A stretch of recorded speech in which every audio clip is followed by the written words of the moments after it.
Yo, yo, yo, yo, yo, yo, yo. Oh. Hello. Good morning.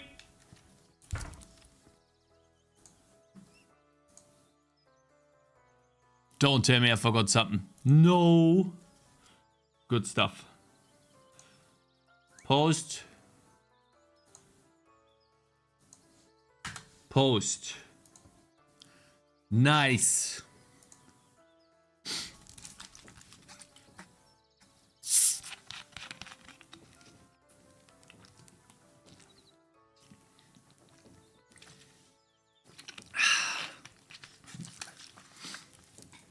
Hello. Good morning, YouTube. Hello. Good morning, Twitch. Hello, Mr. Buddy, Mr. Razor, Mr. Cakez, Mr. Chat, Mr. Streamer Limits. Good morning, good morning, good morning. Hope you guys are doing good. Welcome. Today we're gonna talk about Unity. C++ dev meets Unity dev. Hope you guys enjoy. We'll get to it in a second. Hope you guys had a good day yesterday. We finally picked the lock. Let me tell you, I spent 1.5 hours on the lock in Gothic, and we did it. I'll let you know that we did not give up. Would the world be better if AI did not exist? I think it would be, brother. I think the world would be better without AI. Currently I see no... Well, it does help make your work easier. True, but we will suffer a lot more in the future, I feel. But did you save? Yes, I did. Yes, I did. The collab, I didn't know we needed. Hello there, Sofamea. Hello, Kiwi. Hello, Kashira. Hello, Limino. Excuse me. Hello, Digot Life. How you doing, bro? Digot, you can pin the message. I'll pin the message on YouTube. Shall we? Today we're gonna be talking about Unity. How to make good games.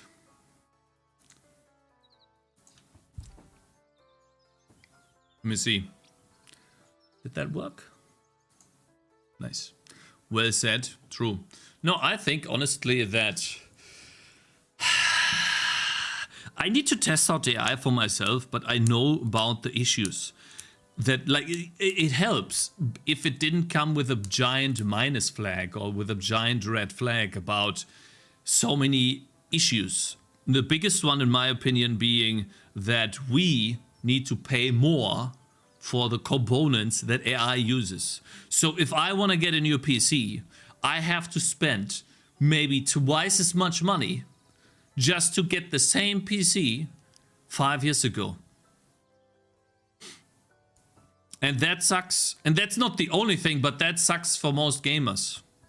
Even if it helps us make, I don't know, basic things faster, maybe. It's still something that it's the price we pay, right? Who is AnxiousNoob? Well, he's gonna explain that in a second, my brother. I'm just gonna let some people come in and then we're gonna talk. Can you build your own engine? Yeah, you can build your own engine. I mean, why would you not be able to build your own engine? Oh, you mean, can I build? I did build my own engine. My brother, I did. No, but I think, then another issue that's happening with AI is that it starts to consume our power. Listen, guys, listen. You know what's gonna happen when in the future AI is starting to be sentient and it is aware of what's happening? It will start consuming energy, and then it'll expand.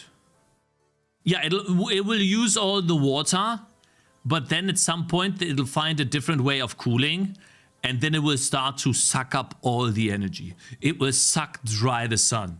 Just you watch. And then once the sun is gone, it will expand. And AI is virtual. It can survive in space. So boom. It's over. It will cause infinite darkness. Just you wait. Build a giant Dyson sphere? Yeah, or they build something we don't even know exists yet.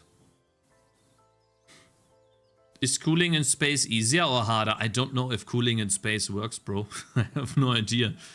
I mean, Like, people say that you get ripped apart in space, but I think if space is the ultimate coldness, right? It doesn't get colder than in space. Wouldn't you just freeze instead of getting ripped apart? Hello Pikachu, how you doing, my man? Good morning. DDR5 memory and GPUs are bad. See, like, let me see. I just wanna check. How much is one... Wait, how much do I have? Task manager? How much RAM do I have? Where do you see that? Performance? Performance? Oh my god, can you stop lagging? Bro, I literally just opened the... Oh my god. Stop lagging! This is Windows. Guys, should I switch to Linux? This is ridiculous. This is insane. It's making my mouse lag. I just opened the task manager, bro. What happened? And it's, guys, if anyone says that this is because I let my PC run for multiple days, I turned this PC off yesterday. Bro, what's going on? Wait, type 1 in chat if you could still hear me. Oh my god. How much RAM do I have? I have 32 gigabytes of RAM. Okay, 32 GB RAM DDR5. How much? 400. Wait, is this gonna leak me? Is this gonna leak me? And you guys are saying that this was more before, right? Is this leaking anything? My address, my social security number, my phone? No? Okay, good. It is 400. You have 16 gig. Literally, it literally said that just now, bro. What you talking about? Eh? No, I don't. No, I don't. Now we know your GPU. Bro, the only thing keeping on Windows in leak in VR development. Fuck Microsoft. No, the problem is, the reason why I need Windows is because I need to make games for Windows. Like, what else, right? Like, if I develop on Linux, I can't test my game on Windows easily. That's the problem. That's why I don't switch to Linux. I think Linux would be better for me to stream on, honestly.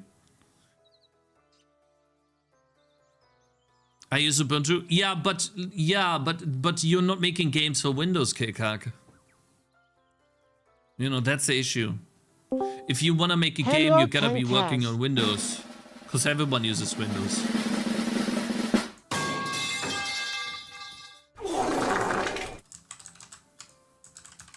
Isn't Linux hackable? Windows is hackable too. Did you know that? So unless someone has a solution for that, that's easy. Then I can't just develop on Linux.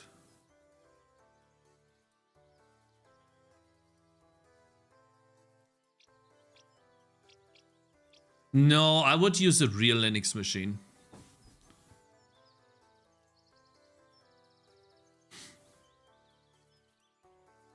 Alright, anyways, guys. Let's begin. Pretty sure Prime... Wait, let's see. Prime uses Linux for all of his workstations except for his streaming machine because he said streaming on Linux has lots of problems. Oh, really? It does? You can dev on Linux but build on Linux. You can dev on Linux but build on Linux. What? It costs me 800. Really? I tried playing the native Linux version of Terraria, but it was buggy, so I had to use Windows version through Proton. You should always use Proton, man. Proton is great. I have developed my game solely on Windows, and people using Proton have no issues at all. And I'm pretty sure that Terraria is the same, because it's just so good. Quick question, does your Tangy level editor save levels as binary blobs? Yes, it's just a binary blob. Like, I'm gonna write a JSON file with the level data here now. Like, why would I make myself the work? Alright, guys. Let's begin. We are going to be talking to the developer of Bean Beasts today. Let me set up everything. Let me see if he's here.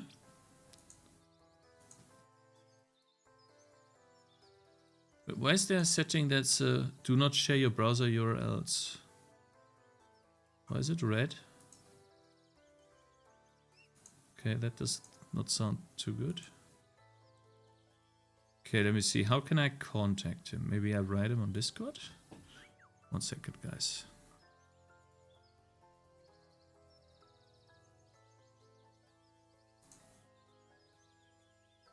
Okay.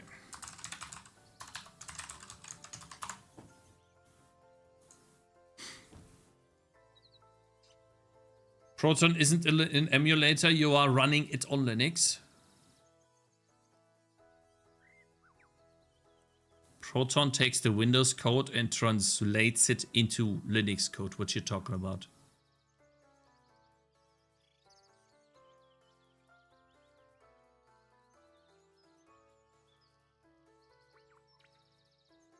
It translates the API calls, yeah. But that's what it does, yeah.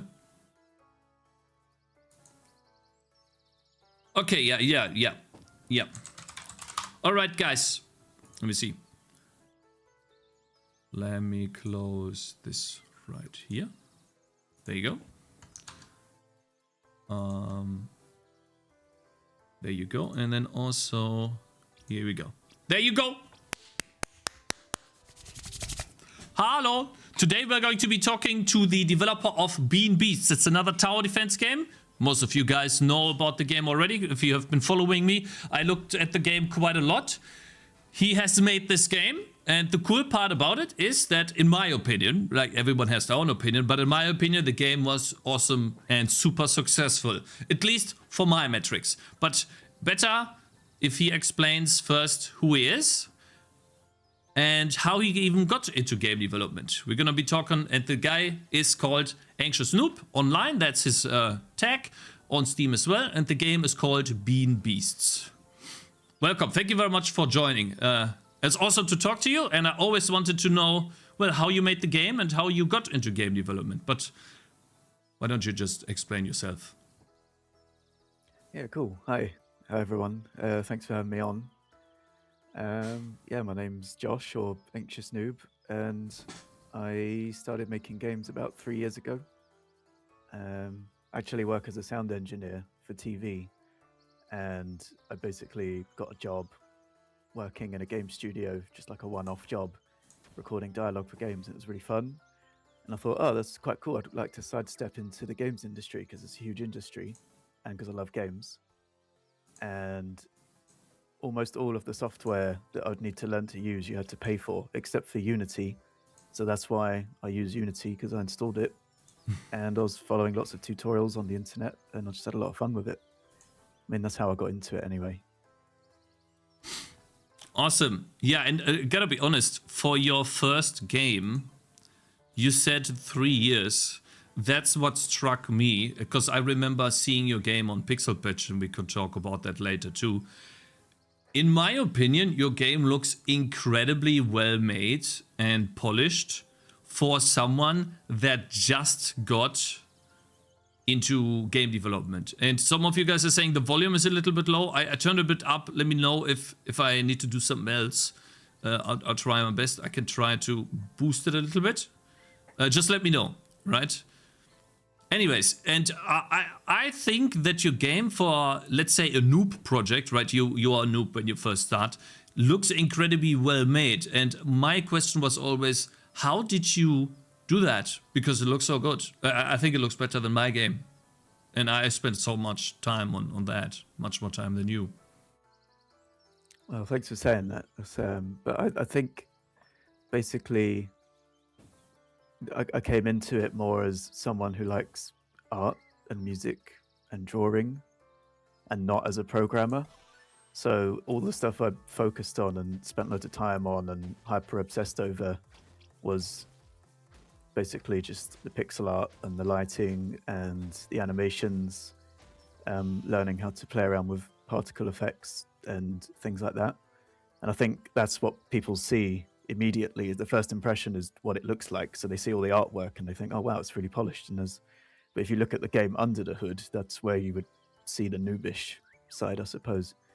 And another thing, I guess, it's my first proper game, but the software that you use to make games like Unity is not too far removed from the kinds of software that I've been using for 10 years, sort of working in television, like video editing software, animation software, Photoshop, sound design software. And so a lot of the concepts that I needed to learn in order to make a game came kind of naturally. Like the only thing that was really new to me was code. And code is easy because you can just Google it and there'll be anything you want to do. There'll be a solution on the internet. You can just sort of go, how do I calculate this vector-free thing? Someone will have an answer on the internet for you. There's endless YouTube tutorials for that kind of thing. So yeah, I think mostly it's very art-driven, visuals-driven for me, because that's what I enjoyed doing, and I was just making a game for fun. So I enjoyed basically completely, massively over-polishing it, but that kind of worked in my favor in the long run, because by polishing it so much, I think that's what got attention in the first place, and that's why I was able to appear on Pixel Pitch. And that was kind of the moment where it went from a hobby project to something a bit more serious, because suddenly it was like, oh, actually, I'm getting a bit of attention. Some people are paying attention to the game. Maybe I could take this a bit more seriously. Yeah, I'm really impressed by how well it looks. I even took some inspiration from your game, and because when I saw, for example, what I really liked is that some of the environment is destructible.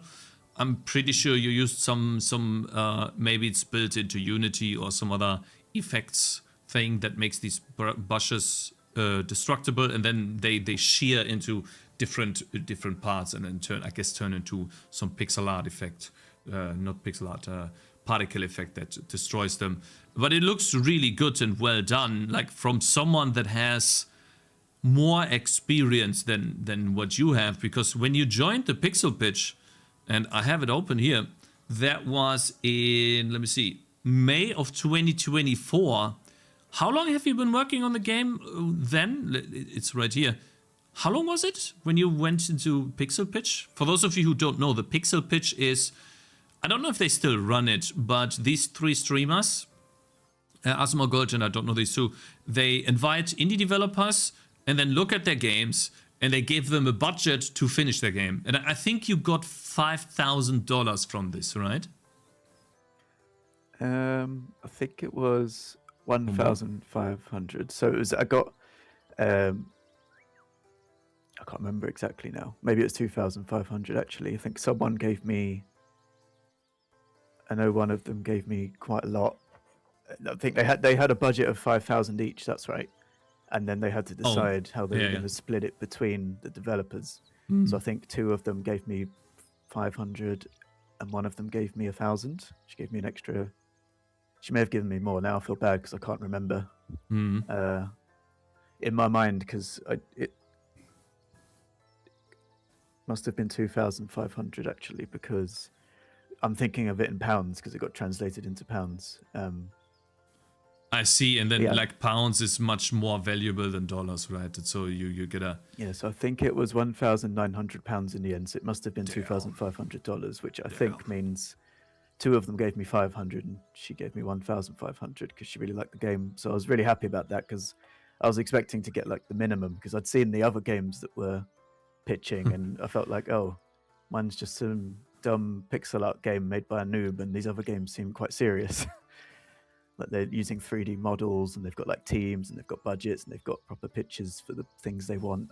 like they told me I needed to come up with something to ask for, and I kind of didn't have anything because it was a hobby project. So I just sort of was like, oh, I guess I'll ask for money for translations. And I looked into it, and it was quite expensive. But Yeah, they are. They ended up having asked for to- words, right? Yeah, word count. Yeah, sorry, yeah. But yeah, I only appeared on that show because my cousin, I didn't know who Asmongold was, and he just said, "Oh, they're doing this show. You're making a game. You should pitch it." And I was like, "Yeah, whatever." I just pessimistic and had no expectations whatsoever, and I applied for it, and then I was just really surprised to get on it. And then I was thinking, oh well, they're probably going to ask for money or something. Like there must be a catch. They're just going to promote my game and give me money for no reason.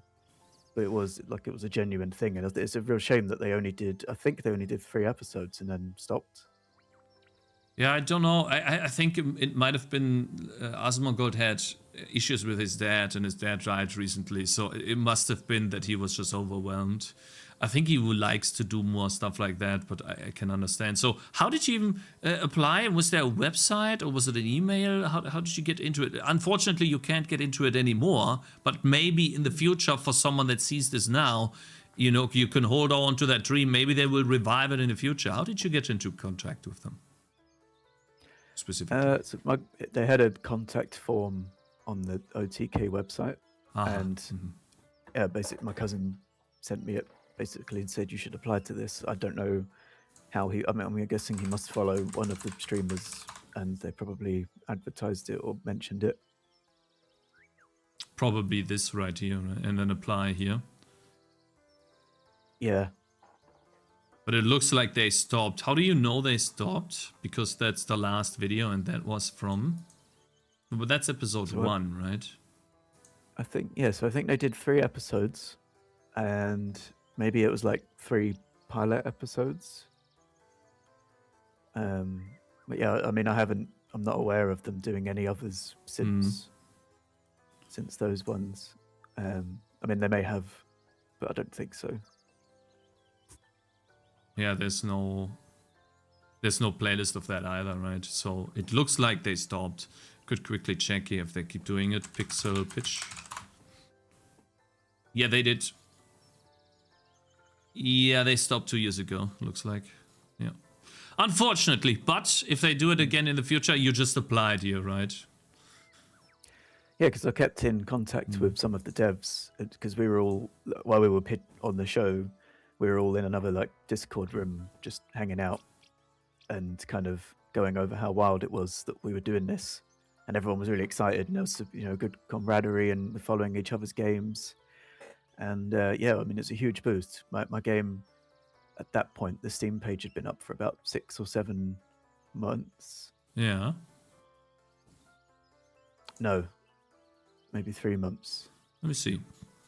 There's got to be a bump in wish lists there, right? Yeah, you'll see it. You'll see like the moment there's just kind of like nothing was happening, and then it's got to be this one, right? The 50, 90, 21 to 300. Right?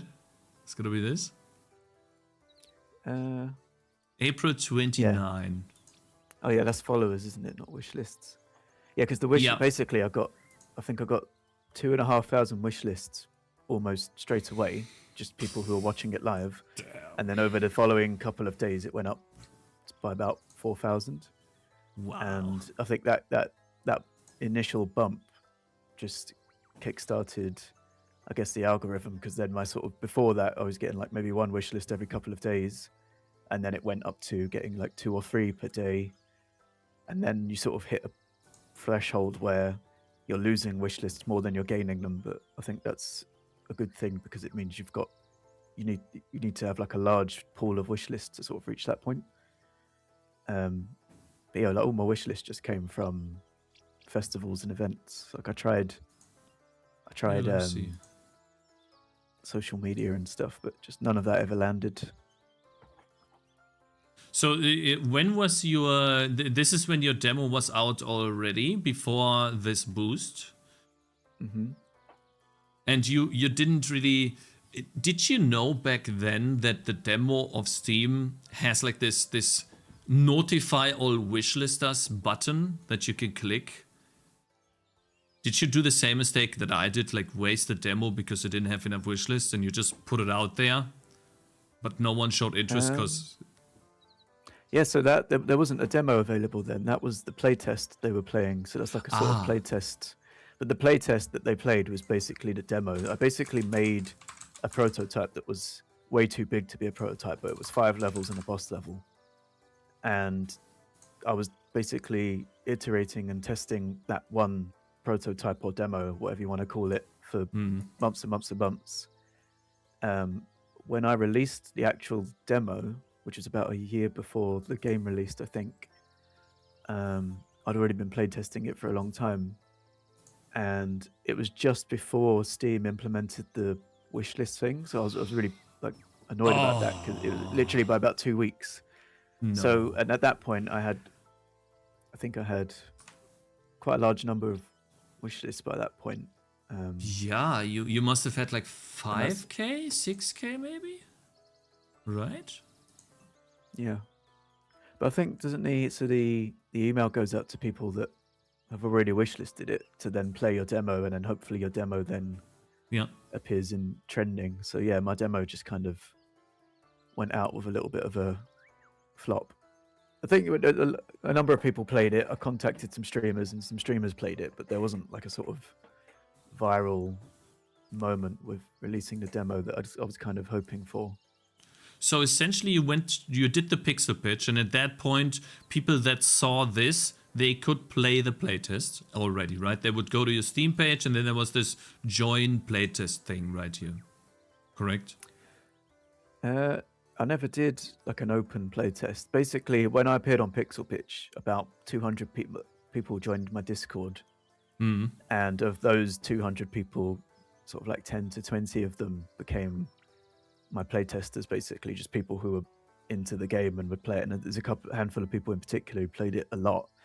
And those people were super useful because they helped me iron out lots of kinks, find lots of bugs, improve the UI before I then turned it into a proper demo that I then released. The thing is, though, I guess I didn't really have a proper marketing plan or strategy or anything. The demo, because the demo is just the first sort of 10% of the game.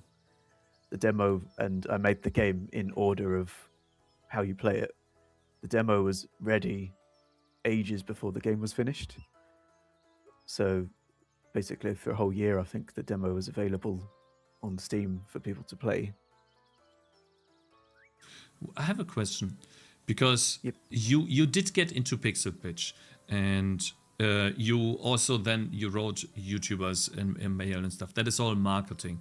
But and you said yourself that you did get into Pixel Pitch because your game looked good. And I want to know some specifics, right? You said you have a background in art and in music. How did you, like, can you point to something specific that allowed you, did you draw everything yourself? Because I gotta be honest, it looks very good. And I'm baffled by the fact that when you appeared at Pixel Pitch, I think you have been developing the game, or you had been developing the game for 1.5 to most 2 years, right? That had to have been. And it already looked like this at that time. So, I don't know. Did you use Sprite to make pixel art? Did you have your own program? How did you manage to make it that look that good? Because it looks very cohesive too. I think it's use of reference, and also, so basically I have sort of, whenever I draw most things in the game, I have an idea of what I want it to look like. I go on the internet, go on Google, find lots of pictures, and I always try and make sure I'm copying. If I'm referencing things, I'll try and reference multiple things, not a single thing. I'd say maybe 30% of the sprites are things I just sort of drew. I use Sprite as well. Nice. So sometimes I just try and draw something. If it doesn't look how I want it to look, then I'll go on the internet and try and find references.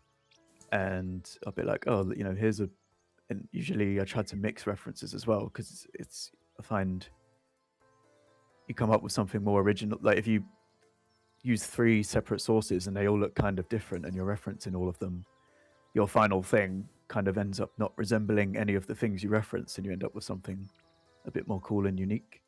But normally it's when I reference things, it'll be for things like shading and shape, because I'll be like, oh, this creature's arm doesn't look right, it looks a bit weird.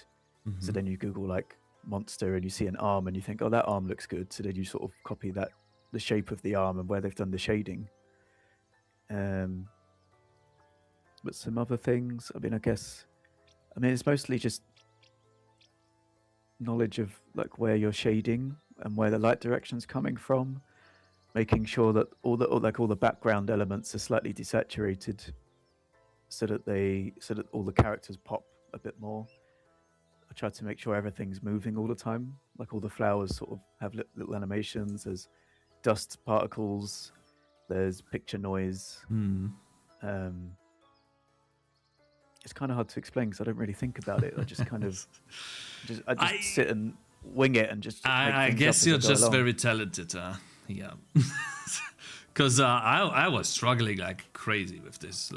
For those of you that know, we've been reworking art like 10 million times, and it never looked good.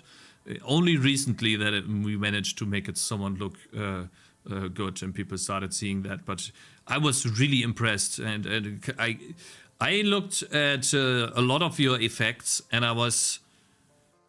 Maybe it's a combination of your art background together with Unity, allowing you to solely focus on you went straight into Unity and you could follow the art process immediately. So you work on, how do I make this explosion look awesome or feel impactful, and then you spend that time on this, and while for me I was spending time on I don't know, sound or some useless stuff comparatively. Interesting. Okay, because I gotta be honest, that's the one thing that struck out to me immediately. You drew so many things, and despite the fact that it looked so good, I want to talk about this too. You said that your demo or your Steam page was up for 5 months, and it had only, and that happened to me too. It had only gotten, I don't know how many wishlists that is. Maybe that's below 1,000 wishlists for 5 months. I would assume that here you had like 300-400 maybe before the pop-off, with the pixel pitch. And that's something that I wanted to talk about. You made a game where the main character is a dinosaur together with a turtle.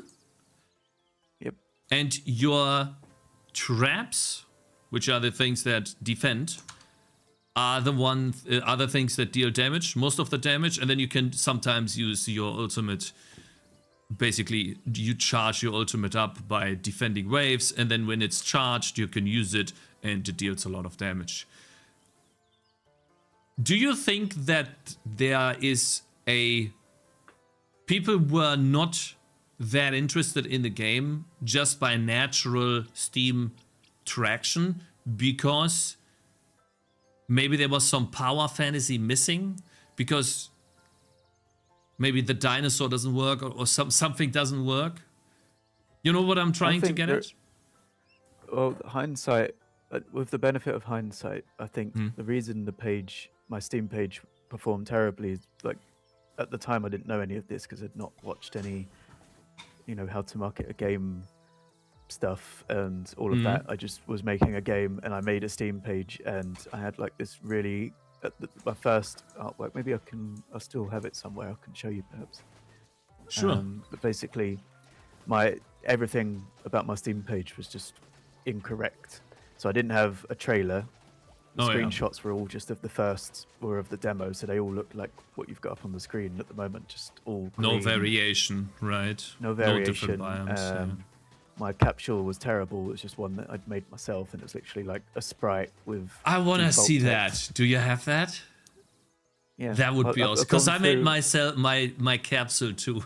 That was a mistake as well. I've had 3 capsules. So I had the one I did myself that was terrible, which I just made something. I wasn't trying to. I had no intention with it. I just made a capsule so that it had a capsule, and I had no idea about sort of the value of a capsule because I just wasn't even thinking about that at the time. Where have I saved everything? All right, hang on. Yeah, I mean, because when I launched my Steam page, I went straight into it without thinking. And looking back, that was a massive mistake, because obviously when your Steam page is...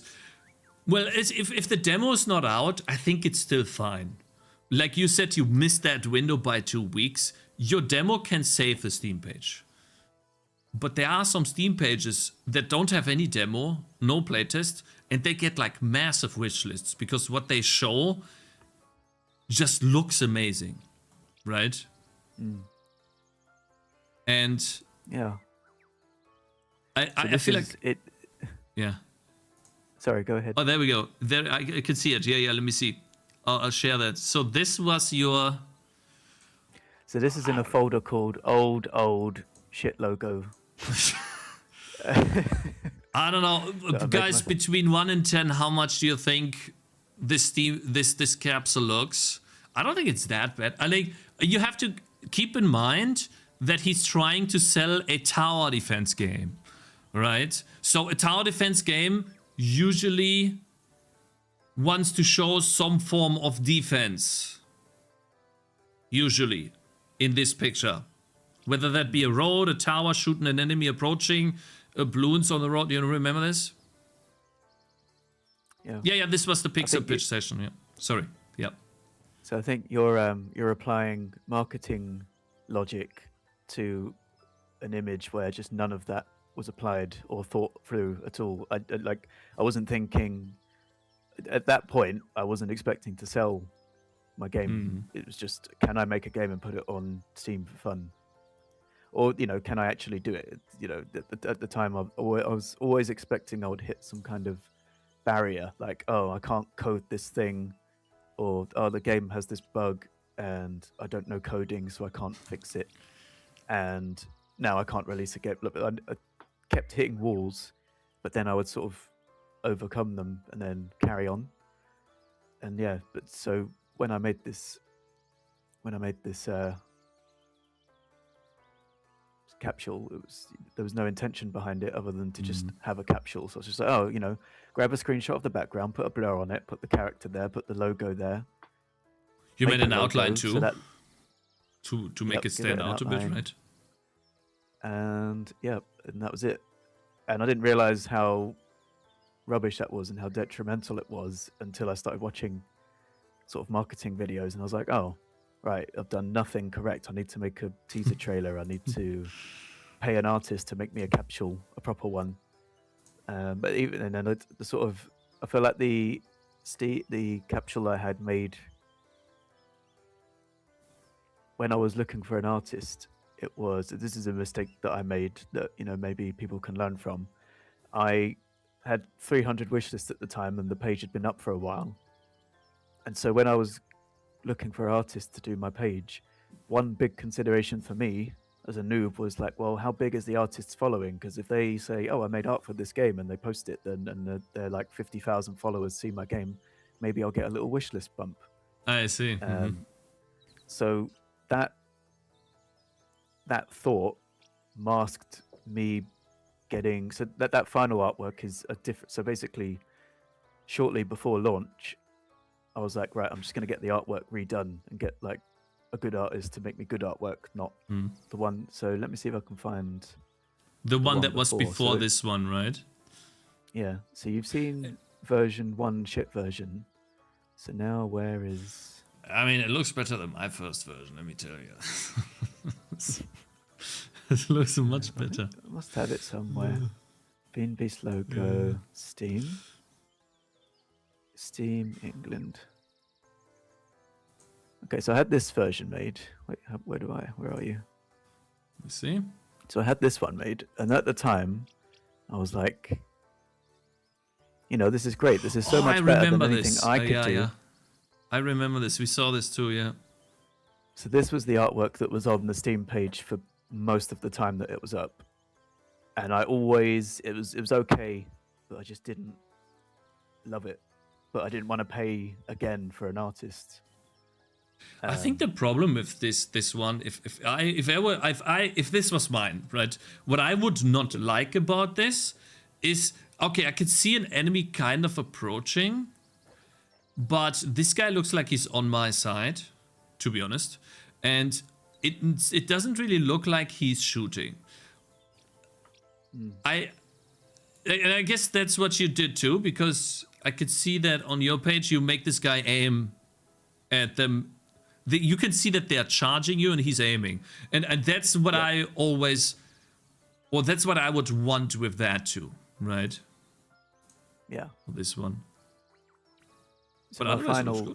so when I eventually was like, right, I just need to bite the bullet and pay for another artist because I don't want to release this game with artwork that I'm not fully happy with.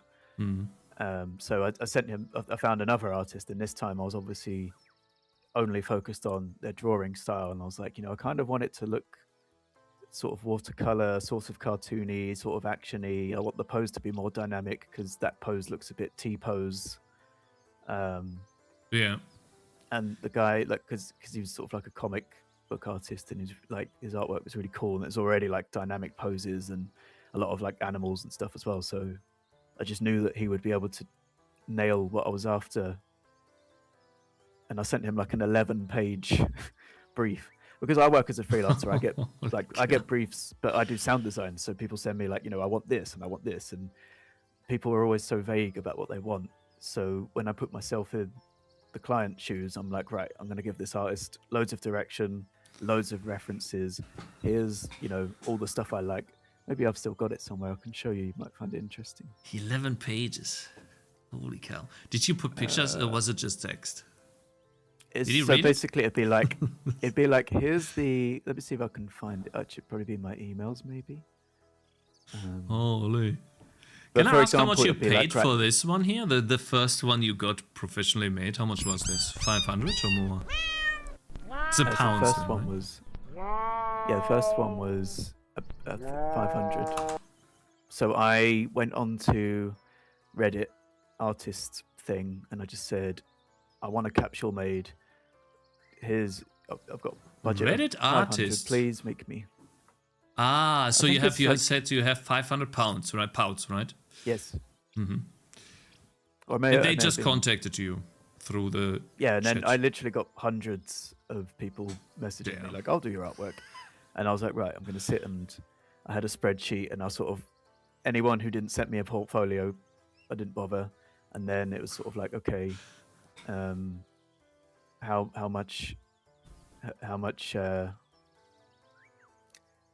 fast can they turn it around? What kind of art can they do? Have they drawn animals? Have they drawn poses?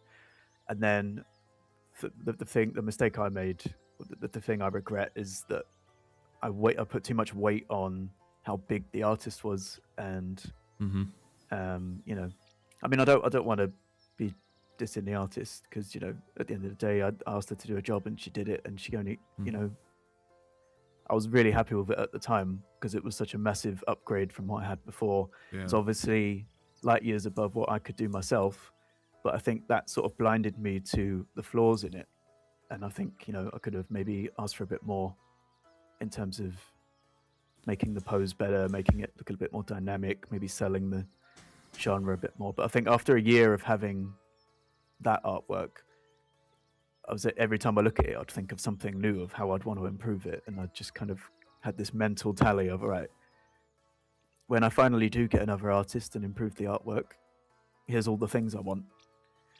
And I sort of sent him a document, and it had like 6 different poses of people holding a bow that were like, I suppose you might like dynamic pose, where it's like there's obviously tension and it looks kind of action like, and I'll be like, I like the way there's these little white lines, kind of like anime power lines around the arrow, which conveys a bit more strength and energy than sort of just like a flat sprite like there is on the old one.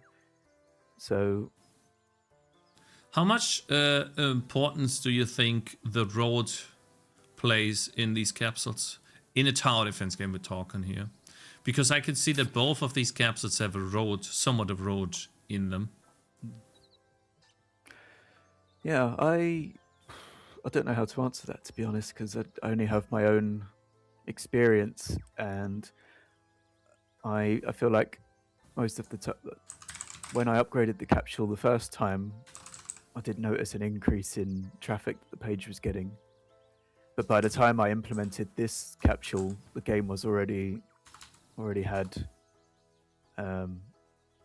It was sort of in the lead up to launch, so I was starting to get that sort of momentum of new and upcoming.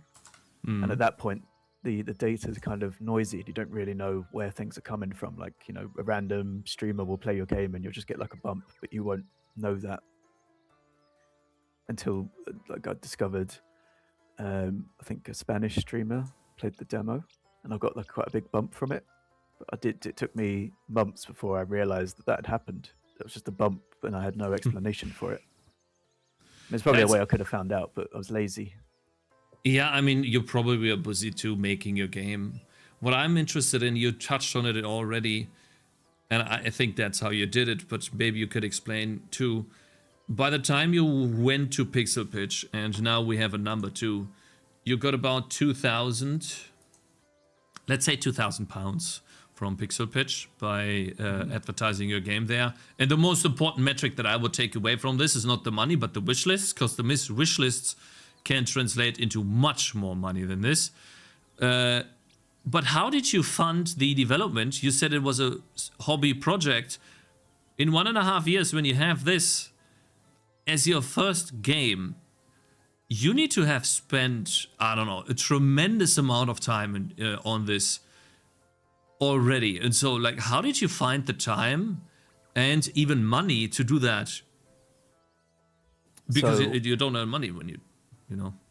yeah, well, basically, I am lucky in that I work as a freelancer. So what basically happens is I come in, work on projects. Maybe I'll work for a week, 2 weeks, or a couple of days, and then I'm not working for like a week, 2 weeks, and then I do another project or I go work somewhere else. And so basically my work schedule is just on, off, on, off. So when it's off, I can basically spend all day working on my game.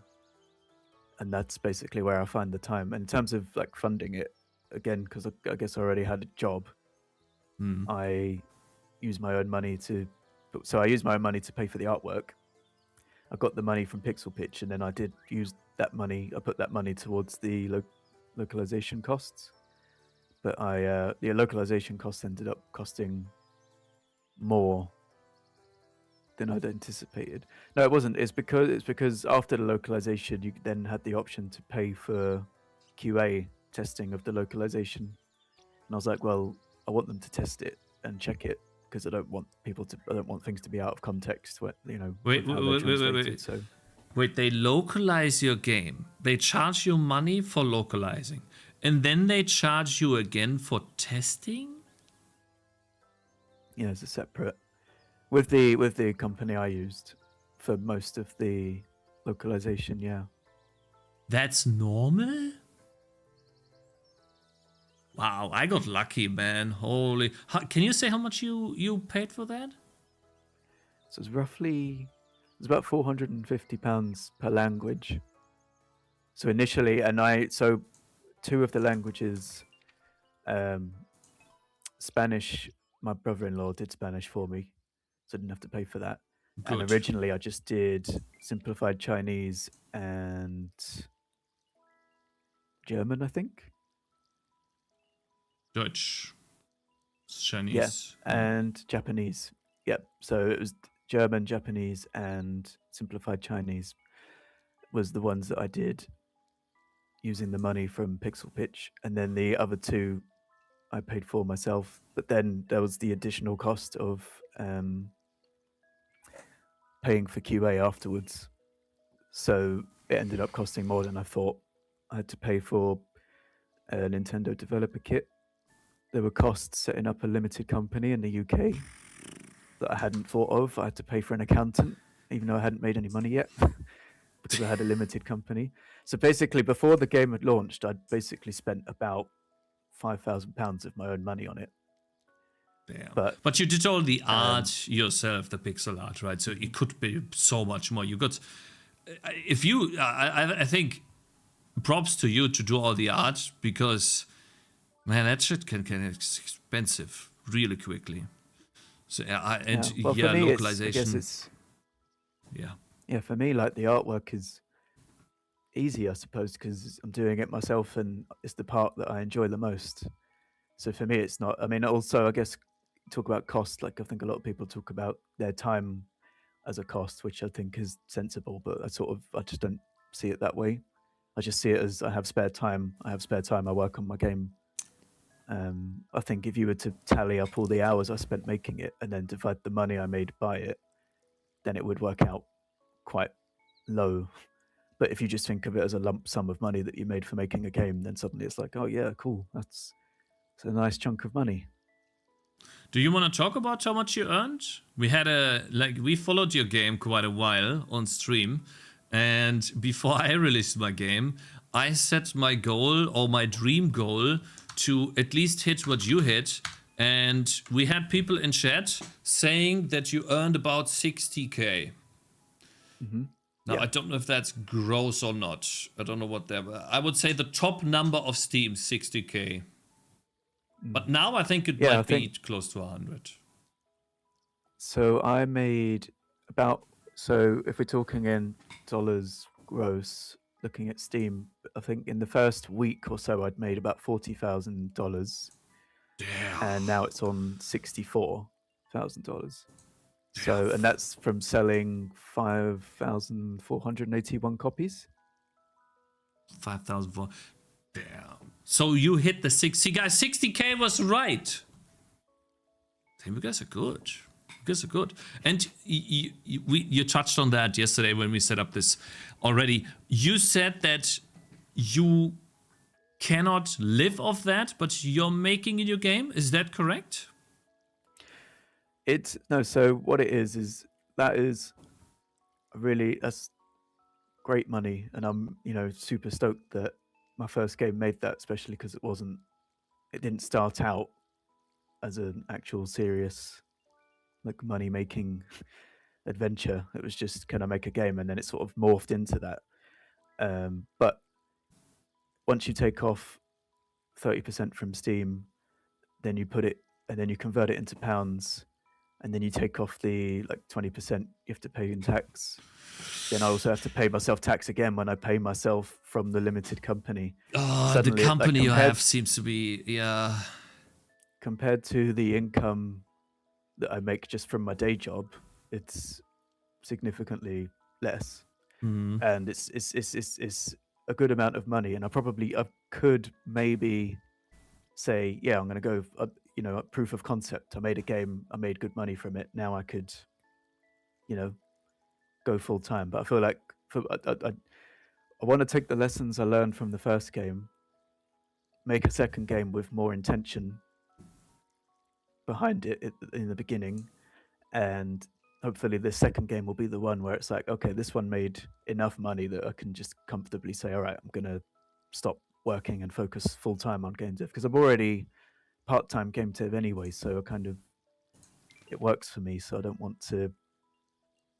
I'm in a position where I don't have to take that gamble. What lessons did you learn? What do you think the mistakes were? Because looking from the outside in, when I saw your game, for me, you got lucky, but that's fine. Everyone gets lucky in some form, some degree, when they just work on a project and focus on it, and you managed to capitalize on the luck. But what were the problems? Because for me, it looked perfect, almost. Right? I think so. We touched on a couple of them. I think when I launch the Steam page for my second game, I'll make sure that I already have good artwork for it and a trailer ready. I think that I'll be applying to festivals all the time straight away, whereas for my first game I didn't learn to do that until a while into it. I probably will expend less effort on social media, because I know that there's always the possibility that it could pop off and you get something viral, but for me, in hindsight, it was just. So it was like, I'd spend a couple of hours working on a post, writing it, figuring out the tags, doing artwork, doing screenshots, cutting them up, and then you just kind of do it and nothing happens. And I'm just like, I could have spent that time working on the game. Do you have one of those posts that you say? I would call these posts, well, not failed posts, but I think, and that brings me back to what I want to talk about. I think that the game is missing power fantasy as much as my game was missing power fantasy. What I had before I changed my game, I had oranges fighting enemies. And I don't know about you, but I don't dream about being an orange and fighting enemies. and when I played your game, what I noticed was that I don't really have a connection to the dino. That's what's missing for me. It's not something like, let's say, in Kingdom Rush, I'm defending my kingdom. I have the humans, and they have character because of the voices you hear when they toasty, right? And so what do you think is missing? Because it can't be the art, in my opinion. Like, guys, do you think, and I'll ask chat as well, do you guys think that this game, what is missing to make it a game where a lot more people are interested just by seeing a screenshot or a clip? I don't think it's the art, I gotta be honest. I think the art looks amazing. Sorry, it was a long question, but I guess you're searching the post right. Yeah, well, I don't know really. I know, because I never really thought about it that way. I just kind of made what I thought was appealing to me. Like, there's kind of almost like Pokemon-like creatures, but beans. I didn't put much thought behind it because I was just making a tower defense game because I enjoy playing tower defense games. That was it, really. I never really thought about it in terms of power fantasy before. I see. For me, I guess the appeal I was aiming for was sort of like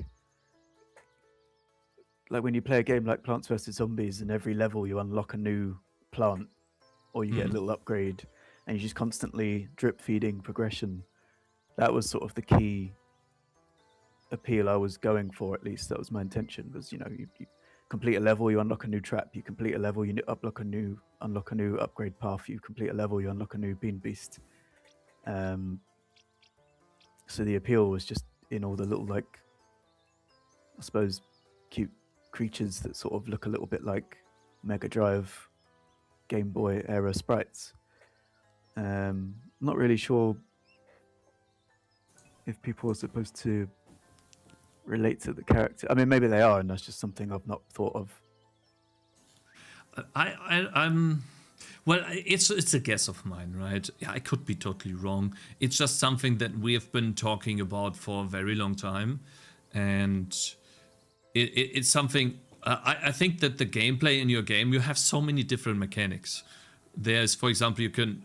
I don't know if it works here, but you could toss enemies into the water. Not sure if they would fall down to the pit too.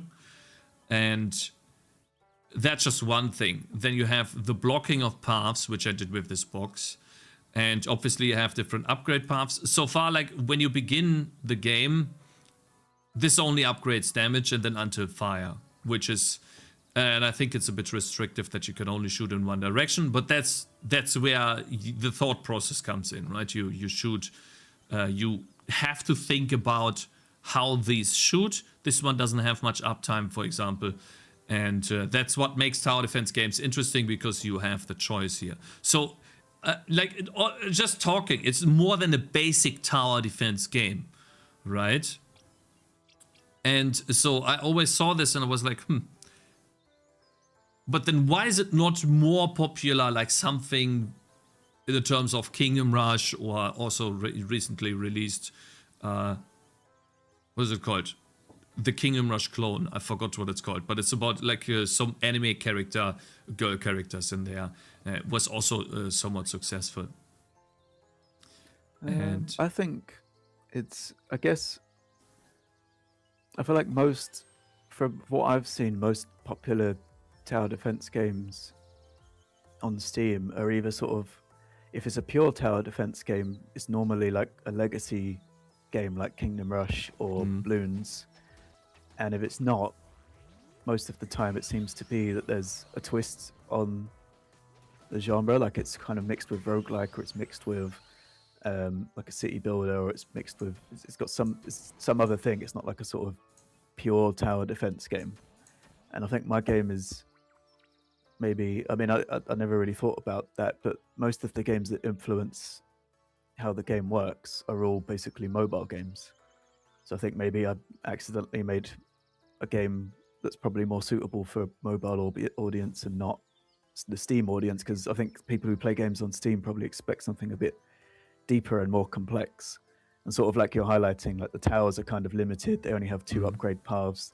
The bean beasts, you just give them beans and they level up, and there's a little bit of strategy in there. There's a little bit of choice, you know, like which one do you use, which one do you level up first, when do you choose to use their abilities. But yeah, it's not, I feel like the game isn't as deep as I would probably want it to be, but I feel like that's just a limitation of my inexperience when I started making it. I just made a game that was as complex as I was able to achieve at the time. And if I could make it again, I'd probably change quite a lot about it in terms of the upgrade system and upgrade paths and how they work. Because yeah, I think ultimately it's just not, it's kind of, I mean, it can be quite challenging, but it kind of presents as a casual game, and I'm not sure if that sells too well on Steam. I mean, maybe it does, I don't know. I mean, considering that you earned 60k, let's say gross, right? But still 60k, I think it did sell very well. I'm pretty sure without the OTK pixel pitch, it wouldn't have been that much, because that gave you a lot of publicity. Yeah. And that shows how important marketing is. But you also said that when you made posts, they didn't really do that well. Did you find it troubling or difficult that tower defense games have this static image that you can't move, and then you don't have motion in your, I don't know, clips, pictures? Well, pictures, there's no motion, but you know what I mean, right? Yeah, well, I mean, that's why I sort of have everything's just constantly moving or wiggling, or the colors are slightly changing. So sort of even in what you've got up on the screen, like the ballistas kind of bounce up and down, the bushes randomly wobble, there's dust particles in the foreground that just kind of move around. So there's always like all the flowers sort of have, sort of like in the old Sonic the Hedgehog games, where they just kind of go like this. And all that sort of, it kind of all adds up to, there's always like motion on the screen, so it's not fully static, even if you're not moving the camera around or looking at anything. And even like between waves, when there's no enemies, you've got the sort of the light, the what do you call them, like the indicators that kind of move, and they have like a little particle effect trailing behind them that sort of flashes. It's actually really good indicators. Path indicators. I just think it's good to just try and squeeze in as much sort of motion as you can, because it's kind of like you say, like trying to avoid that sort of static image. And this was all clear to you because you had this background in video editing, right? Or art and video editing, stuff like that. Because for me, that wasn't clear at all. And I still have a very static background in my games. Yeah, but you know, your game has done really well and people really enjoy it. So it's perhaps not as important as I think ultimately, if the game's fun, people don't mind. But I think for me, like in answer to your question, I I genuinely don't know where it comes from, to be honest. I've always enjoyed drawing, and then, you know, at school I used to go to art club and stuff, but I never sort of consciously sat down and thought, how do I make this? How do I add more motion to the scene? I just kind of naturally build it up. Like, I guess the question I ask myself is, what can I do to make it look better? And how much effort is it to add that thing? And if it's doable, I normally do it. So I add in the little plants, and then I think, oh, they look a bit lame just sitting there. Maybe I can add a little animation. And literally, it's just a script that has 2 sprites set to it, and it just swaps between them. And I feel like it just adds to it. And then you can really easily draw 4 different flowers and just copy and paste them around the scene, and suddenly you've got all these flowers around the scene kind of doing this, and it makes it pop. Interesting. Definitely sure that's a something good to take answer, away but from. I think it is. I mean, I think it's clear that that one can see that you have this. I would say a talent for this, because this does look like someone professionally made it, and I still, for many of the effects that you made, I don't know how much references you needed to take, but when I wanted to make an effect, I had to look up so many games, and I'm a very technical person. For me, it wasn't enough to just see a screenshot. I would open up RenderDoc and then inspect the frame and go frame by frame and see the layers of how the effect was made and stuff like that. We even looked at your game. For example, you have this grain filter in Unity. You actually have clean pixel art, but then there's this fine filter layered on top of everything. That's also another stylistic choice, right? And yeah, that's basically just so I guess when you're working in visual effects for TV, when you sort of work in visual effects post houses, they always put film grain on everything, and I don't even know why. I don't fully understand. That's what my question is. Yeah.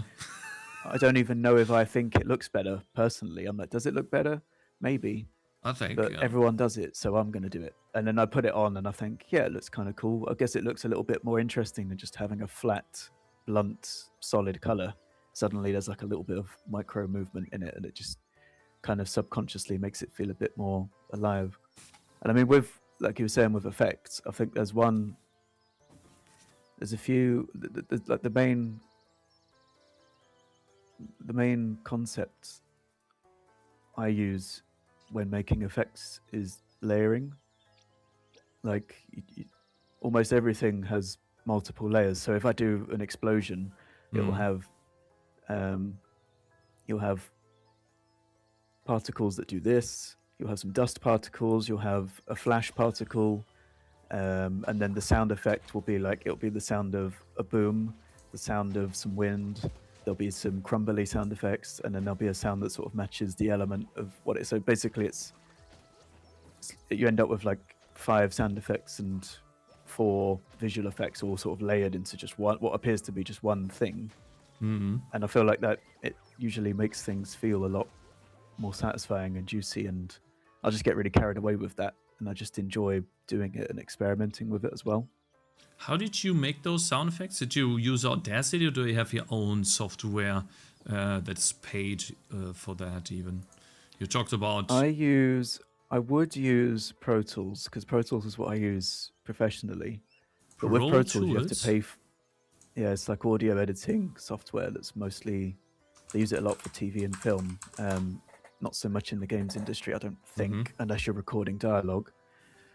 But the thing with Pro Tools is you have to pay a monthly subscription. Oh, yeah. So I don't use that for my own project. I bought Fruit Loops instead, because you can use Fruit Loops is better, it's cheaper, and you can use it to make music. So I actually use FL Studio. Wait a second. So, I'm trying to Google it. Try FL Studio. Oh, yeah. FL Studio. I see. It's I see. It's FL. I should have said that. Okay. Because I was basically, so I used to use Logic Pro for music, Pro Tools for sound design, but that's for like professional work where I'm going into studios who already pay for the license and I just use their studio.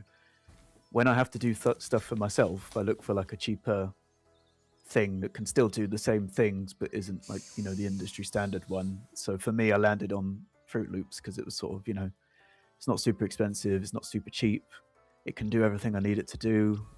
So I have a project for my sound effects, and it's basically just, I think it's about 250 sound effects, just all lined up on a timeline with markers, and it's like, you know, cactus hit 1, cactus hit 2, cactus hit 3, cactus hit 4.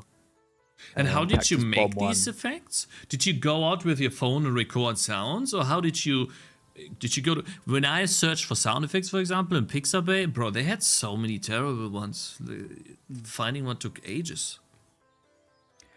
Yeah, well, that's yeah. So it's a mixture. Like some of them, sometimes it's from sound effect packs that you get. Like I have a bunch of bundles that, you know, that you sort of subscribe to Humble Bundle, and every now and then it'll be like, you know, 90,000 sound effects for $20 or whatever. So I've got a couple of those. I do use Pixabay sometimes if I can't find what I'm looking for, because they're free and royalty free. But I try to avoid them because they're normally a bit crappy, like you said. Sometimes you can buy a plugin. So I've got one layer that I use a lot in a lot of my sounds is, what's it called? Let me open up FL Studio. I've got a plugin that basically emulates chips from like games consoles, like old games consoles. So you can do like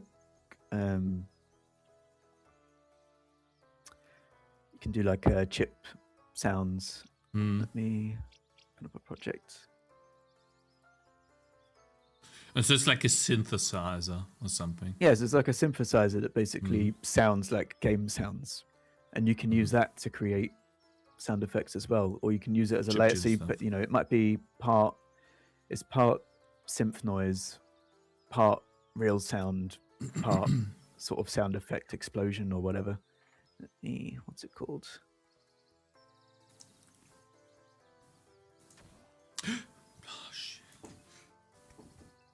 Okay, good. I didn't want to buy that, actually.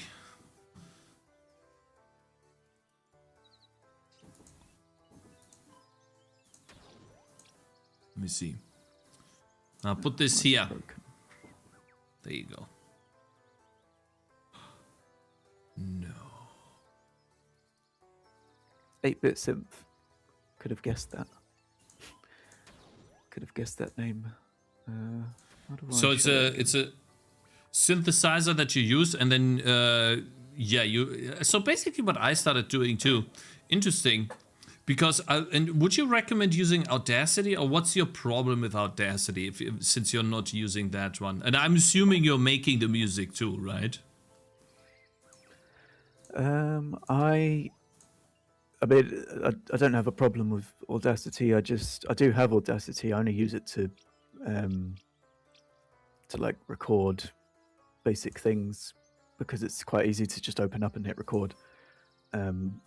But I guess it just doesn't, from when I've used it, it doesn't offer a layer of, like with Fruit Loops, you can easily open up the mixing window and then you can see all the tracks and you can put plugins on them and you can send bus feeds from one channel to another and you can create like auxiliary tracks, and it's just all this like sound design stuff that just makes it easier and makes things better in a project. And I'm sure you probably can do that in Audacity, but when I've played around with it, it wasn't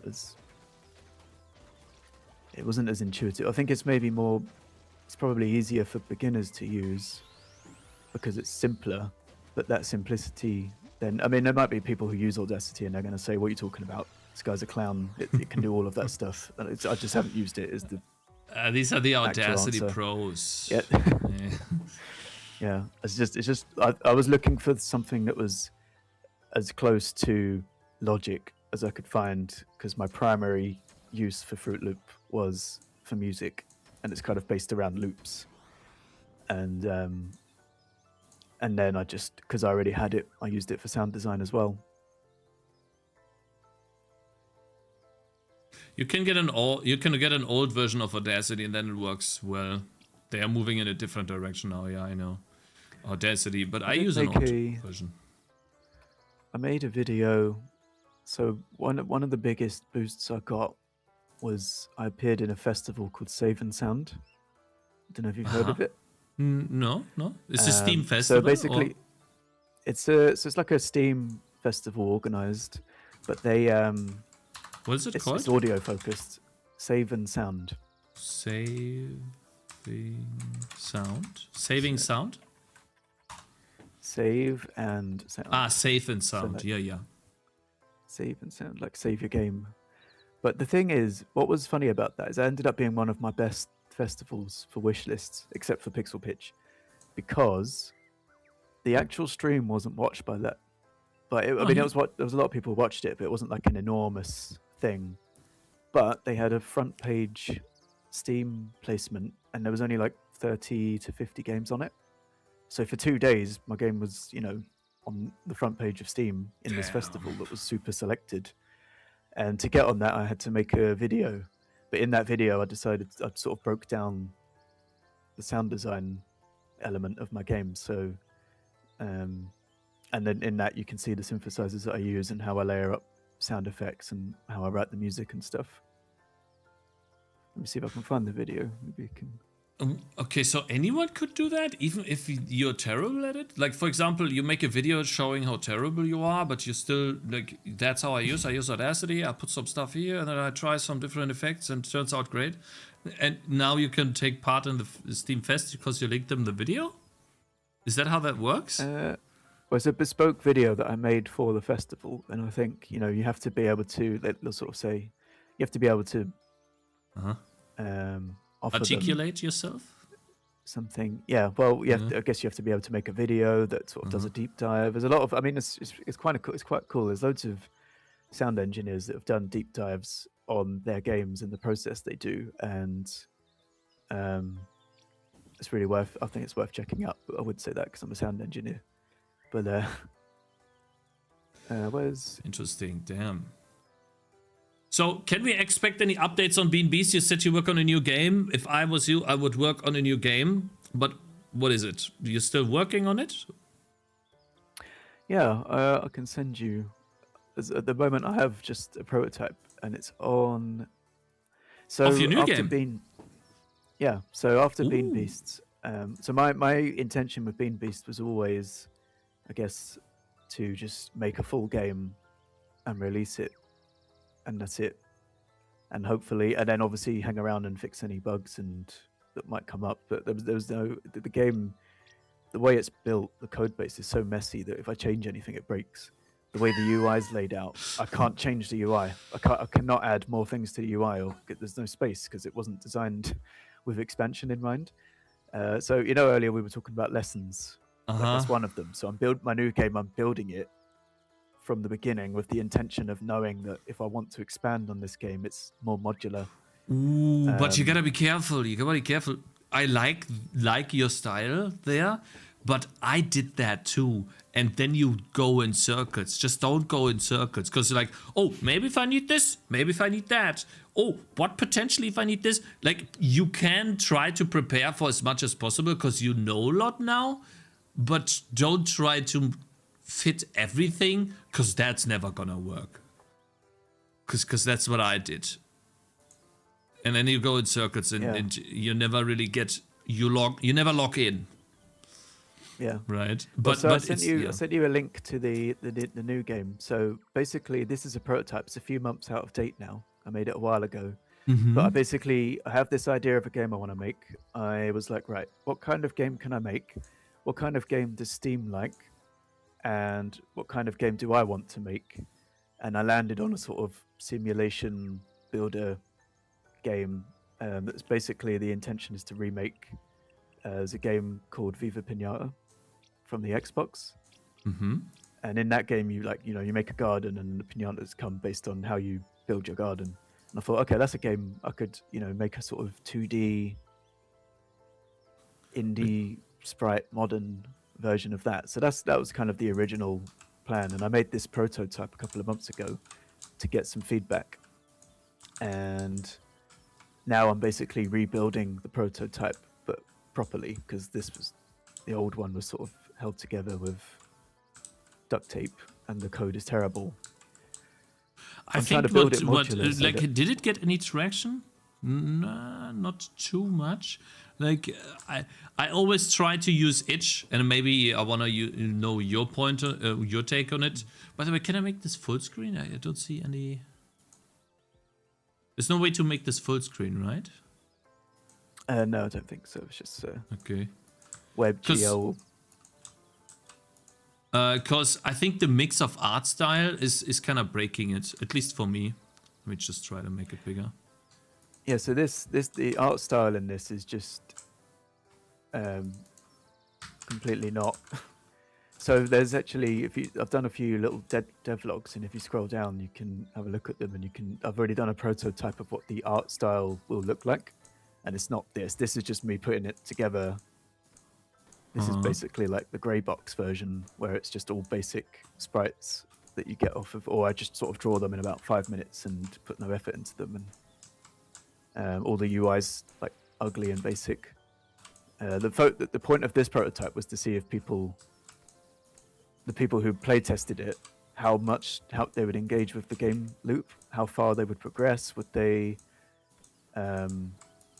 level up all the fish, or would they just get bored and quit after 5 minutes? And I didn't have that many people play test it. I had about 17 responses in total, but I got some useful information. I still think it's probably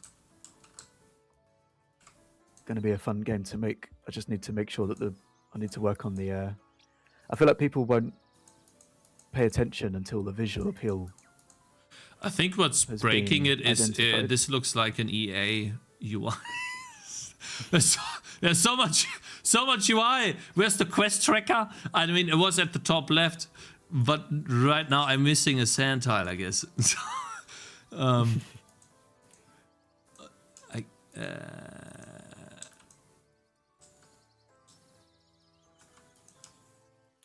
Okay, yeah. I mean, let me know when there's more to play, or has a gift for me.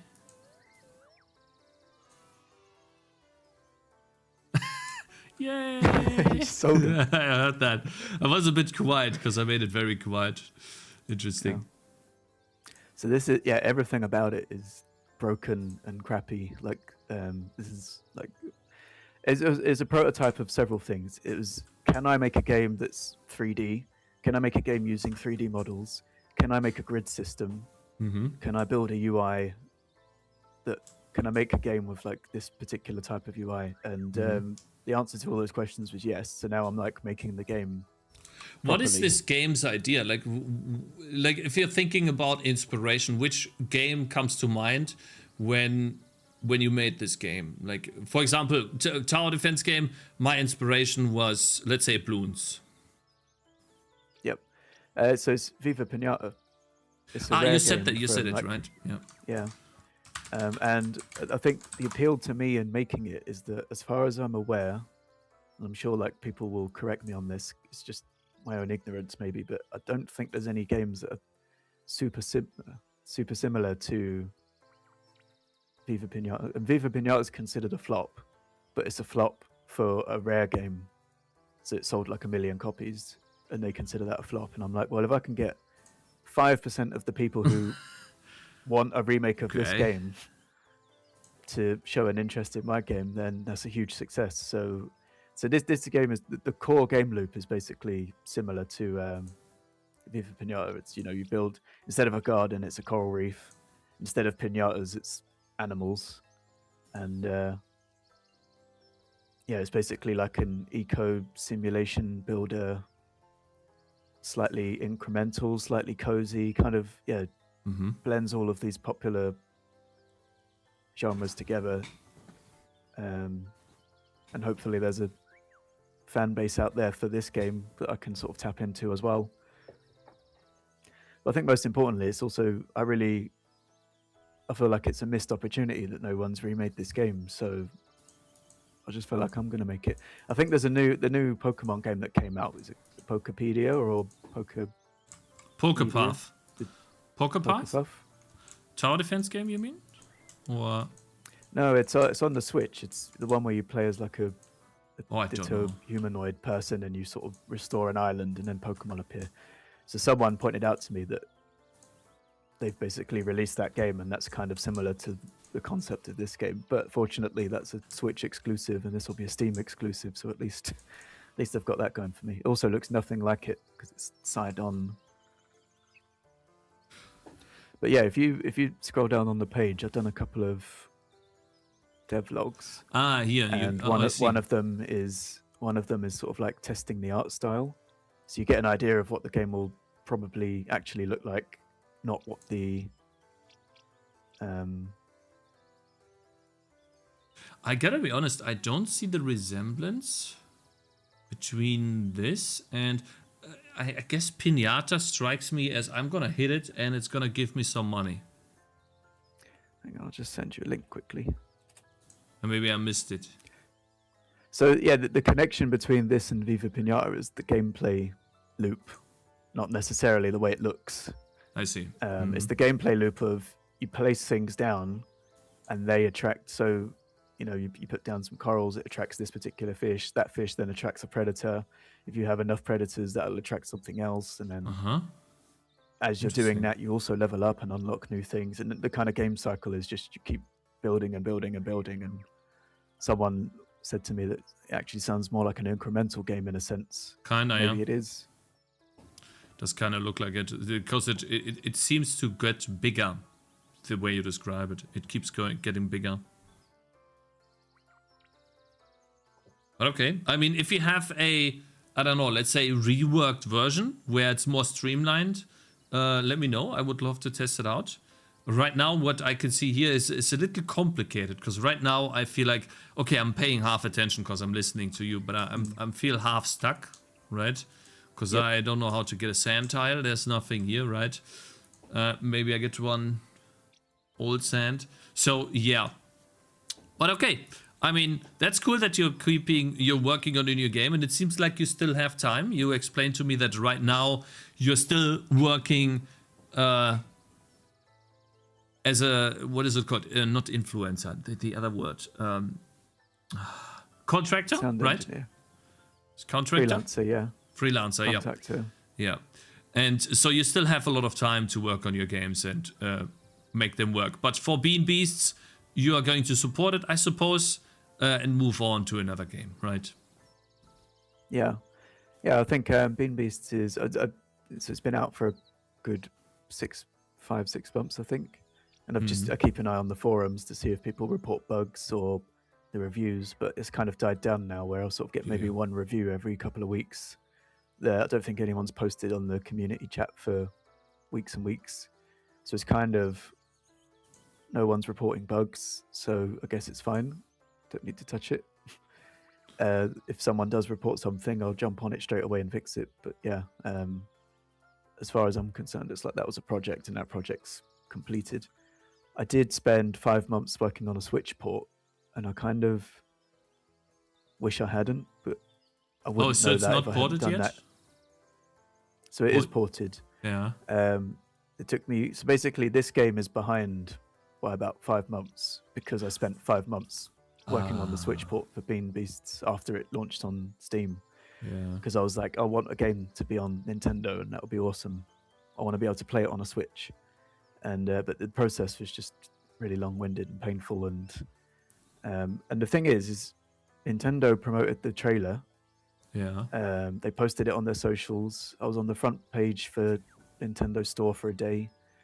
And to coincide with the launch, I did a 20% sale on Steam, I think, or 25%. Yeah. I made more money on Steam just putting the game on sale than with all of the Nintendo sales for launch on Nintendo. So it just wasn't. It was quite a painful experience because it Steam just is took so just much so time, good. so much effort. Yeah, I was kind of hoping Nintendo would, but yeah, I don't know.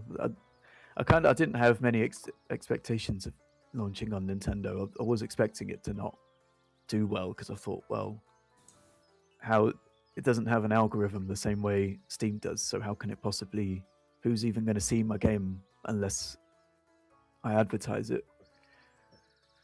But I guess I was curious to see because I thought it could surprise me. Interesting to hear. And the price was the same on the Switch, or how does that work? Because I don't have a Switch. I actually priced it slightly lower because I felt like I'd slightly overpriced the game on Steam. Yeah, I saw that too. I saw that. I thought 13 was a bit much. I personally would put tower defense games at 10 because of balloons. I think you're directly competing with balloons. What do you think? Yeah, I agree. I feel like I was kind of back and forth on the price range for ages because I was, looking at other games that have been released recently. I was, watching videos on price points, and it feels like everyone prices their games low, but all the advice you get is you need to put the price up. And I think in the long term, it might work in my favor because, so right now I have 23,000 outstanding wish lists. Damn, yeah, that's so good. Hopefully a lot of those will convert over the course of the next couple of years when I put the game on sale. Yeah, you get sales every time, right? When you put it on sale. I noticed that too. You do it on cooldown as well, I would assume, right? Yeah, I don't want to put the game on sale too often. I think I just try and link it up with when there's an event or something. I'll just do a slightly lower sale each time. Yeah, so that was Tower Defense Fest, 25%, launched on Switch. That was my final marketing push for this game, was leading up to that moment there. I paid for a little bit of advertising as well. So I put the game on sale. It launched on Switch. I had Nintendo agreed to promote my trailer, the Switch trailer, on their socials. And I did an experiment where I put £50 into all the different social medias, like their sort of ads, to see if any of them performed well, or if I got anything out of them. And then the idea was £50 into Reddit, £50 into X, £50 into Google, or £50 in total? Yeah, so there's £50 into each one. So the money that I made from Bean Beast, I was like, well, I'll set some of that aside to pay for promoting the Switch launch. Yeah. So I put £50 on, I think it was Google, Reddit, TikTok. And did that do anything? I don't think so. It's also hard to tell, again, because the game went on sale. So it's like, did the sales come from the game going on sale, or did they come because I didn't notice any like traffic spike, put it that way, from external. Can you not do sources. UTM? And do you know about UTM links? Do you know what that is? You can. Really. No, I didn't. Yeah, maybe that helps you for your next game. But essentially, it looks like this. It's you can take the link to your game, right? And then at the end, you can add additional stuff, and I'll show you what that looks for me. One sec. Let me make it clear, and maybe that helps others too. Essentially, you can take the link to your game, put a question mark behind the link, and then you say UTM source, and you could give it any name. So for example, this is what I always put on my streams on both Twitch and YouTube, and I pin these messages to the top. And then when someone clicks that link, they show up in this. Now, where did I put that? Here. They show up in the metrics, and let me see, do they actually show this here somewhere? They don't show. Well, actually they show. They show up in the list at the bottom here, and it shows you how many visits you got from that link. So for example, summer sale, if you make summer sale as a UTM source, a UTM campaign. And then it shows you wish lists and purchases. These are tracking links. And then you can, for example, put one for Reddit. You say Reddit advertisement, YouTube advertisement. And between all of those, you can track how much money you earned back when they clicked on the link directly. And how many wish lists. And what I noticed was... Cool. Yeah, what I noticed was, however, is that someone from my chat helped me with these links and with advertising to Reddit, and he spent, I think, $20. And I think we made like, I don't know, I would have to check back, but I think it was not, it was less than 100 wish lists, so let's say that. So that was not that great.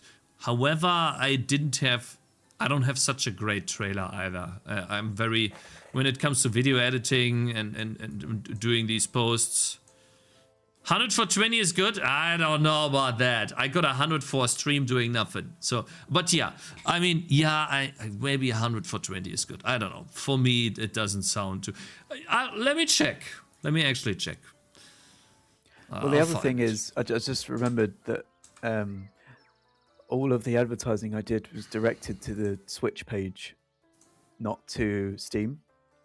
And again, so I paid for advertising, Nintendo promoted it, all of that, and just putting the game on sale on Steam performed way better. So I feel like that kind of, and I don't know how much of the Switch sales were from Nintendo directly from the Nintendo store or from the advertising I did, because it just doesn't, obviously it doesn't have the same sort of like, I think there is a wishlist system on Switch, but it's just not as fully fleshed out as the Steam one is. So it's kind of hard to infer how successful the advertising was. But yeah, I was kind of going off of how many views it got, what the response was, how many comments, how many likes, that kind of thing, and just all of it kind of. I think the best one was, the one that performed best was maybe Reddit, because there was loads of people commenting, got maybe 50 upvotes or something. On your advertising post? Yeah. Interesting. That's actually quite a lot, yeah. But because none of them sort of, I didn't get the impression that any of them were really paying off. Like my YouTube trailer for the Switch launch got 250,000 views, but only like 2 likes and 1 comment.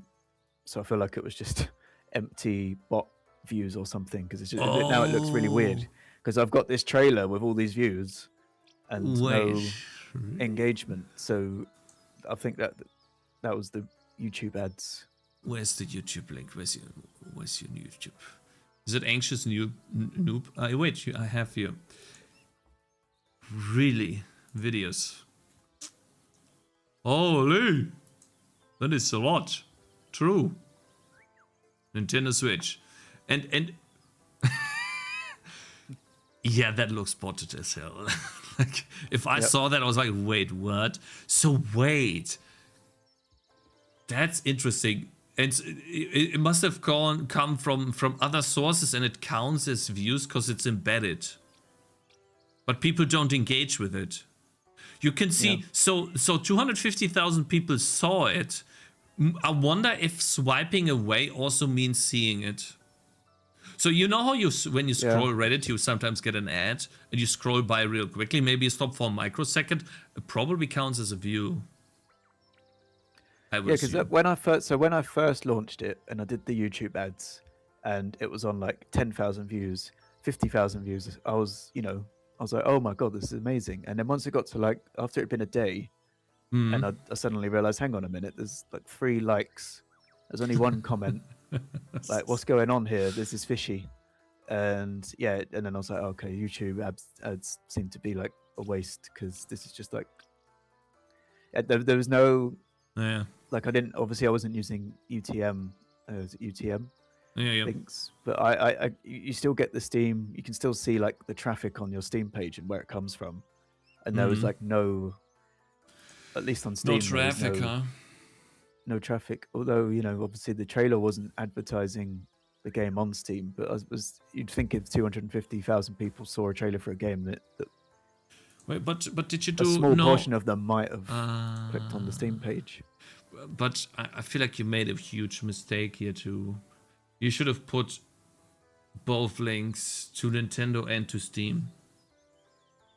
You didn't put a link to Steam. So if I saw this, right, as a user, and then I don't own a Switch, I would have to go to your main channel, and then there's your Steam link. So it's like 2 additional steps. Just maybe for the future. I always put all the important links at the very top. You can even, that's something that most people don't know, but you can even put 3 links, even without someone having to click on more. Let me see. So I don't know. We could go to the live stream here, and then this is like a video. Okay, so this only shows 2, right? This only shows 2 links, but you can see that I could even click this link, and it opens up. And so you could have put both links at the top, and then maybe you would have seen a bit more traction. Because you can actually put quite a lot without the user having to click more. See, I have 3 links here. And maybe for the future that can help out a lot. So you advertise it, maybe people see the video, and then they see in the comments immediately, oh, that's the Steam link, that's the Nintendo link. Just to make it easier on the viewer, that you don't want to add more roadblocks. You want to remove as many roadblocks as possible. Yeah, that's a good point. I think I probably just won't bother with a Switch port this time. Yeah. Unless the game like blows up and does really, really well. But the time and effort it took to do it relative to the response was, I mean, I mean, I have mixed feelings, I guess, because obviously it's really cool to just have it available on Switch. But then after a while, I'm like, okay. And then yeah, I see what you mean. You forget about it and you move on. And then I'm thinking, oh, I lost 5 months of development time working on this. So next time I won't spend 5 months post game release doing it. I mean, maybe I can build it so that it works on the Switch as well as on Steam and sort of launch them at the same time. But I just don't know if I've got the skill set for that, because changing it to make it work on the Switch was painful for me. Because, like, if you imagine a skill tree, like programming and anything to do with data and saving and file management and all of that is like my weak spot. And it was, for me, it was really difficult. And I just don't want to go through that again.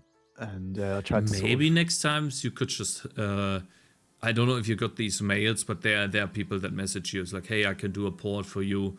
You just give me, I don't know, 15% of the sales. Was that not an option for you, or did you think that, well, let me just do this, learn this, and then I can apply that for my next game? Yeah, that's exactly what I was thinking. I was thinking, oh, I'll do it myself. I'll learn how to do it. That way I can continue to do it myself in the future, so that next time I'll be able to do it and it'll be less painful. And I think the lesson I learned is, if I am going to port, I might just pay someone to do it for me. And then I can, because I just don't have, it's just not something that's comfortably within my skill set. And if I can just pay someone else to do it, they'll do it efficiently because they're already good at doing it. And I can focus on the things that I'm good at. And it's probably a better use of time and resources. Do you think you should have maybe done an update for Bean Beasts instead? And then advertise that update? Or maybe just spend time on the new game? I think so. I think I'd sort of outlaid the scope of the game from the beginning, and I had no intention of going beyond that. And I feel like, again, if I was to make an extension for Bean Beasts, I'd have to overhaul some of the most painful parts of the game in terms of development, and the save system could easily break it from some unforeseen bug that I might introduce if I start adding things to it. I'd have to redo the UI. The input system is chaotic and terrible, and took me forever to fix and get it to work. And anything that involves touching the input system scares me because it's like, oh, it takes me forever to debug it because I coded it so badly. Damn, that gotta be honest. That does not make me. That does not sound like a good advertisement for Unity. I gotta be honest, because I spent a bit more time than you on my stuff, and I wasted a lot of time. But when I hear input, I'm like, I'm not. I don't want to boast or anything, but for me, it doesn't sound too bad because there are some issues, but man, it sounds like Unity is hell or something, bro. No, Maybe it's definitely, it's not a Unity. I mean, it could be a Unity problem, but it's more of a me problem. It's me and like just being a noob with those kinds of systems, and I think when it comes to like the artwork in the game, I'll spend one day and I'll just make all this stuff and be super productive, and but like the prototype that you saw for Coral Reap, the building system with all the nodes, I think for any programmer is probably like elementary and easy level thing. It's like, oh, why did that take you 3 weeks to make? And it's like, just don't talk to me about it. It stresses me out. It took me ages. Okay.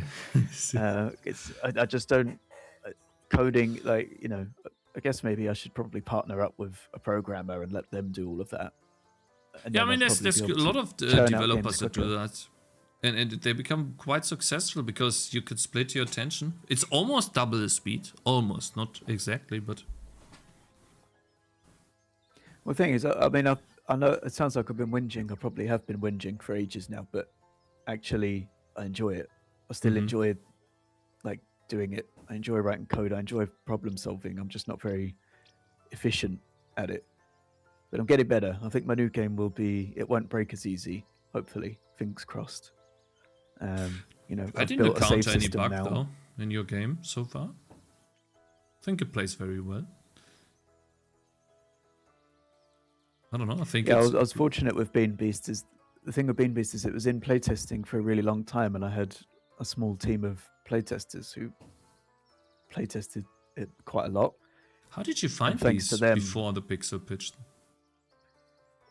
It was after Pixel Pitch. Before Pixel Pitch, it would just be sort of the odd random person on Reddit, but after Pixel Pitch, a few people joined my Discord, and then those people would be like, there'd be a lot more engagement. They'd sort of chat with you and send you screenshots, and some of them would do video recordings, and it's just super useful because sometimes I would see bugs happening and that they didn't tell me about, but I saw them happen from watching them play.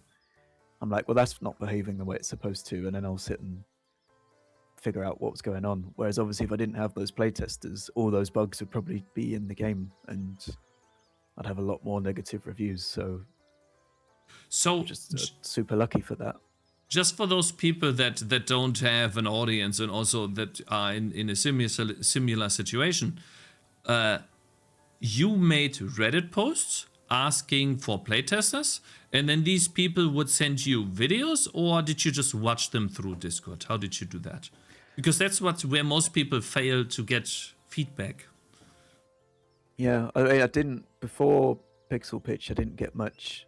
So I think there's like, is there a Reddit channel, Rate My Game or Play My Game, something like that. And then there's another one called Destroy My Game. And I think you'd sort of do a post, and then maybe 2 or 3 people would reply, and then 1 or 2 of those people would play the game, and then maybe 1 of those 2 people would also do a screen recording. If you say, it'd be super helpful for me if you could record the screen, but I appreciate you may not be able to, or you may not want to. Just playing the game and sending me messaged feedback is, good enough if that's all you want to do. Because I try not to be too pushy with it, but ideally everyone would record their screen and speak into a microphone what they're thinking, and but most people don't do that. But that's why, I noticed that that's also the best form of feedback, right? When you see someone play your game, you could see where they get stuck, right? Okay. I think that this was very informative. I hope that you had a good time. And I hope you guys in chat also had a good time. Maybe you learned something. And I'm excited to see how your next game turns out. If you have something to show, would be awesome if you just let me know, and we can maybe give you some feedback by playing it on stream. I like doing that with games that are not yet out, and maybe we can help you, give you some feedback, right? And Yeah, that sounds good. I'd appreciate that. If you have some closing words, maybe for someone, right? I'll link your game as well. This is the game, guys, if you want to check it out. Speed Beasts on Steam.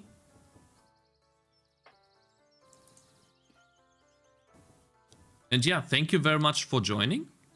If you have any closing words. Closing words. Yeah. Anything? Don't know. Just I mean, the thing I find most useful is, I'm sure lots of people do this anyway, but I have a spreadsheet with a checklist of what I'm going to do. With to-do list. Like to-do list. And that really helps keep me focused. Because without that, sometimes I'll open up Unity and start working without looking at the list. And I'll just sit for 2 hours and faff and not achieve anything. Whereas if I look at my list, it's like, right, I need to work on this movement system. I need to check this. I need to do that. And then sort of at the end of the day, I put like little timestamps next to, or date stamps after the things I've done, so that I can always go back and look. And Bean Beasts, I think by the time I finished it, the list, I think it was about 7,000 lines in a Google Doc of just this is like things I need to do, and then ticking them off one at a time. And I just kept that list because the bigger the list grows and the more things you see that you've ticked off, it kind of motivates. For me, I found it motivating. I'm like, look at all this. I guess it's almost like a physical embodiment of sunk cost fallacy, which is supposed to be a bad thing. But it's like, look at all this time I've put into this. I can't stop now. I have to get through and do these things. And it's like every time I think, so I'll be on the train and I'll think of something that I need to do or that I hadn't thought of, and I'll just add it to the list. And the list is always growing. No, it's also, you touched on it. Google Doc is a really good thing. I should have probably done that too, because exactly what you're describing is what would happen to me. You're sitting somewhere, you don't have your computer, but you have your phone, and you want to write down something on that list, right? And so now you need to have this list both on your phone and on your computer. And Google Doc is a really good one to have because, well, you don't need to be fancy. Just have a list of things that you want to do, and then be able to access that list anywhere to check off things or to add things to it, right? And you can also do quite a lot of development activities without actually being at your computer developing the game. So like thinking about things, writing down ideas. A lot of the artwork in my game starts off as just black silhouettes, and often I'll just draw them on my phone. So I've got, what's it called? I think it's a free app. Wait, is it Pixel Studio? No. Yep, Pixel Studio. I can't really get into it. I only use it to draw silhouettes because it's too faffy to draw stuff that's complicated. Yeah. But so you only draw in, I don't know, black on white or something. Yeah, let me see if I can show. That's interesting. Yeah, I would love to see a silhouette. That's a good tip. I feel like if you can draw something and it's obvious what it is just from the silhouette.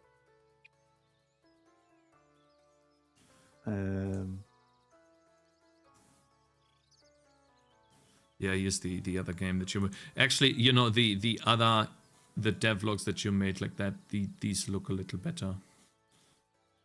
So I think what's off-putting is the ground and the rocks a little bit, but the other stuff here looks a lot better for your new game.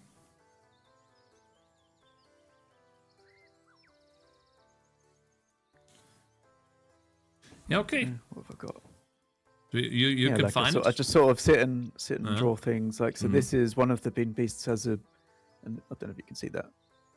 He has an ability where he opens up like a time portal and then fires lots of holes out of it, and then it closes again. So I sort of drew a I mean, if you imagine that as like a black silhouette, I was like, right, it's sort of like a crack.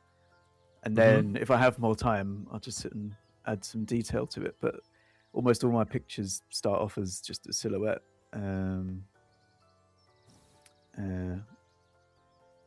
But isn't that difficult to do? Like, I'm envisioning a tent. It would just be a black quad. Like, that's it. Well, you can. So I'd be like, well, what do you want the tent to look like? Is it half 3D? You just kind of. They always start off kind of crappy like this. It's like, good, there's my tent. But then you just sit on the train and just constantly add pixels, delete pixels, and then before you know it, you've got like a little silhouette. I'll try it one more time. Draw a tent. I didn't like the way that my finger blocks the vision, like, you know. So and then you have to switch between the eradicator and the thing. Like, you click eradicator tab, pencil tab, eradicator tab. You know, so switching between those two.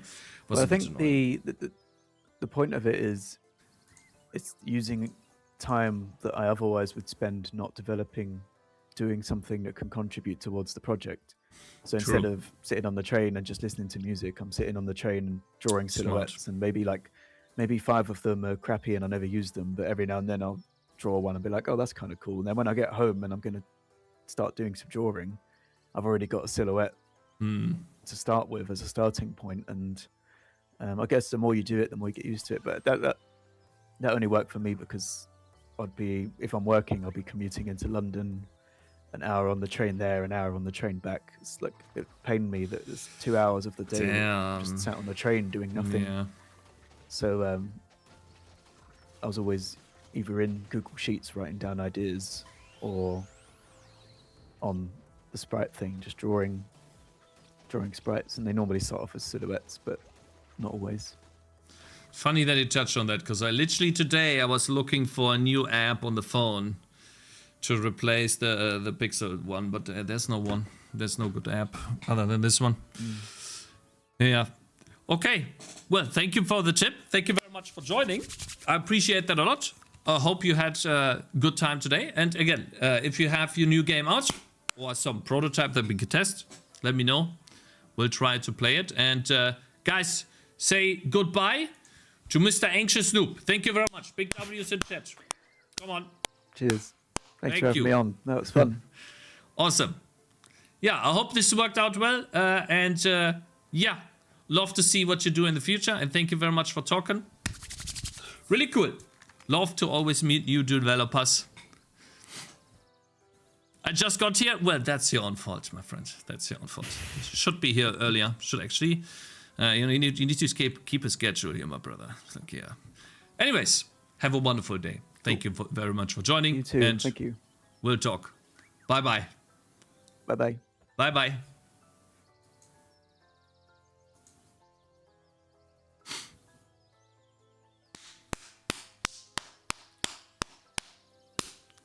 W chat. W.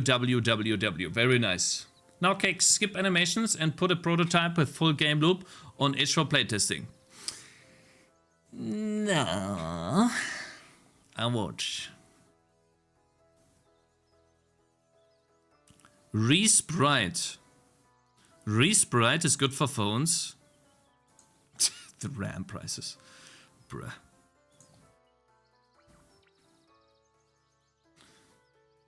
Let me see. Resprite. Resprite pixel art editor for iOS, Android, or desktop. Let's see how the interface looks. Oh. Oh, that looks nice. That looks like Sprite. Wait, that is Sprite on the phone. Wait. That doesn't look too bad. Maybe I need to try that. I think you missed it, but Google Keep is better than Docs for to-do lists and notes, Immo. I don't know, because Google Docs... Let's see. Let's go into this rabbit hole. Let me see. I don't want to get leaked. Do we go into the rabbit hole? Alright, let's see. Maybe we can beat this, but I'm pretty sure we're gonna lose, guys. I don't have enough defense. This guy's OP.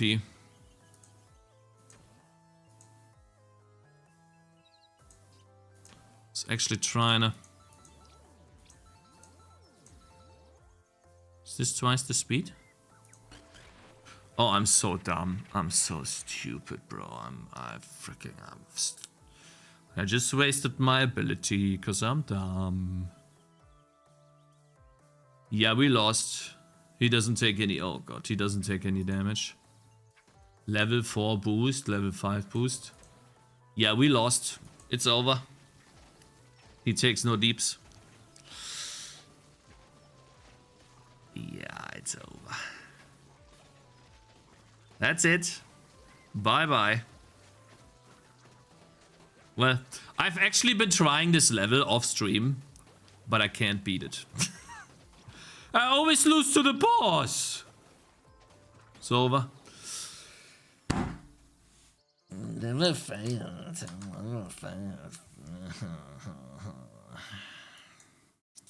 Google Keep. What is this? Das dunkle Design aktivieren? Ja, bitte. Switch accounts to. Das dunkle Design aktivieren.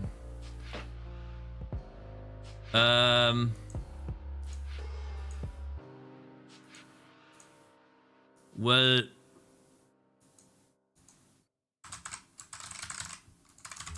great first impressions, by the way.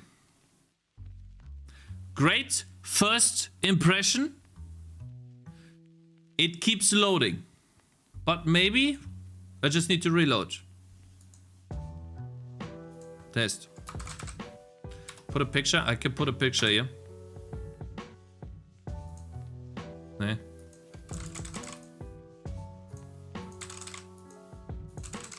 Nah, bro. I don't know why they have to put that much space at this. What are these nodes? Can there be any more vertical space, please? I think I need more vertical space for nothing on my screen. Just so I can turn a list like this into an atlas. Are you serious? There's no way this is better, bro. I'm sorry. Yeah, I'm creating multiple nodes. You are supposed to use the same node? But then I just use Google Docs. I know I pinned this one. I'm talking about these guys. That's not better, sorry. No. That is not better. No. Fight me. See the text box? Press the square check thing.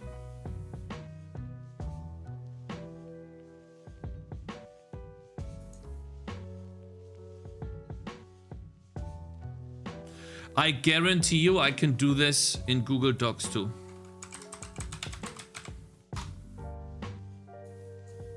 Leave page. Just you wait. I guarantee you I can do that in Google Docs too.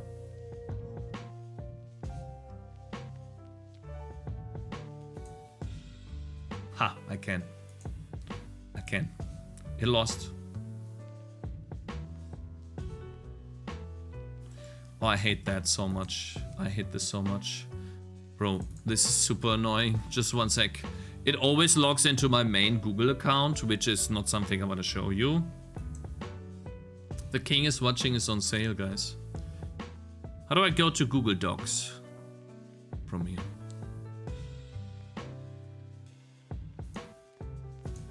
I just need to get to Google Docs. Ah, found it. Get a document, leeres document. There you go. See, I can do it too here. Test. Better, better, better, better. Fight me. This is better. Check, check, check, check.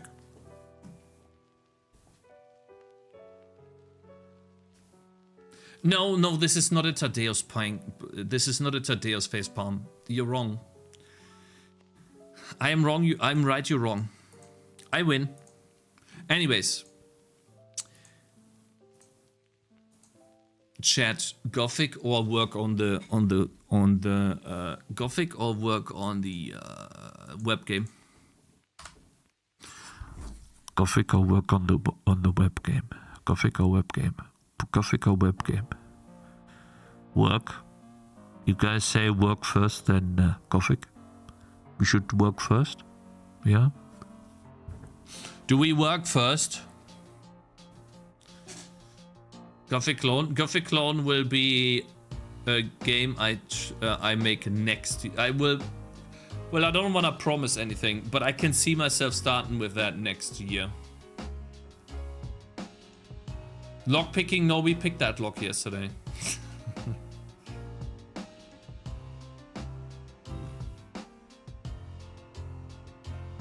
Lock picking when? We did that yesterday. I won. Okay, fine. Let's go into the to-do list. We did the attack animation. I think today we can actually implement the chop down trees by spawning a circular collider that is inside a rectangular collider for the trees. How about that? Shall we? We could also add transparent objects.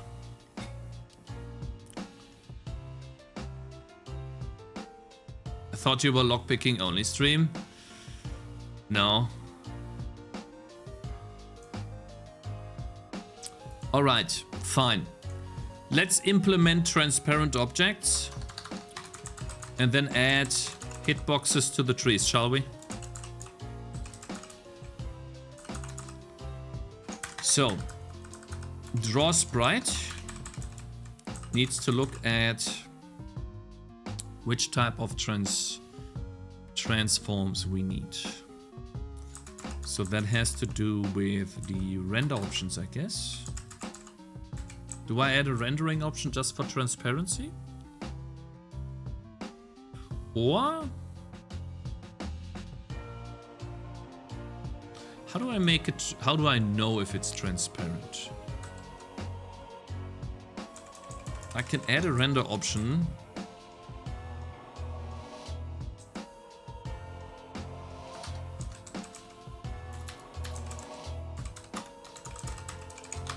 Let me see. Render option. We already have quite a few, and this would be wasted. Render option transparent.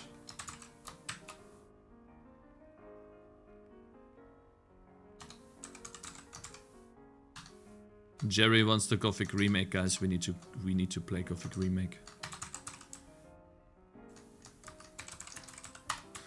All right, get transform is fine. Here, I suppose we do if render data ground transforms. Well, no. Do I make transparent ground transforms? Not for now. No. Let's just do this for sprites. Render data transform count is greater or equal. Okay. Now we need actual transparent transforms. Transparent transform count. And then we call this transparent transforms. And then we do transparent transforms and transparent transform count. There you go. If we have this, then we need to return. But why?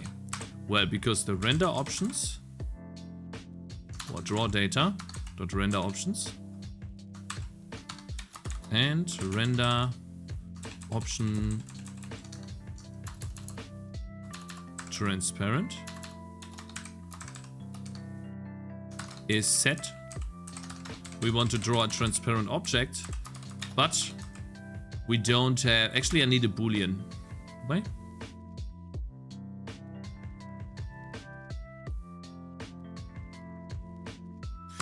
It is so much better to do an int... oops. Int pointer.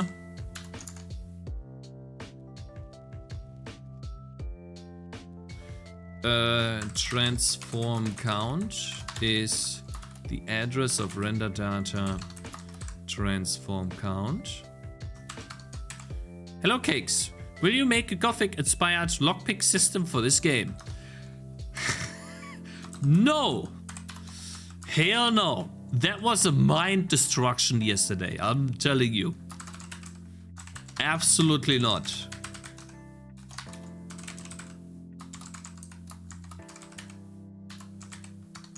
Alright, so by default we do this, and then if we want to draw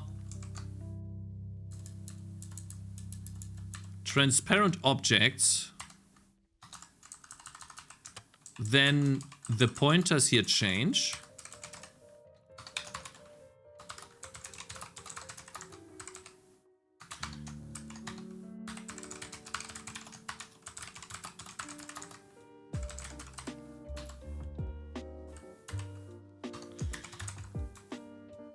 And then we check, well, is transform count, the value of transform count, greater than the array size of transforms? And here's the question, guys. Do I need to do the value of this? Or how do I get the array size here? Or can I not do array size? Because this is a pointer.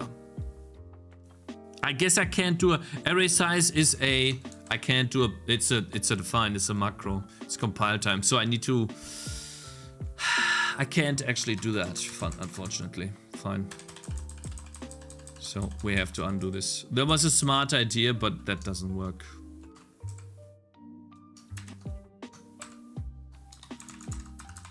Satch. Well, at least we know now that that's not possible. All right, so we want to draw a transparent object, but we don't have space. Then we return. Otherwise, we want to not draw a transparent object. Oh, that's annoying. Oh, that is annoying.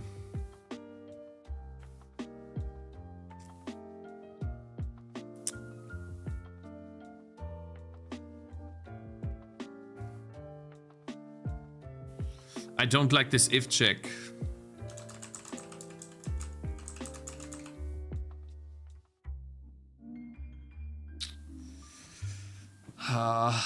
I don't like how this is coded because it's so ugly. So I want to draw a transparent object. Yeah, Christ, it's very ugly, man. Money when? What do you mean money when? We already checked money. Why you show me that pixel? Now it's annoying me too. Which pixel?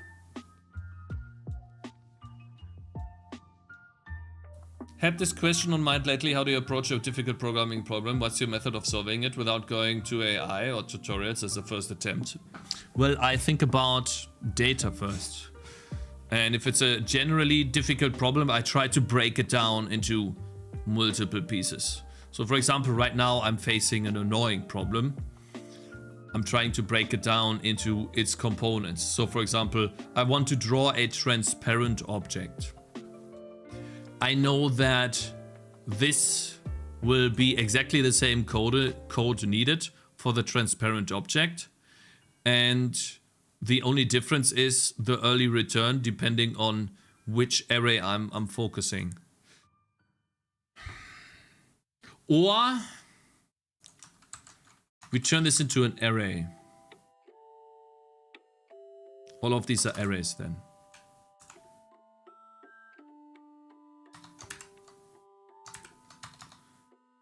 Cakez, this pixel, the pixel in the character animation on the right foot. That's annoying you, yeah? I see.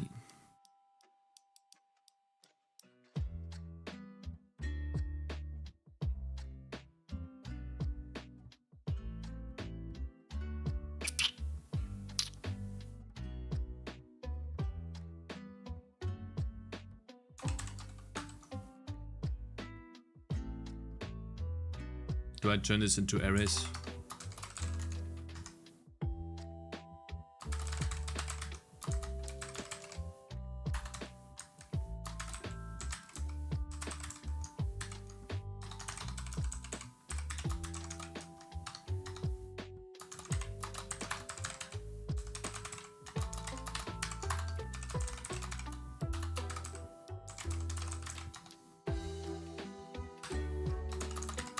How about we do this?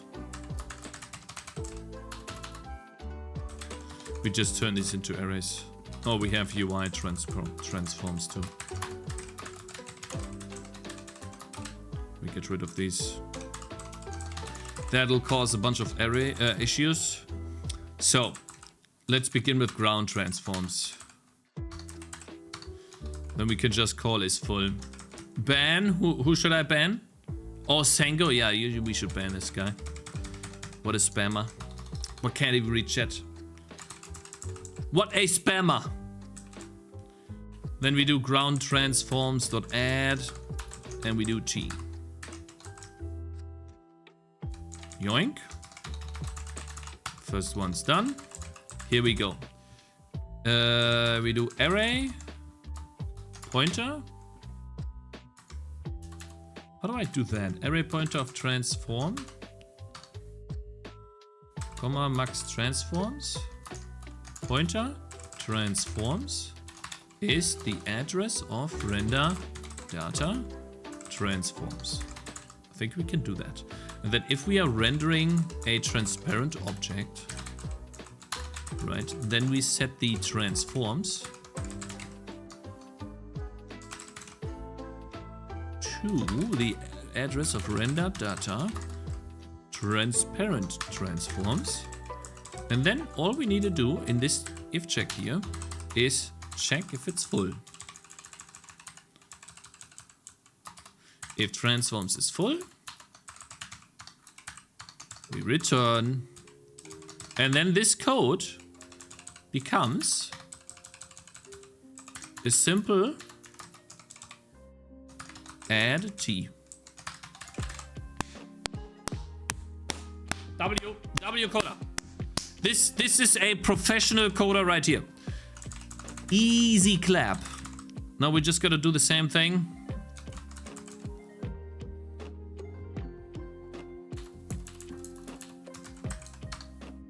For all of the other ones.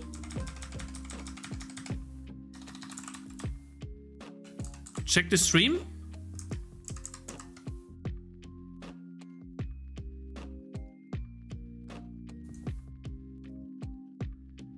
Nani?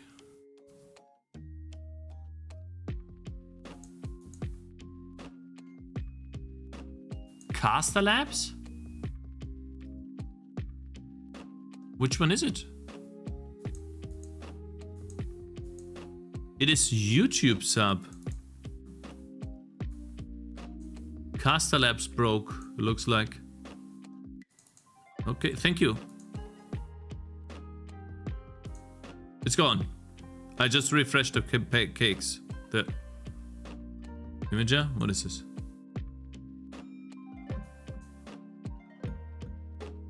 What? What? What? What is this image? Sengo.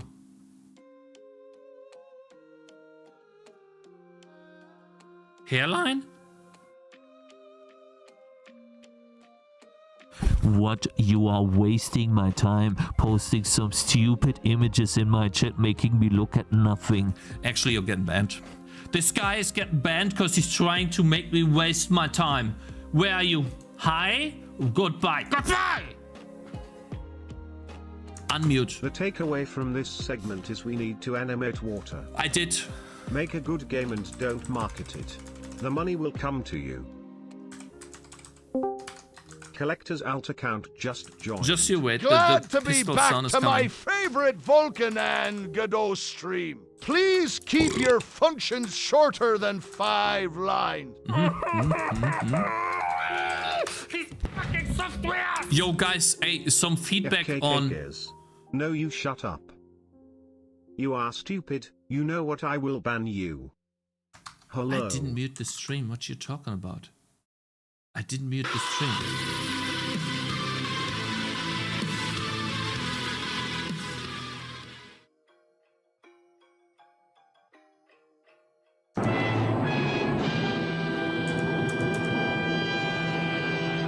You're getting banned too. 5 minutes. You're getting banned too. It's not time. Goodbye. Tschüss. Have a nice day. Schönen Tag noch. Okay? GL Renderer. See, you just interrupted. Shh. I want to ask you guys something, okay? Give me some feedback on the interview, guys. Did I ask the correct question? Could I have maybe said less? Could I have asked a different question? Did I miss a question? Tell me some. Give me some feedback. Clear dev actually exists. It's a lie.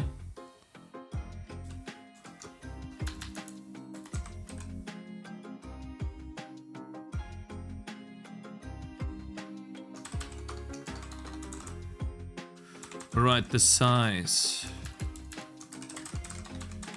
is that, and then it does ground transforms, I think, dot elements is what I need to add in, and then it draws transforms dot count, and then it sets the forms dot count to 0. Could have unmuted the person you were interviewing. Okay, can you stop lying? I think it was good. It felt like a nice podcast. Not fair, the stream is turning into an American elementary school. And everyone else is reading lips.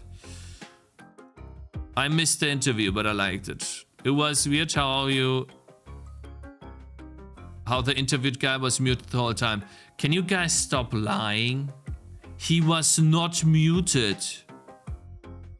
I like the interview style, casual, insightful. It would have been better if he had been picking locks while doing it. Can you guys give me some extra feedback?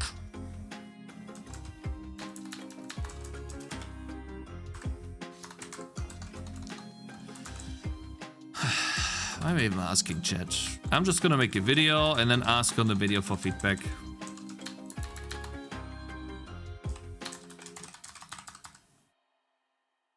Wait, I feel like I can do that.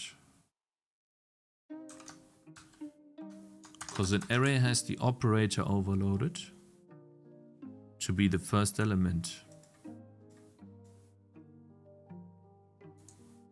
That should work.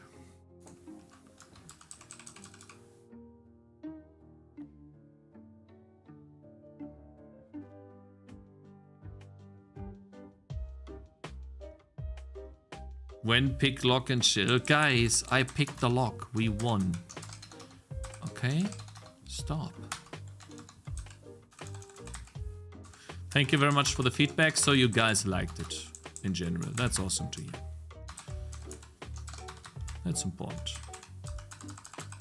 I found it very interesting that he never thought about the appeal aspect. And the power fantasy, right? Do you guys think that a different theme would have sold more copies? Or do you think that the price tag is the biggest? Maybe it's the price tag of almost 14 euros. Right? Maybe maybe the game could have sold more. It would have sold more copies, but would it have earned more money? That's the question, right? Would have it earned more money?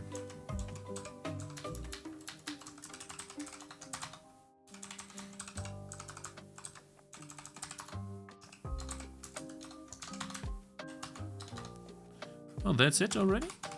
Cool. By the way, guys, the IntelliSense tells me that this doesn't exist. And do you guys remember when we set up the OpenGL renderer for the first time? I always thought that this was wrong, and therefore I didn't add it to the game and it caused a bunch of issues.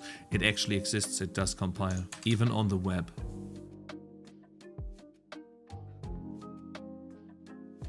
So this is another IntelliSense breaking. OpenGL, by the way, guys.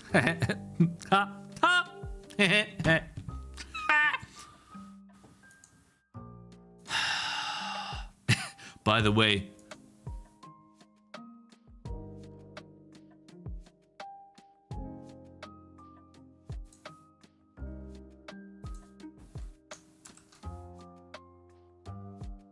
That was because I changed data. That was because I changed data. It'll work. It works. Okay. It works. Good. So now that we have arrays, we can draw transparent transforms, which means render ground game, test ray marching, apply lighting, back buffer, render light map on top, render game objects. Here we go. We need to do the same thing, but here we need to do transparent transforms. And the important part here is that we enable blending and disable blending after this. So, and in order to do that properly, I actually have to look at my old project. Well, my old project, my game. I honestly don't know. Does Windows support creating compile commands JSON files? Maybe. Lighting broken. I was actually thinking maybe the game title plus caps lock combi doesn't draw you in, but I don't know. It's very subjective, and it's a sample size of 1. I use compile commands from CMake, and it intercepts all commands from compiling. It creates a file for IntelliSense. I try to stay away from CMake as far as possible, and it has only helped me the entire time. So I try not to do that. I'm not afraid, but I think it's a waste of time over a long period of time.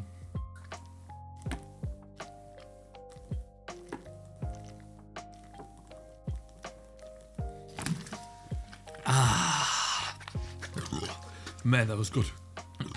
Bit beginnings, my man. Thank you very much for following, by the way. Appreciate it. Oh, man. Whew. All right, so how do we do normal blending?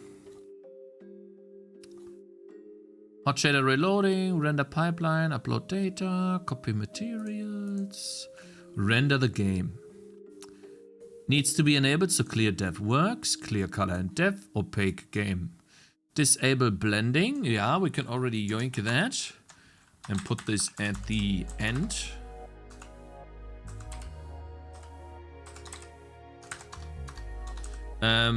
I want to enable dev test and disable dev test after this again. Yeah, I want to disable blending, but I also want to enable GL blend.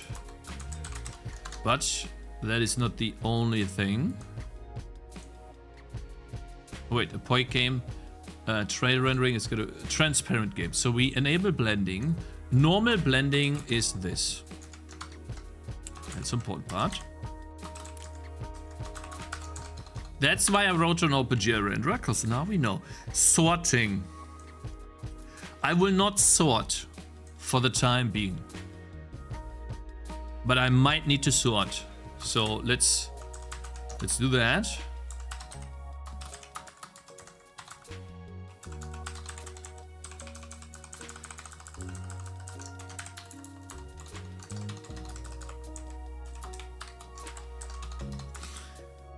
Normal blending, use program, which we already do, but guess we keep it. Viewport is already set properly too. I feel like I don't need to do those again. We upload the transparent transforms.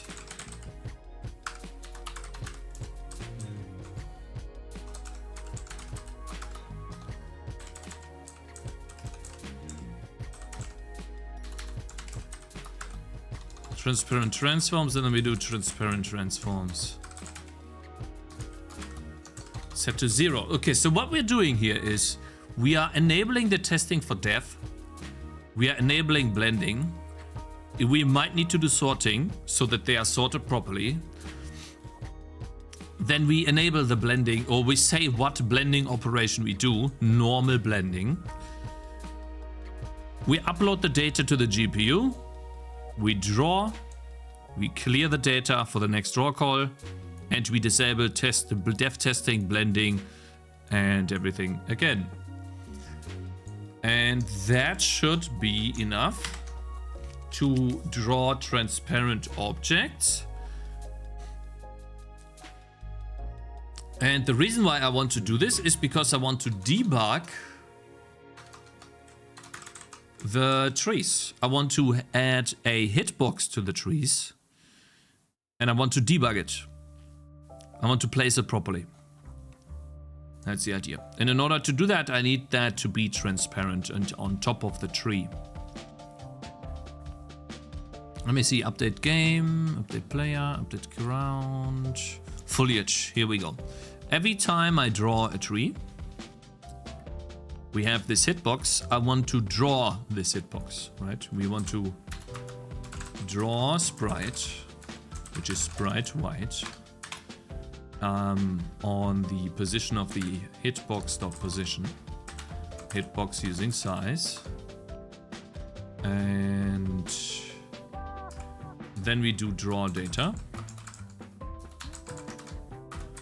Render options is render option transparent.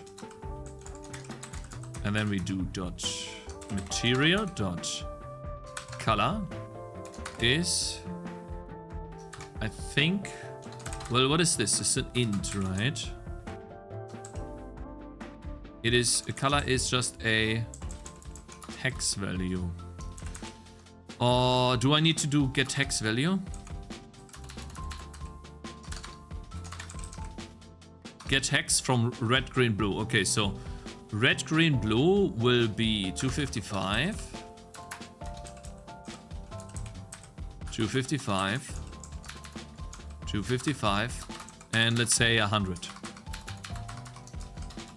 There you go. Let's see if this works. Gothic later? Yeah, we will play Gothic later. Is he coding Gothic 2 right now? I am coding my next game, which is a crafty, buildy, survival type game.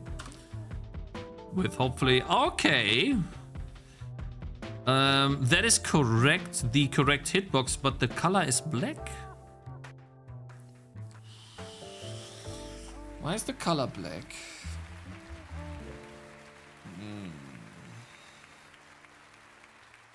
Black core keeper? Not really. Huh. Why is it black?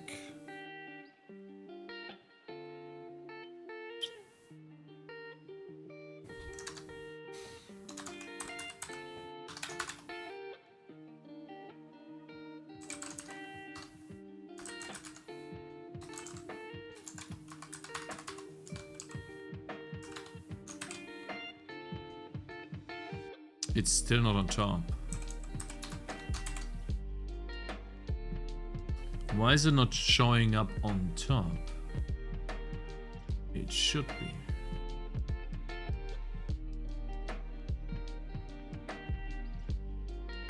That is interesting.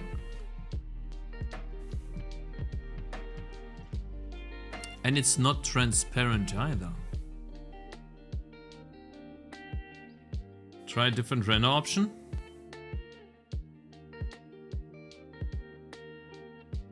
Well, let's see what happens when I draw the sprite. What does it do? Okay, it does the hex first, gets the layer first, draws the sprite. It definitely should go in here. It does. It uses the transparent transforms. And then it adds to the transforms. Now we have one here. Yeah. In GeoRenderer. So it is adding transparent transforms, which works. Then we can check if it actually goes in here. Which obviously first it has to... Yeah, it does draw this. And how many do we have? 167, that's how many trees we have. So it does do that.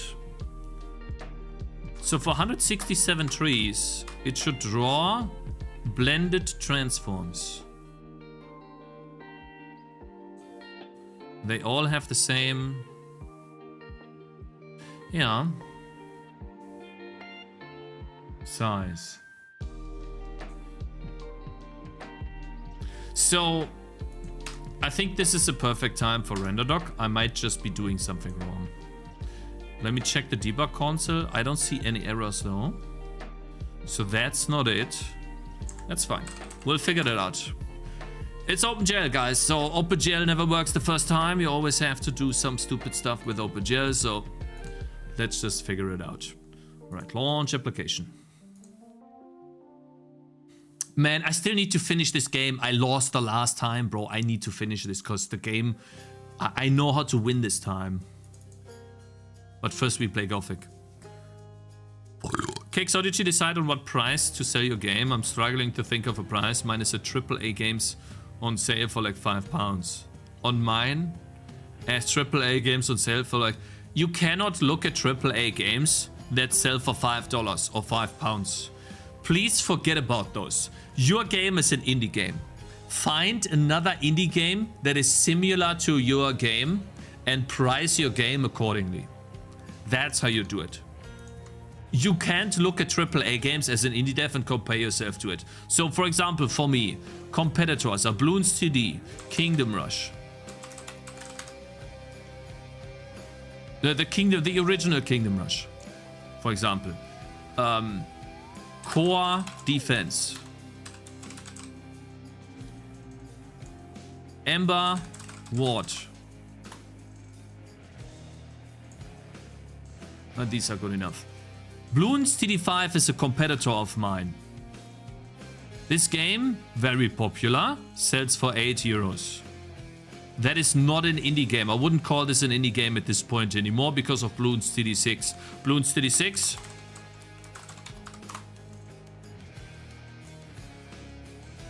At this point sells for €14. So if I make a tower defense game and I sell that for €14, then I better have as much content and visual clarity, fidelity and mechanics as Bloons or more.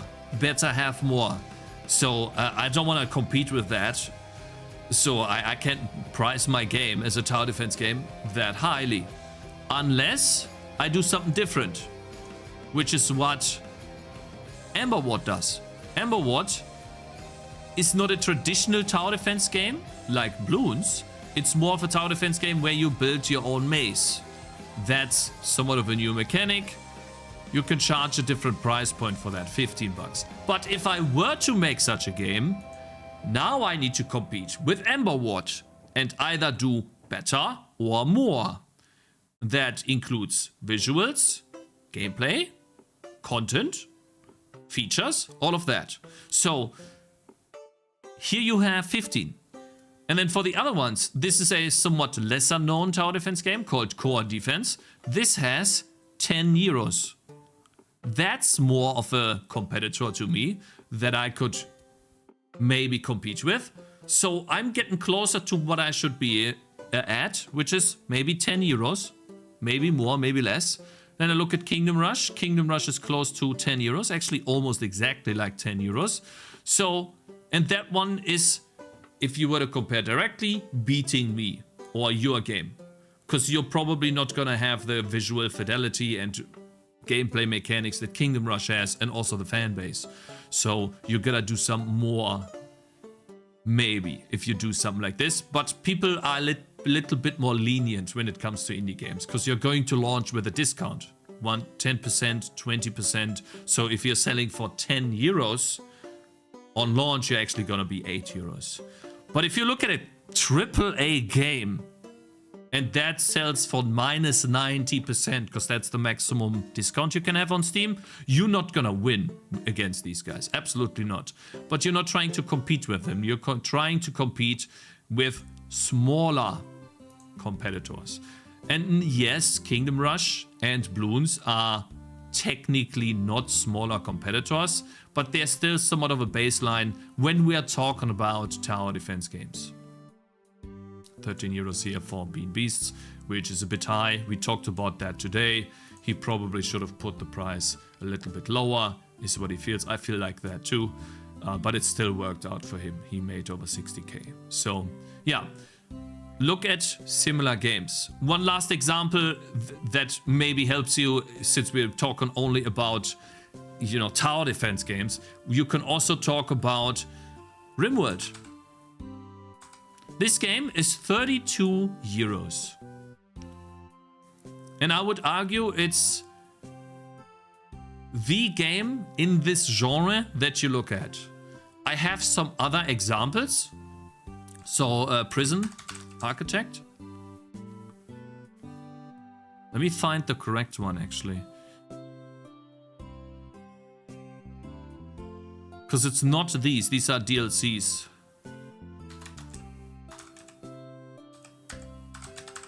Just the real game. Can I find it? I can't find it. So then we go over to Stardew. Stardew is a similar game to RimWorld. DevSpot just calls it the RimWorld from Wish. I mean, it is definitely inspired by RimWorld. This game right here. And if you look at the price, 30 euros. Close to RimWorld. A little bit less than RimWorld, but close to RimWorld. So do that, please. Don't look at AAA games.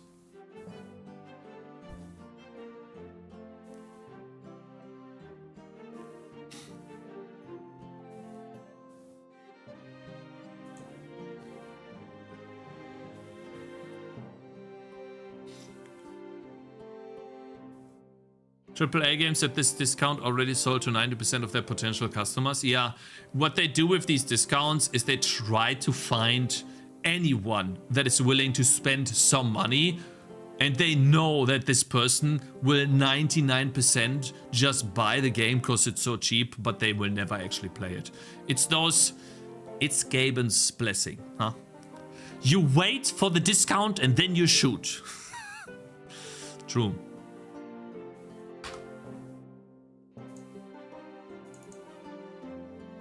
Starfighter, Starship, yeah, there's other types of games I know. But I just don't know all of these by... I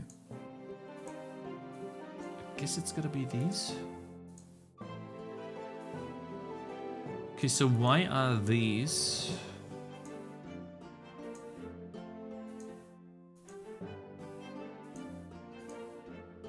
Why are these not transparent?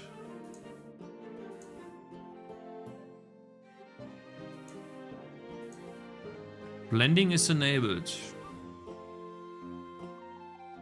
Color operation subtract. Oh, it's doing minus. That's why it's black. Oh. I thought... I see. The color operation is still broken from... Wait, we're in Cake's framework, never mind. Here. The color operation is still broken from the light map. Color function. Yeah, blending function should just be GL add, I feel. Wait, no. The operation is the important one. Equation. The function. Equation. Equation. GL function add, right? Can we do that? Is that what we add here? In the equation add, right? This is one of the big issues with OpenGL. If I'm trying to find what I need to put into this and I don't have internet, just the IntelliSense, it'll just tell me, well, you put an enum here, duh. And then, you know how many enums there is for OpenGL? Tell me one of those enums. Which one is it that I put in here? GL version? GL texture? GL float? It's so... Let's not get angry about OpenGL right now. No, we should not get angry about OpenGL. OpenGL is fine. It's good programming language. Word language? Cakez, what you're saying, it's not a language. Ooh, nice. But it's not on top. Why is it not on top?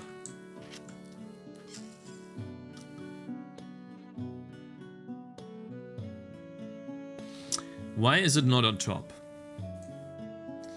What layer is it using compared to the trees?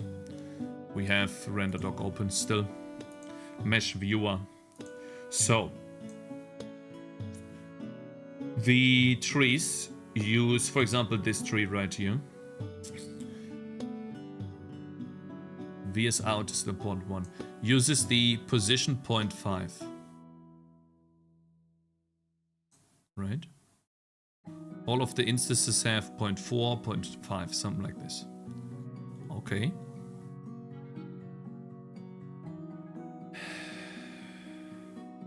The next one has 0.3. Why?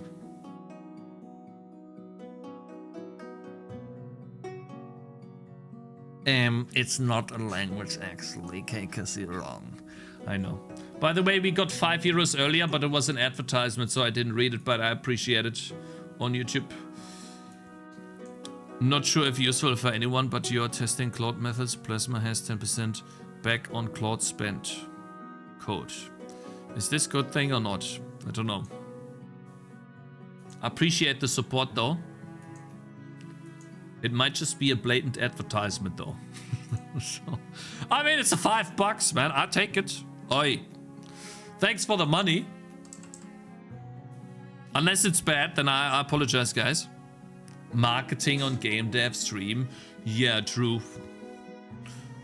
How do you plan this new game? How did you plan this new game? Curious to know your process. Go to the first 2 streams on YouTube. That's where I planned it. And I explain everything. I can't explain it every time again. This your own engine? Yep. That's my own engine. I love making my own engine. It's some waste of time, but I have a hunch that this will be something in the future that I can lean on if I don't spend too much time on it. Alright, so it does compute the layer differently. Let's figure this out. Why? We are using the position of the foliage. We draw... Where do we draw the foliage?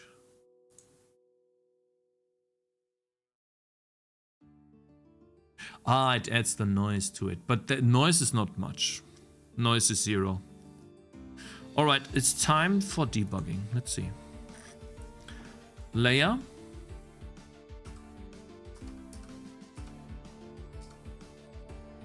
Is 0.29. Okay. Draw sprite. Takes the same position.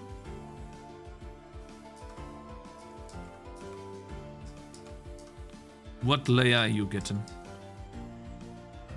We don't have a layer in draw data. I see.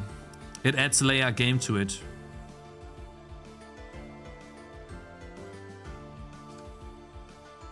I see. That's how it... I see. Guys, I feel like I need to do something different here. The way I calculate... I wrote this off stream, but it's really bad. That is really bad. I feel like I need to literally just copy the layer system I have in my game.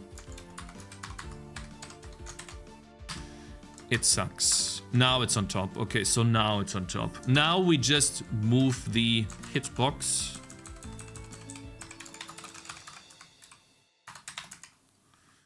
Let's say -20. So that it's a real proper hitbox.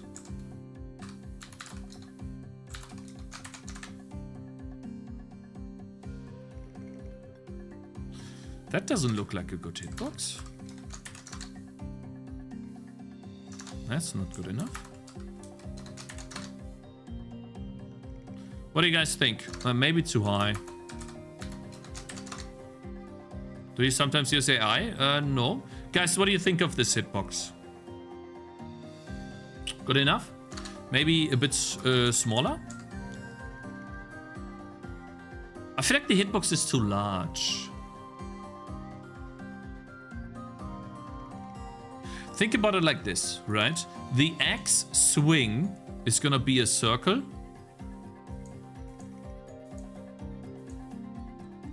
Maybe a circle here.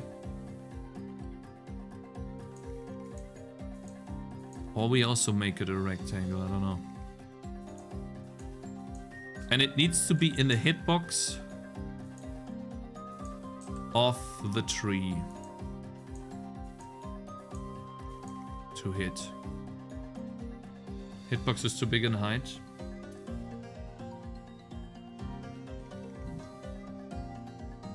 You think it's too high? Could be. 52. Now it shrinks. Put it here. I think it might even be too high. 42. 18 or 16. Would be better like half the tree side. Like this.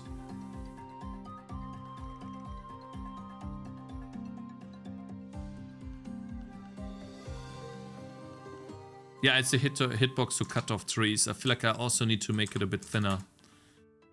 Like 24. That's a bit better. I feel.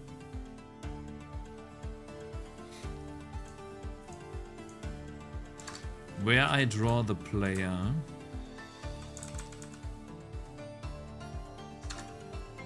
Now I need to do a hitbox for the axe.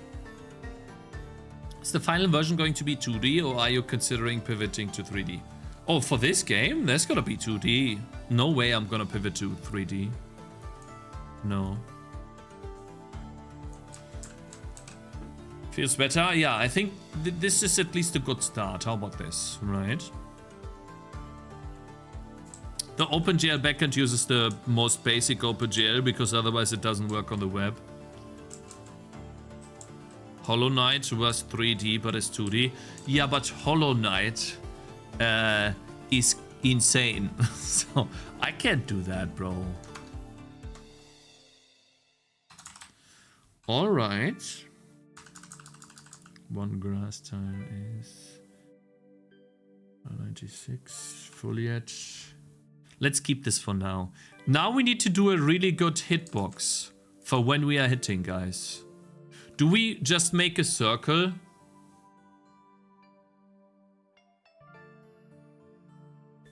To be honest, I need to play... Not Miglon. I need to play this game to check out Chronicon. I need to play Chronicon to get an idea for the hitbox of the melee guy. Because I think Chronicon is a really good game. So what I like doing is, I like to compare myself to other games that are better than me, to learn from them, and, well, to somewhat yoink what they do, so that I can be on par with them, right? And what I'm trying to understand now is, how do they... Not this guy, actually. Yes. Load. No, back. Single player. Load. This guy. I want to know how they implemented their attacking system. And it looks to me that it's creating 3 circles. It's creating 3 circles. Or 4. I need to attack an enemy to see.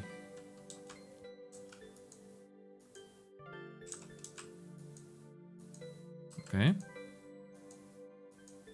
Why is it not hitting the dummy? Why am I not hitting the dummy? Am I doing something wrong? I thought you could hit these dummies. Huh? What?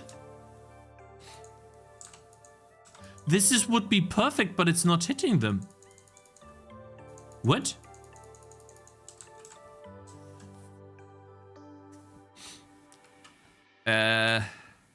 Well, Maybe I need to talk to this guy first. Blah, blah, blah. Activate the Fallen Temple. Okay, I mean, maybe there. The Fallen Temple. Right. Waypoint. Okay, so we got a waypoint. Let's just... We will die a lot to test this. Man, the eye lighting looks nice. Okay, so I'm not hitting them. Oh, is there... Wait. Settings. Can I get... damage numbers?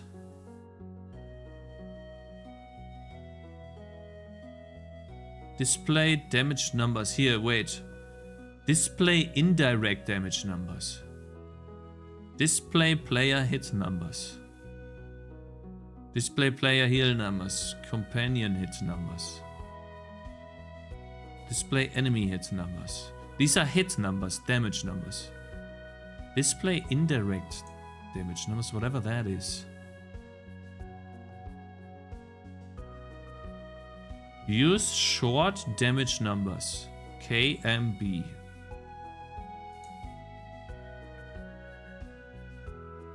Display health bars. Do I have this already now?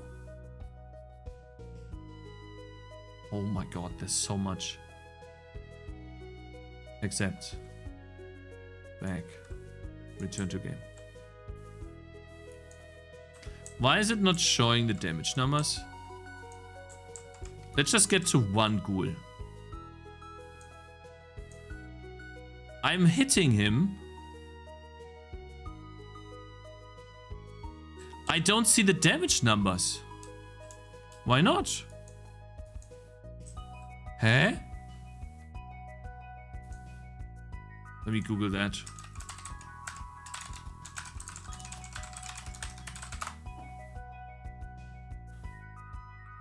Toggle the floating combat text directly within the game's menu. Pause menu, select options, navigate to interface, display player hit numbers, and display indirect hit numbers. Toggle these on to see the numbers in combat. I don't see those.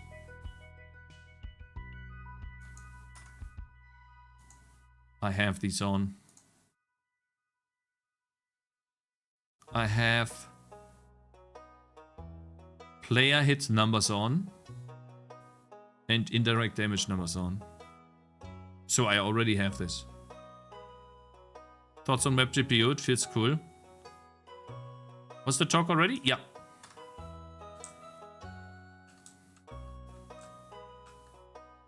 Come on, one guy. So I still hit this guy. It still hit him. What? I don't get it. Like, how am I hitting them?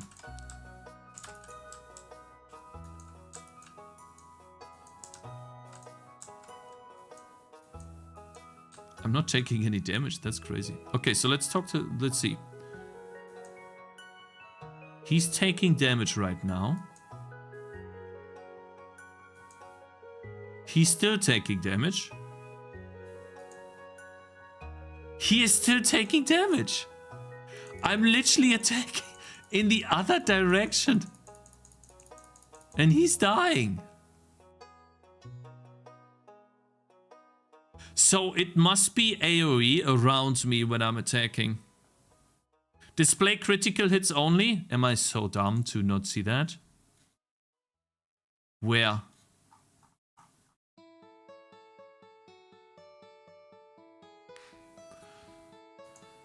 Thank you. I appreciate that. Thank you, man. Oh, damn. That's cool. There's a bow, though. Why are you not showing me the bow? Alright, okay. What is this? Is this a chest? No. Man, this game looks amazing. Okay, now we see. Let me get some HP.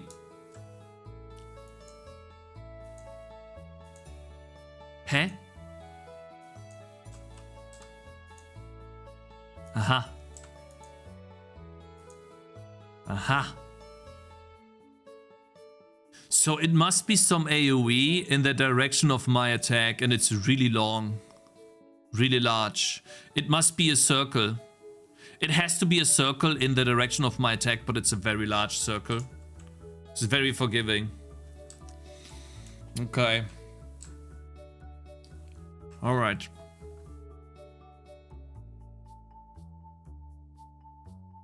Bad UI design. Selecting that option should have untoggled the others. It's fine. This game is very old, bro. But fine. Okay, so we got an idea of how they do it. And this is a really good example to look at because this game functions very well in 2D. And because you need to fake in 2D a little bit, right? I'm gonna quickly yoink gpu.hlsl. How do I get the circle? Render circle. You just discard, right, from the length squared.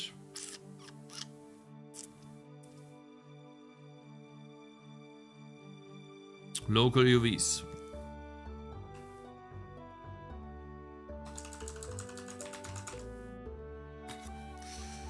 Okay, that's how you do a circle. What do I have? Frag is font.frag. Quad.frag. What do we have here?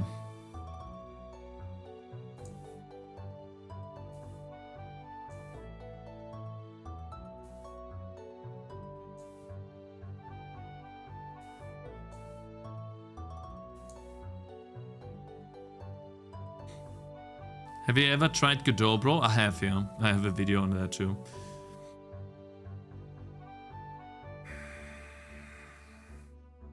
I would like to draw a circle.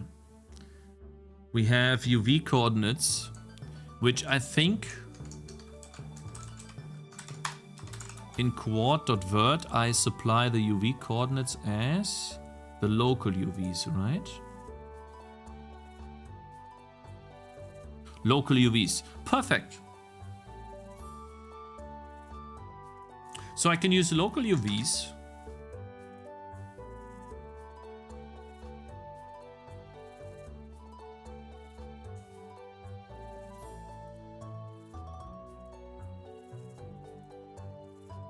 What are you saying, Unity on top? Stop distracting me, bro. I'm thinking.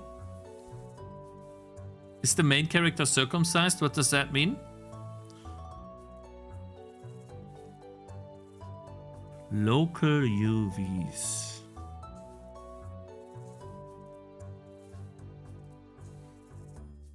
Well, if we add 0.5 to the local UVs,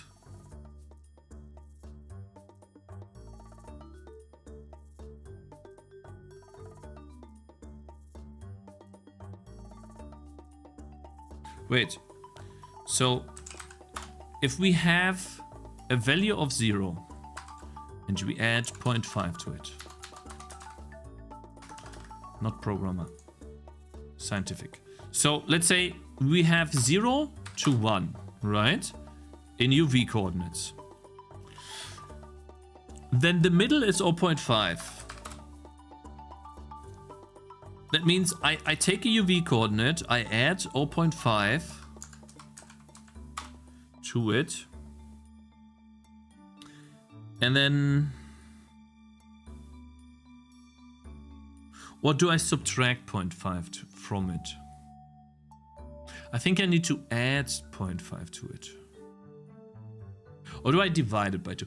So I want to create this middle point where I discard. What are you trying to do, sir? Well, maybe I can draw it in Paint and you guys will understand what I mean. Watch. So the idea is the following. I take a quad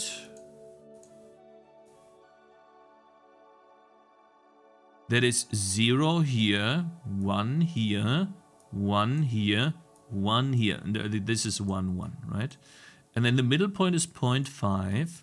And any point whose distance is greater than 0.5, the length that is greater than 0.5 or equals will be discarded. Right, so this has a length of 0.5 from the middle point. Can I figure this out? Let's say I have this point. How do I get the distance to 0.5 and 0.5?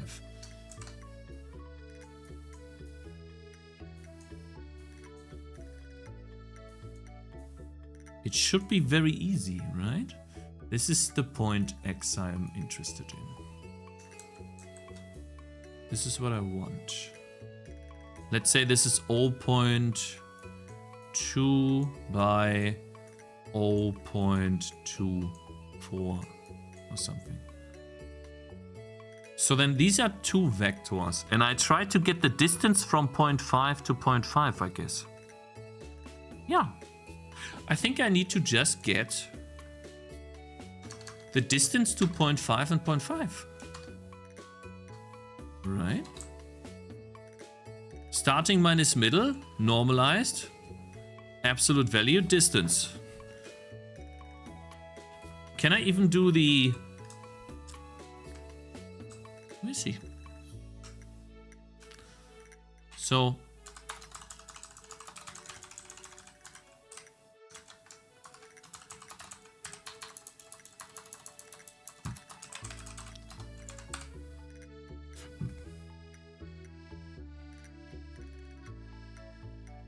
It's actually better to get the square of the dex and check if it's bigger than 0.2. Okay, so let's see. Float distance is UV minus vec2 0.5, comma 0.5, right?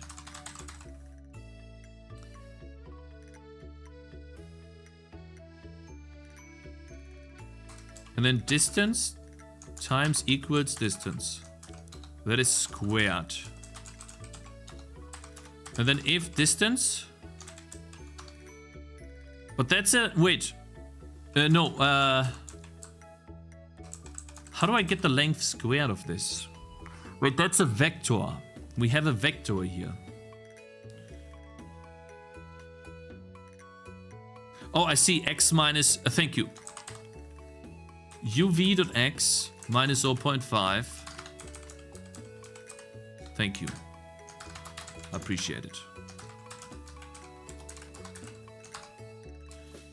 Plus y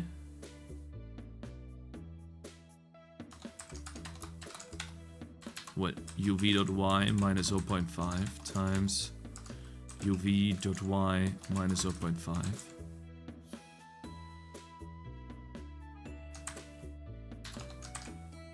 Float dist is if dist is greater than 0.25, discard. Damn! Thank you very much, bro. Appreciate it. Thank you so much for your help with this. Yeah, now we just need to add the render option circle because we don't have that in the shader header. Render options starting though. They are ramping. We only have 24 bits. Yikes!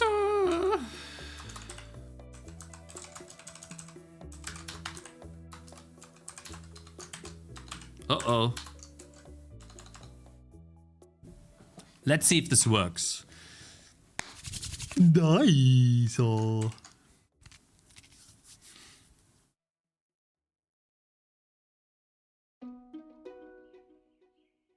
Anyone know what I'm trying to achieve with this formula is I want to draw a circle. And when I can draw a circle in the game, then I can draw a hitbox for the character. Or a hit. What is it? It's not a hitbox. What is this, guys? When I'm attacking and I draw a circle and the circle is the thing that hits, that is not a hitbox, right? The hitbox is something that I get hit with. What is a hit collider, I guess? So if I draw the player, for example, right? And he is idling. Then I can draw a player, I can draw a circle.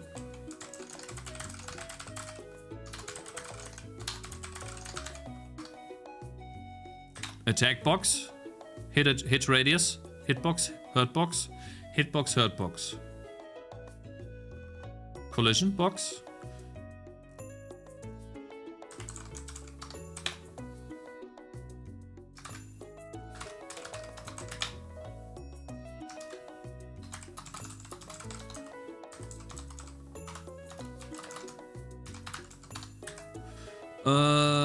Render options.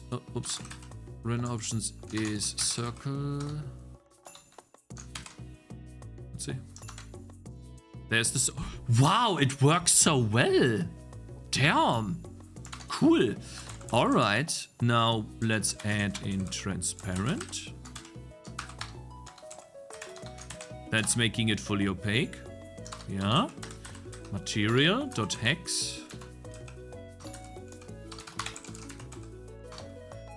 Let's make it blue or green. Now let's make it blue.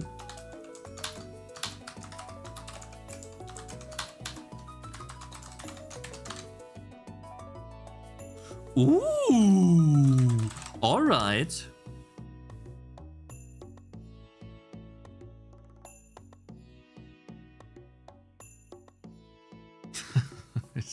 That's his name, Mr. Enix, okay? Shut up. Okay, if you were to do some research, maybe you would know. Okay, so now we need to get a good attack box position. Obviously, it's gonna follow the mouse, but right now it's not. So it'll be... We need to somewhat get the center of the player. Player center is player position plus vector 2, 0 and a minus 20, which will adds to 20 for now. And so then that will be player center. So const vector 2 hit position, I guess, is player center plus const vector 2 mouse direction is player center minus input mouse position world normalized. Oops. Mouse direction times 12. Let's do the hit position now. Let's check. Of course it's the other way. Of course! Always. Every time, man. For 4 years, I've been trying to figure out if it's center minus position, if it's position minus center, and it's always wrong. Okay, that's bad. That feels bad. So, because now I can't attack down. Terrible. Terrible gameplay. This sucks. So, maybe it shouldn't be the player center, but the player position. Let's see. How does player position feel? Honey? No.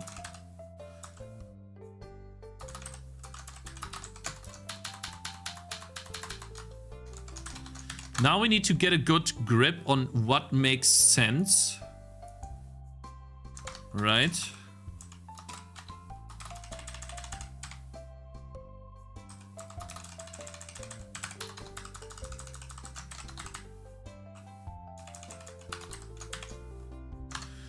What makes sense when attacking? This is too far down, I feel. Right? I'm not hitting far enough up. This hits too far down. Though it does make sense, right?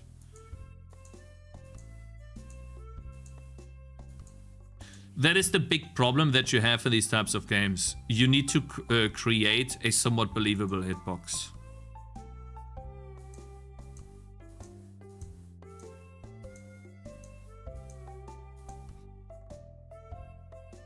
How do I see the game changes so fast? It's called hot code reloading. The game can run while I make changes to it. Very important to have in a C++ engine, in my opinion. Because it just multiplies your progress by multiple X. Minimum 5X. See how PoE does it. PoE is a top-down game with 3D graphics. Maybe the player center should be a bit higher. But then, I mean, that makes no sense, right? We definitely need this on top here. Somewhere. It looks good. Check with gameplay element that you can actually hit. Well, fine. Hit position. We get that as well. All right, chopping trees.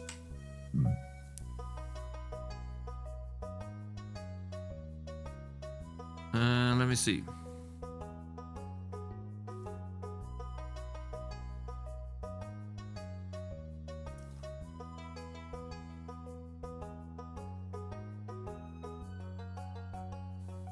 Just one-shot it? No, I don't need to one-shot it. I can make it wobble, right? But in order to figure out the hitbox of a tree, I need to load it.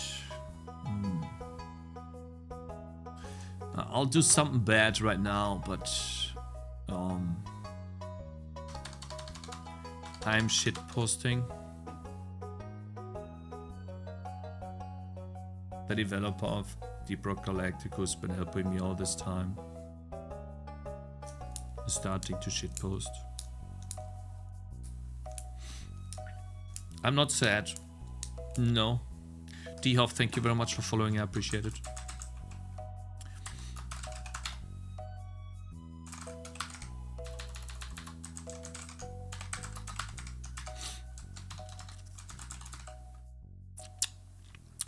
I need to code this much better.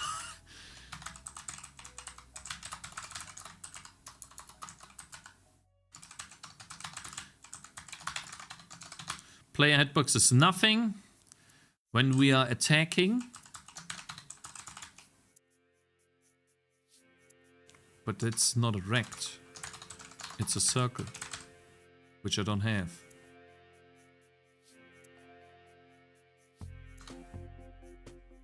Shit. One sec.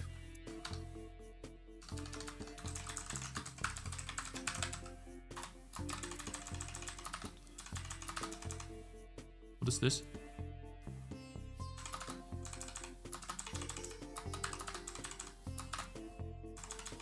Uh-oh.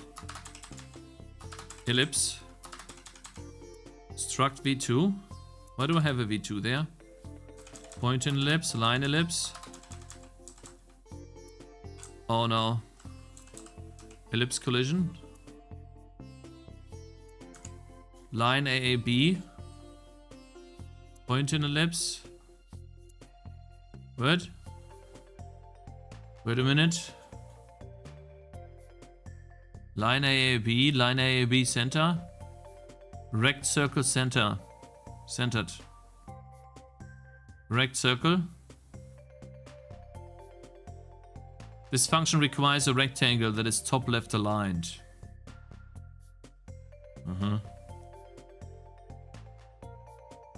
Rect circle. Oof. Yikes. Maybe I should just make a quad. Maybe I just should just hit in a rectangular motion. Maybe that's better than a circle. Guys. But it would be rectangular rectangular hit. In any case.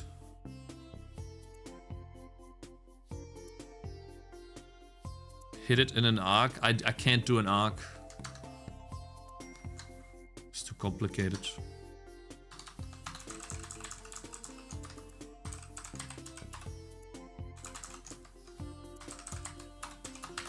I can't.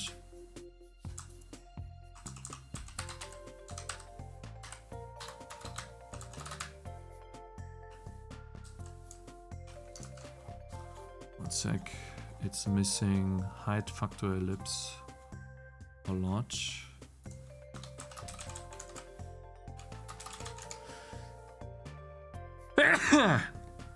Circular can go around objects. True. But is that bad?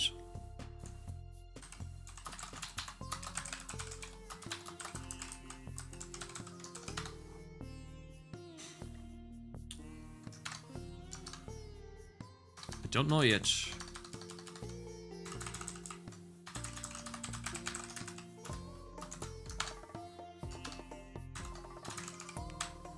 Defines. Put this here.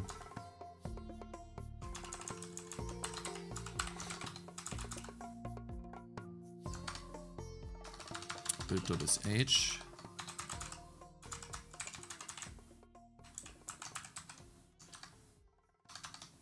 And then we need to get rect circle. I don't know which one is the best here though.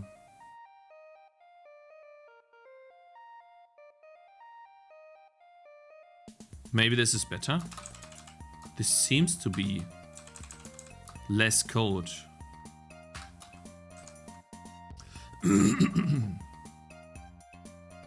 But the rectangle is not rotated, so we'll have to test.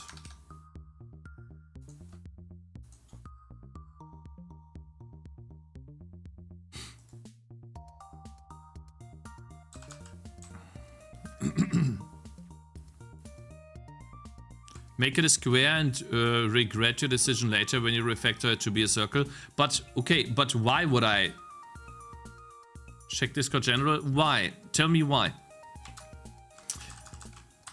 Why would I regret this decision?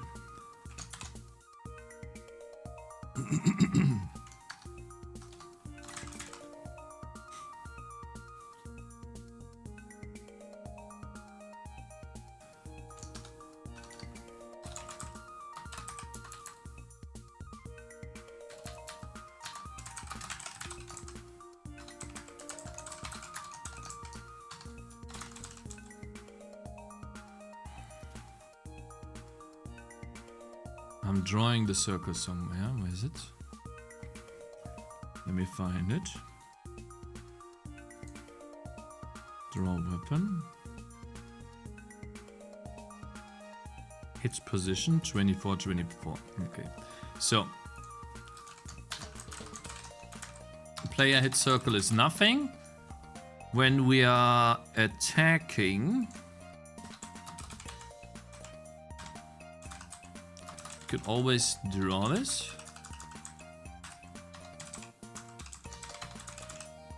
When we are attacking, let's do a static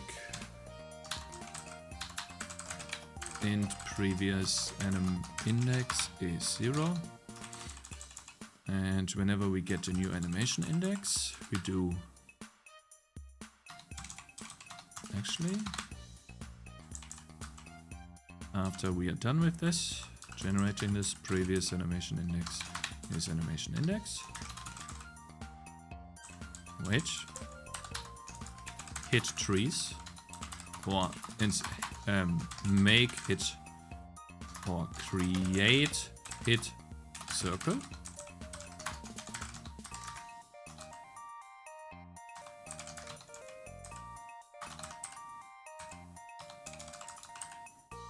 Wait. If the previous animation index is less than the animation index, and wait, if the animation index and the animation index is greater or equals to 4 or 3. Let me check in Sprite.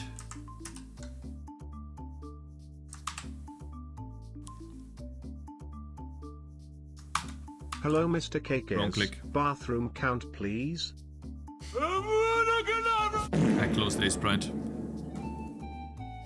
I love the way you sell memory management. How do I sell memory management, brother? X swing. Okay, so 0, 1, 2. So if we hit frame number 2, that's when we do Don't the hit. be afraid of poor marketing Game and you'll be state. stronger. hit Good game player hit will circle sell, is none delays. hit The position money will 24. come to you. Right. Dot position or dot origin is a position, and then dot radius is 24 pixels. Now we have this player hit circle, and now when we, this is important, we update and draw the player, we update and draw the ground. Here's the foliage, and the foliage now needs to check if we have, if rect circle centered, I suppose, a centered rectangle with a circle. The hitbox and the circle is the game state player hit circle. Then we make the foliage deal take damage. Now the thing is that we need another condition that takes a look at the player hit circle.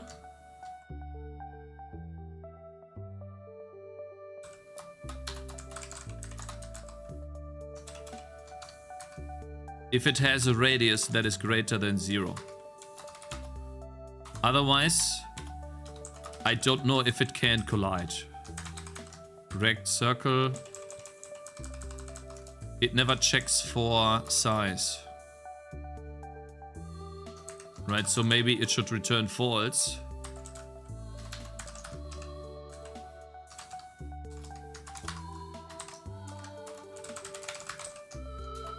Right. Then we don't need this check.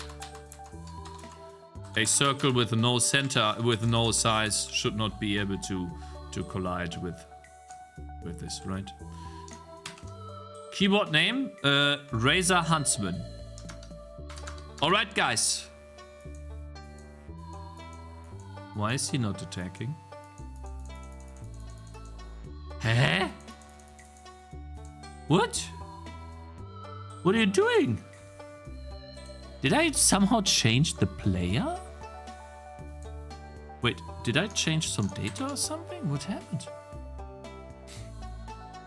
Update and draw player. Player hit circle.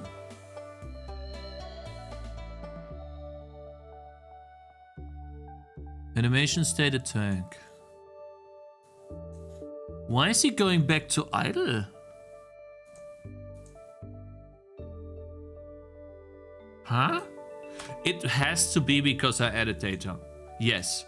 Okay, so now... Why does it hit? The circle is not overlapping with the hitbox. Huh? Why is it hitting?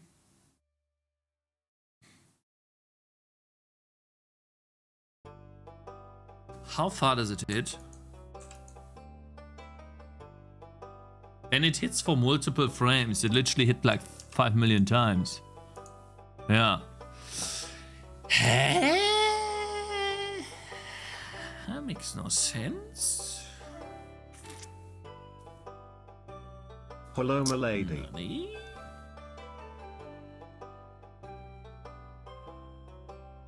Also, why is it colliding? That makes me mad. Maybe the rectangle circle collision detection is not correct. Maybe that is not correctly coded. Debug testing. Uh-oh. Let's see. Draw sprite. Input mouse position world. A size of 24 by 24.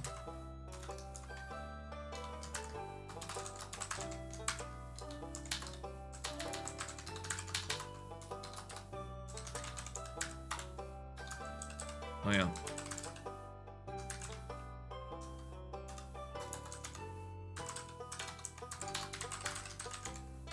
There you go. Your comment section says meme, Ori. Assuming enemies and players have circular hitboxes, circle to circle checks is faster than box to box. No, that won't work. I've tested this multiple times. You need 2 types of hitboxes in a game, in a drop-down game, if you want to do it properly. You need a ground circular collider. You could also do a ground box, works too. But you need a box that is on the ground, and you need a box or a point that is on the ground. But a point is a bit... It can work too, but it's a... Yeah, I guess a point works too. You need definitely a point on the ground minimum, and you need a box, a rectangular box, or a capsule collider for your body. If you don't have that, then you cannot properly collide arrows at the same time while colliding ground effects. A ground effect is a circle on the ground that can never collide with your hitbox, because when you're standing here, I'm standing on this little blue dot position on the ground, right, where the circle rotates around. My head touching a ground effect that is here would deal damage. That makes no sense to me, right? The ground effect, if it's touching my head, deals damage to, makes no sense. So it needs to collide with at least the position on the ground where I'm standing. Better even a circular ground collider that is testing the circular collider of the ground effect. So you kinda need 2. That's just the way it is. It complicates things because it's 3D, but yeah, that's what it is. That's what you have to do.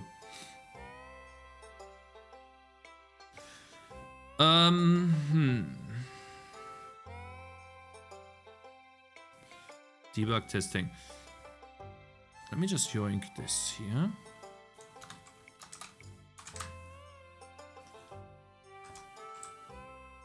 So now I have a circle that follows my mouse.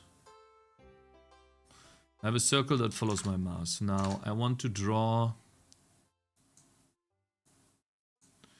I want to draw a rectangle.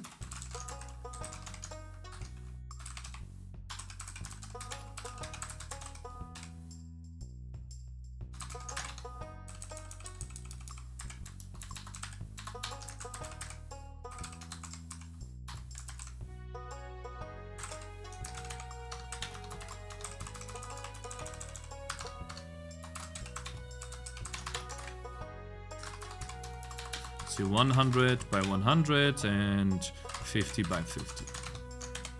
Where's that? It's gotta be somewhere. Okay. So now I want to test what happens when I'm colliding, when I'm trying to collide the mouse with the rectangle. But I kind of need to go to the bathroom, guys. So 1 sec. Okay, give me 1 sec, please. Does the tree react on mouse and not on the collider? The tree reacts on the collider, but it stays on too long.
Okay, chat, log in.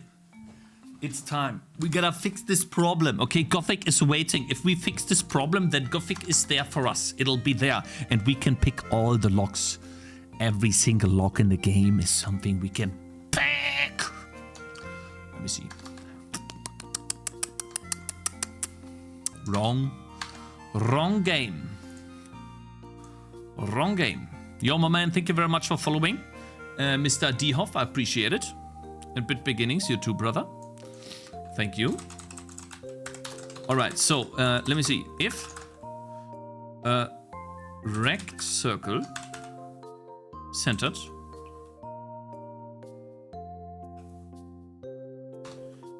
rect circle,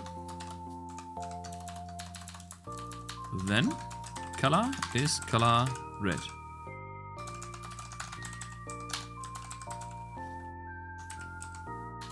Green. Okay, let's make it green because I only have green. Now, what is color? Let me check what color green is again.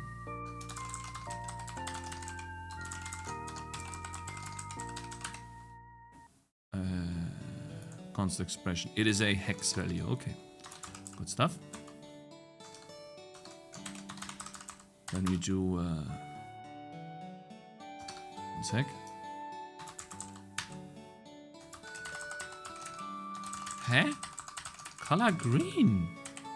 Bro, I literally just... Oh, it's in render interface. I see. Color green. Dot hex. I see. Okay.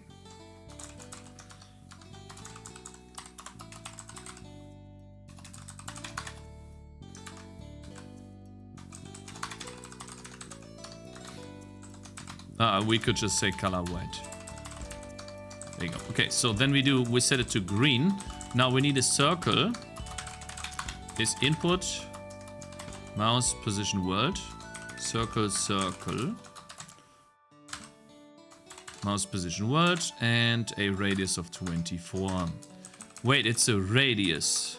That's where the issue is. I see. The radius needs to be 12, then it makes sense. 24 turns it into a 48 radius. This is just the radius of 24 divided by 2. That's why it's wrong.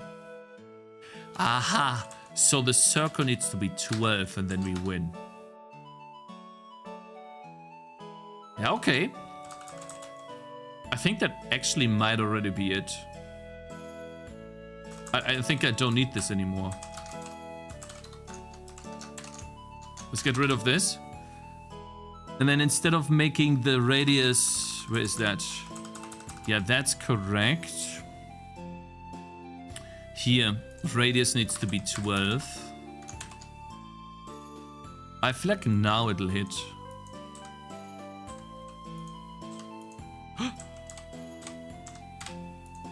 It works. Okay, so the only thing that is breaking right now is that this condition seems to happen.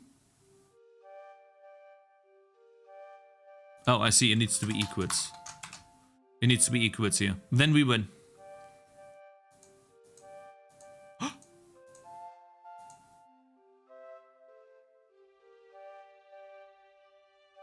Okay, now we need to check how it feels. Let's get rid of the debug drawing.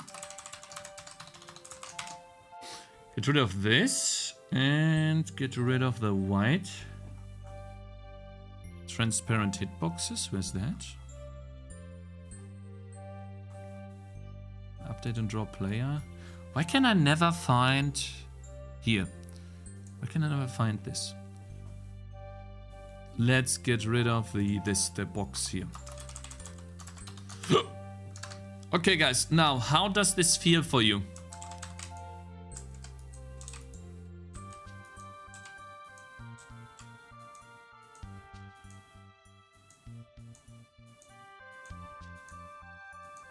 How does this feel?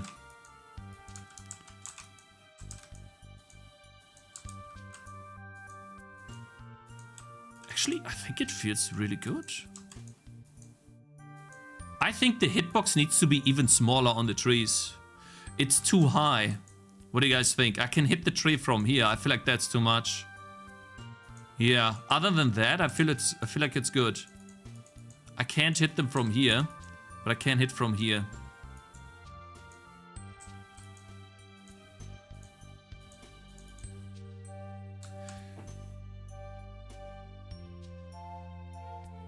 Yeah, probably only the stump should be the box for hitting them. You're right. We can fix that.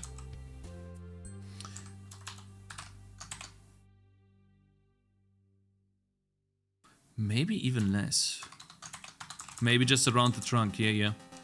Then we do -6 or something. -4.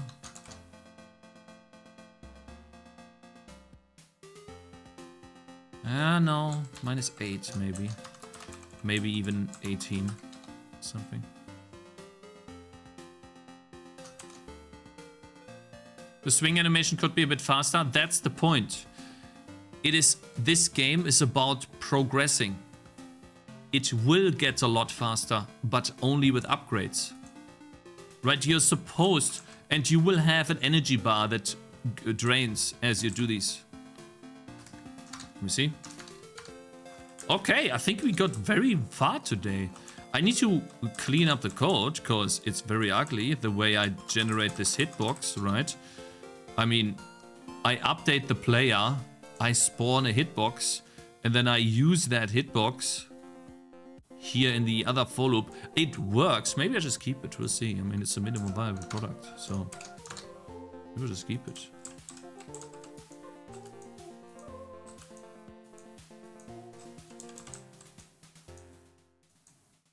So I could still hit this from here. It's crazy. Maybe that's still too high, guys.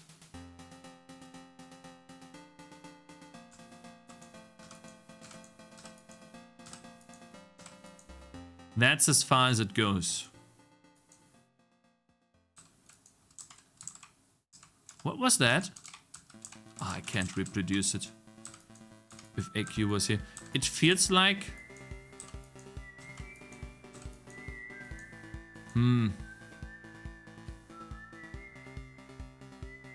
Replace the cursor with an X.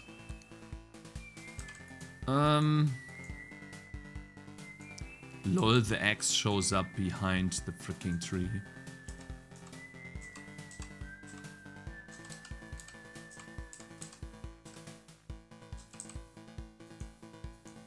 I mean, it's fine, I guess. The attack radius is still the same, yeah, but I think it's fine.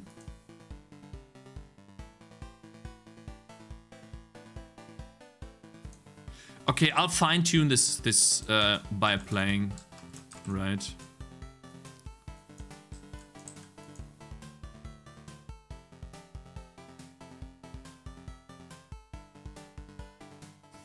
Where can I learn to develop games without needing an engine? Keep in mind that I'm already a programmer. Well, you can learn it here. I also have a good tutorial on C++ Raylib, which shows you how to make a really small game.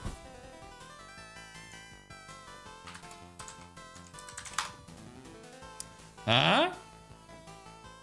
That was the rasterization at half a pixel position. Yeah, but why does this happen to me? I extensively checked Stardew Valley's code, and it didn't do that for me in Stardew Valley. And they also make the camera display, or the camera is also positioned at half a pixel position. So why does it do that for me but not for him? Why? Tell me. Huh? I don't know why I get this and they don't.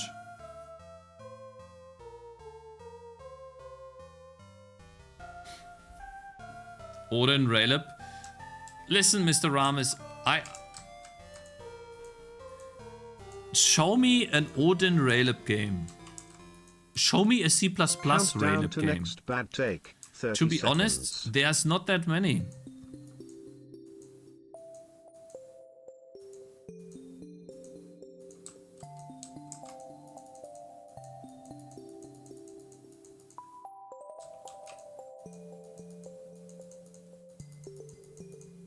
How many hours on a day do you spend creating games? Right now, not so much, because I'm trying to get everything else around my working setup. I just moved into this place right here. It's not done yet. I have to clean a lot. I have to, you know, do stuff a lot, and it's other things too. So probably what you see on stream at the moment is what I do. It is not that much, but I try to do stuff every day to keep in touch with the games, to continue. The most important thing that I learned is make progress every day. The rest will fall into place over time. I did get lucky, but still I managed to make an entire game. Even before I got lucky, I managed to make an entire game and it was successful before the pop-off. And that is because of you guys and sticking to it every day. Check Discord, please. Okay.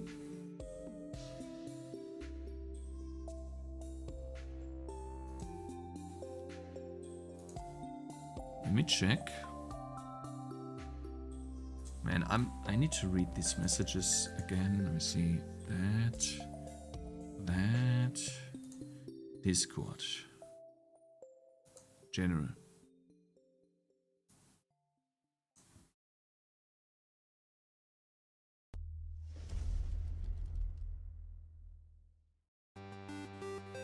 So it's in this circle, but not in this circle, is what you're saying.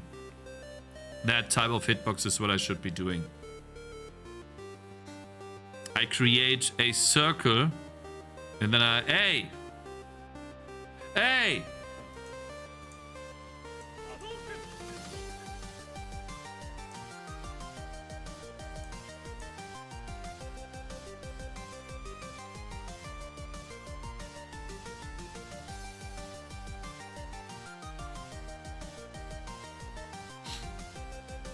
Too slow? Yeah, you guys are noobs. Anyways, guys, it's time. It's time. Let's not waste any time. Log in. Im wahrsten Sinne des Wortes. Gothic.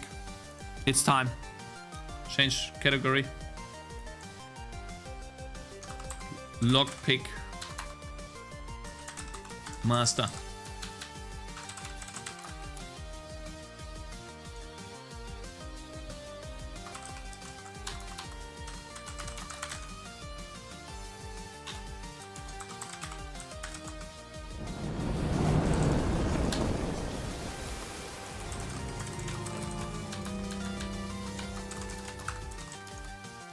Alright.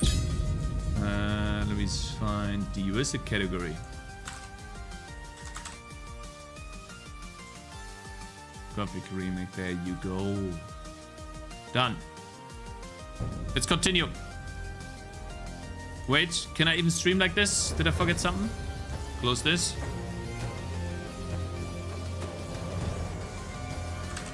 Continue. Anything I forgot? I have to close like 10 million things. And was already playing messenger for the fire mages. Sounded simple enough. Alright guys, last time we managed to pick the insane lock, and what did we get? A Morning Star. A Morning Star! And so this is going to be the last lock. Careful what you're saying. Some people can't be helped. What? Did he call me an idiot? But keep this to yourself. It's of no concern. Anyways, this guy's gonna carry us now to the new camp. Take me to the new camp. Let's go. Lock in. I knew you'd see sense. Follow me. Let's go. Give me all the XP along the way, kill all the wolves, and loot them for claws. Please. And give me money. Been here long enough. Carry me. Time to head home. Yeah, this will also finish the quest with Thoros. We don't have to kill him. Even if we kill him, he doesn't really have great weapons. He doesn't have that much. Same with us, but nobody really cares what you do. Let's eat some. Can we eat while... we can eat while we run. Big W's. Very nice. Guys, let me know if there's any lags, okay? Game knows its player. What you talking about? Oh, we should have probably slept. It's almost night time. Oh, I'm so dumb. What if I stand still? Oh, so he just keeps walking? No, he doesn't. Okay. Let's save. Oh my god! He just kills these guys. 80 XP. You got it, right? Oh, he's taking damage.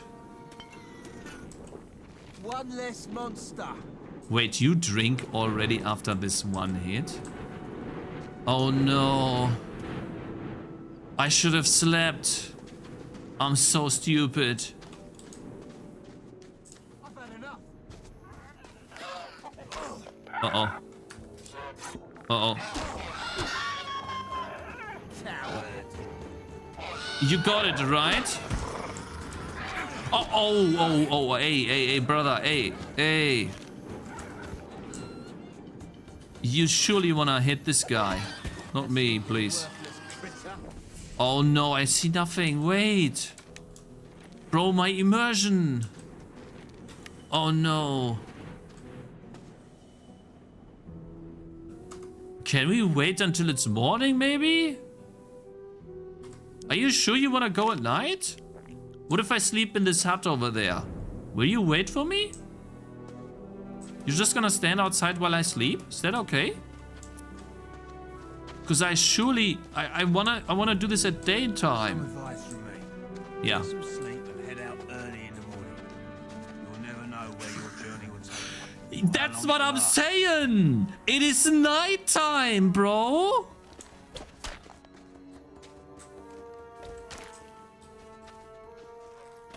Shoot him. One less monster. One less monster around. Thank you for your arrow. Chat, what if we can craft arrows in this game? That would be amazing. And maybe we need claws to craft arrows.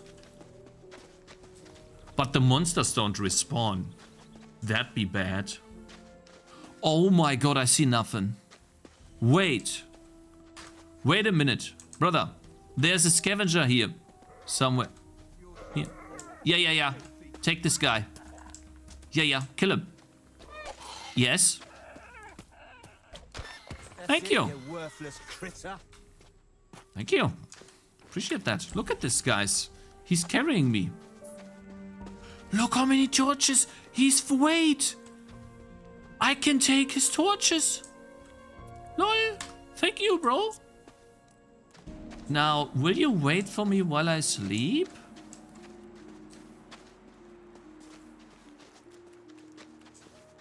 What difficulty are you playing on? The Gothic difficulty.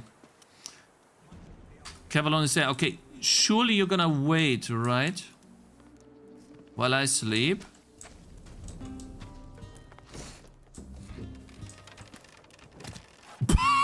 I'm literally putting a fire hazard into his hut. What? How's this even... And now I'm sleeping next to it. Next day, dead. You better not. I'm sorry. Surely he's still here, right? No. No, hey, sorry. I'm sorry. I'll go. He's fighting Cavalon now. No, he's not. That would be so funny if he fought Cavalon. Wait, give me that torch. Thank you. Imagine I piss off Cavalon, he fights Cavalon, I get Cavalon's loot.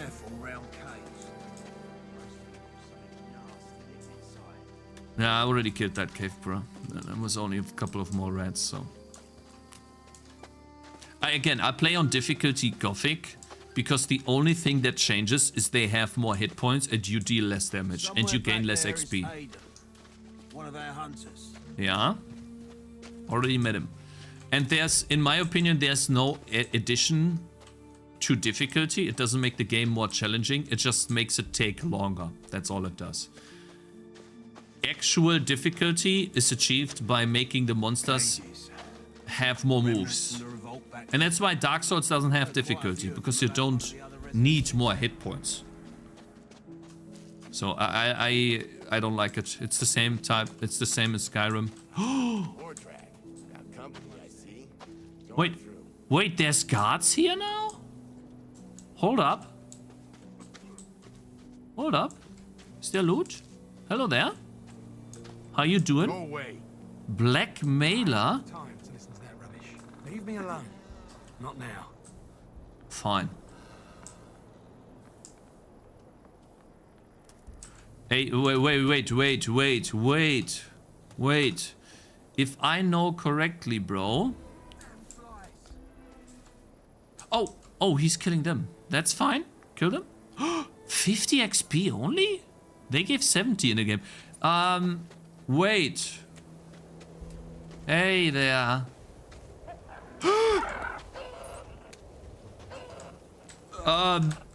Mordrak? Hello? Yes? Kill this guy? Ah! Thank you, appreciate that. Wait a second. Oh, this guy's farming torches? Wait, he's going back? Where are you going? Guys. Uh-oh. Yeah, hey. Mordrak, you got this, right? Nice, thank you. There's another one. That's it, you worthless critter. There's a torch on the bridge. Chicken for dinner. Lol, there's more. Got him. Hit him. Oh, he's hitting the fence. Oh no. Nice. One less monster.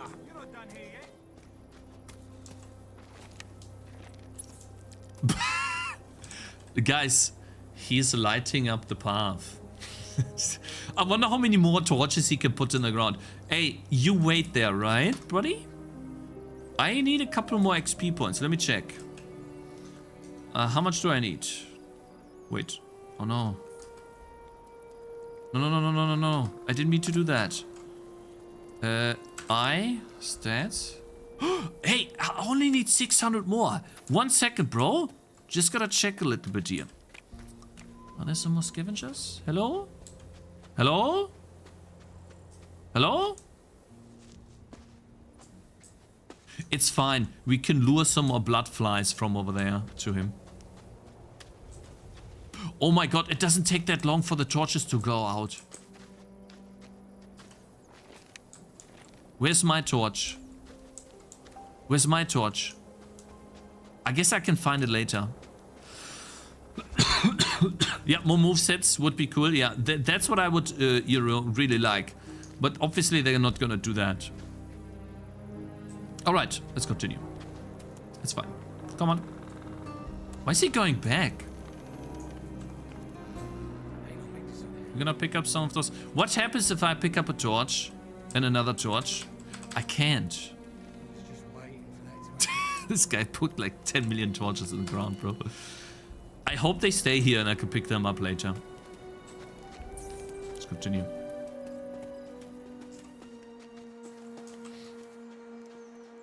Oh, surely, like 50. How much is this? 50? Done for, filthy creature. Damn, this guy's so strong. You won't flutter no more. Hey, bro, you wait for me, right? Because we are not there yet. Wait a sec. This is the other blood fly. What do we get? Yes! They have the wings. The wings give... If it's like in Gothic 1, they give a lot of money. Maybe we can even use the wings to craft arrows. You know the stabilization thing at the end of the arrow? Maybe that's what we need them for. Let's pull some more enemies to him. Because he's about to leave us.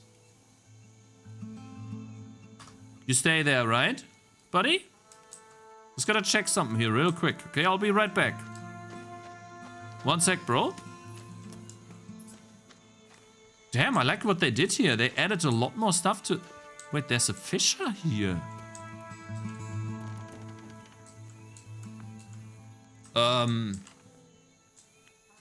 Yeah? You got a chest? Bestiary of Carinus. Thank you. This guy has like nothing. He has holes in his house. And I'm stealing the last bit of thing he has in there, bro. Hey, but I'm poor too, bro. I have nothing. I don't even have a house. I'll talk to you later. I don't think there's more enemies here, bro, guys. Is he still back there? I don't want to lose him.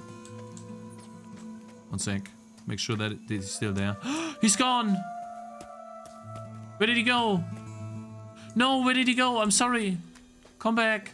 There he is. Come back. Hey, bro, I'm sorry. I'm coming back. Sorry. Oh, I'm so sorry. I didn't mean to go away, man. Let's continue. Fine, I'll kill the rest myself.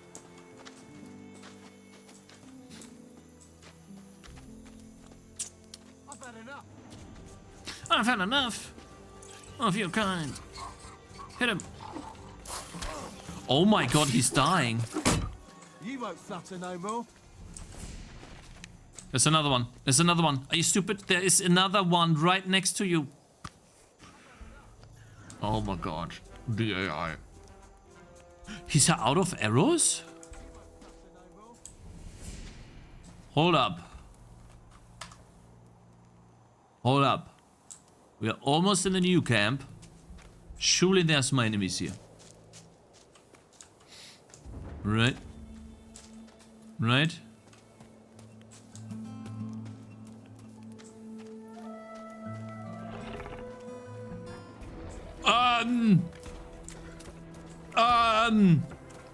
Yo. Hey.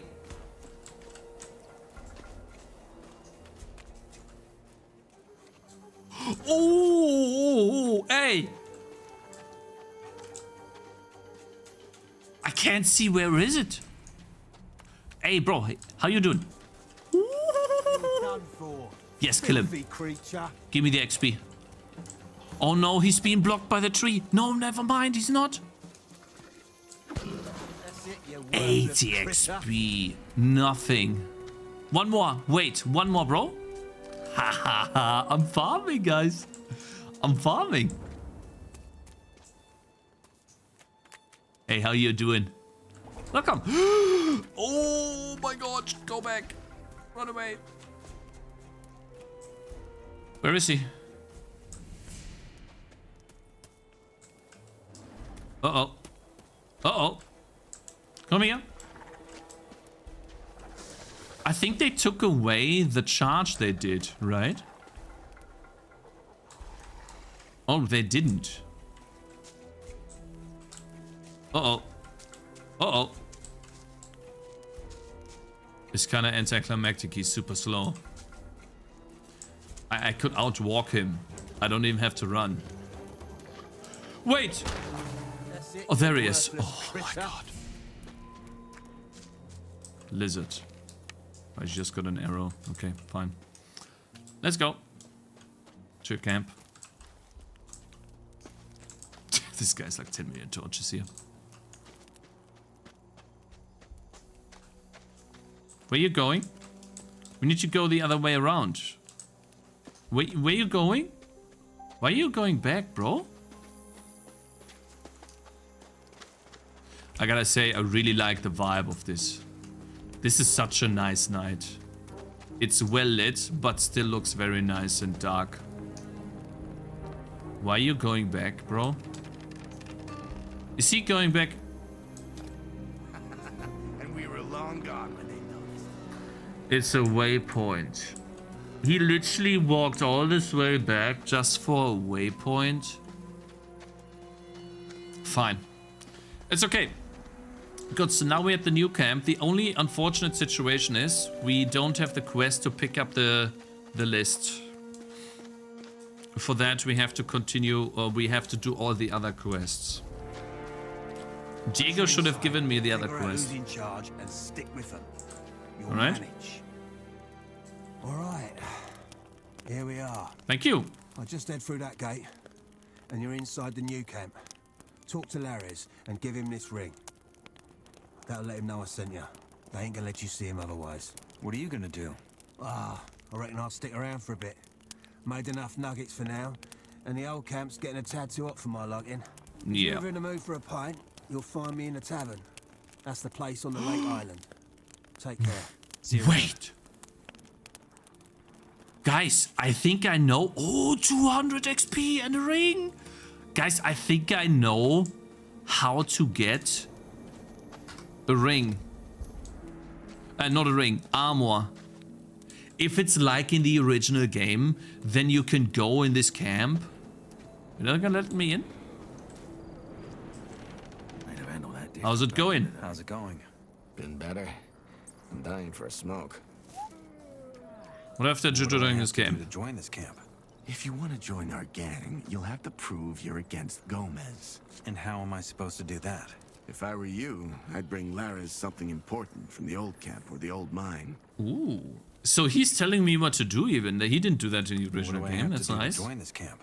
If you want to join our gang, you'll have to prove... I see. If I were... Where can I find... Yeah, I know all of these things. Do you talk to me, bro? Hi, I'm new here. Hi, I'm new here. And?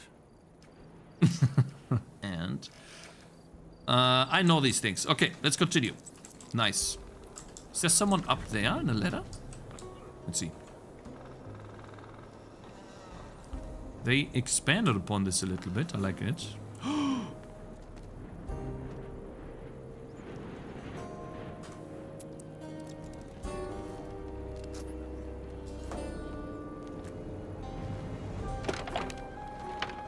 Two lockpicks and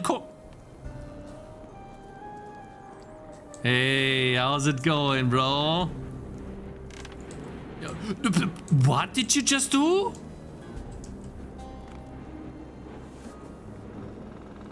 What the fuck just happened? Did you just teleport up?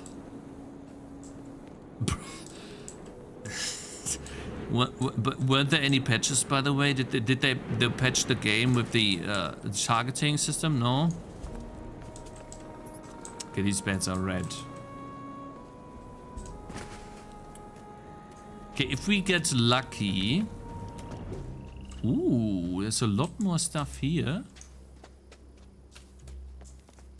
than in the original game. I like that.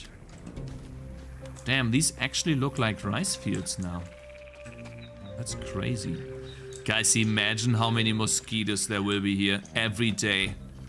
Bro, if you go to sleep here, you wake up with like minimum 100 bites. Minimum. Every day. How do these people survive? You'd be riddled with stings. Every day. Damn, there's so much here now. What is this? Hello. How you doing, Rufus? Hey, I'm new here. What's the latest? Hey, I'm new here. What's the latest? And just how in Belia's name would I know? All I do is work the fields. You've got no idea how much I'd love to go tell the rice lord to shove his fucking rice where the sun don't shine. Oh, a man can dream, I suppose. If you hate the social so much where you work? So much? Why do you work here? Lefty, that's why. He's one of the rice lord's goons. The day I get to the camp, he walks up to me and asks if I can help out in the fields for just a bit. Sure, I say. I mean, I'm new and I want to make friends, right? Well, guess what? Next day, I'm in my bunk trying to get some kip, and the bastard's there again. You ain't gonna let your mates down, are you? He says. I tell him I'm knackered from the day before, and that I've got to rest up, but the tosser don't give a shit. Just grabs me by the collar and drags me back to the fucking fields. He did the same the next day, and the day after that, and by the third, I just came on my own. I mean, what else can I do? The man's too strong. Anyway, bottom line is, the Rice Lord and his boys are a bunch of thugs. The whole bloody lot. I'd steer clear of them if I was you. I like it. Who's the Rice Lord? Who's the Rice Lord? Don't know him yet. Oh, lucky you. He was one of the guys who started this camp. And he built those fields here. These days, all he does is stand in his fortress and stick out his pot. That fat old pig. Nice, peasant. How you doing? What should I know about this place? What should I know about this place? Just mind yourself. Man, we're getting real close and comfy. Ooh. All right. Some want you dead for no reason. Hey, aren't you a bit close, man? How you doing, man? I can smell your breath. Do you have a leader?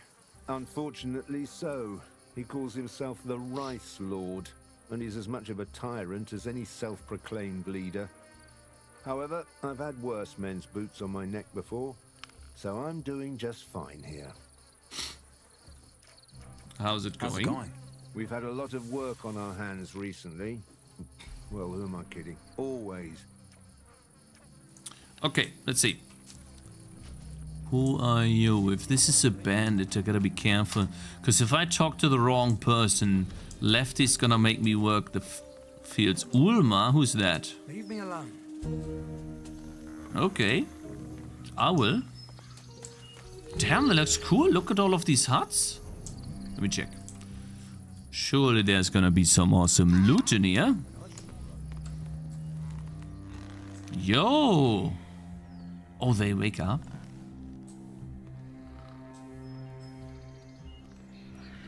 What do you want? What do you want? Aha!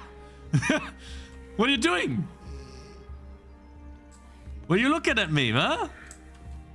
Why did you just walk backwards? Why don't you lay back down again, huh? Yeah, I'm not here. I'm not here. What are you sneaking around here for? Who saw me? Who saw me? Bro, you can't be serious. No one saw me. Alright, one more time. There's no way they saw me. It's gotta be some stupid bug through the wall or something. Ooh, there's a killer asshole on the door, bruh. Okay, we gotta be very quiet. There's another chest here. Save. Give me that. I think that one was just unlucky. No, nothing in there. Okay. Keep sneaking.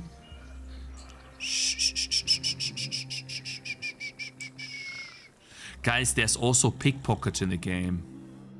He doesn't trust me. He definitely does not trust me, bro.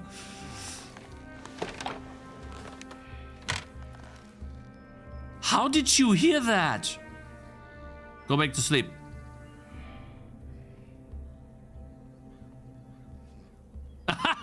What are you doing? Hey, what do you want? Huh?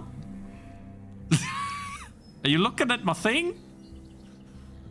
That's not for you, bro. I'm reserved. What do you want from me? Leave me alone. What is wrong with these guys? Huh? What? What? I'm just chilling. Go back to sleep. What are you sneaking around? Nothing. Nah, it's nothing. I'm just, you know, checking things out. Didn't want to wake you up, but fine.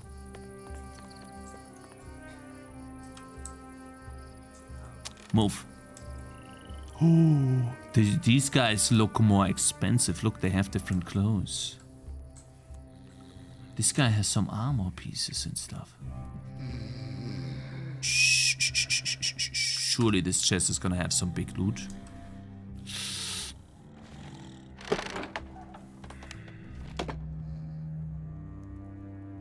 Nothing. Fine. So they put a whole bunch of nothing in there. Could they at least, like, maybe an apple, some rice, water, anything? Is there anything in these chests? Pork? Now, I'm assuming there's nothing in these chests then. What's up here? Man, there's so many quarters. That's crazy.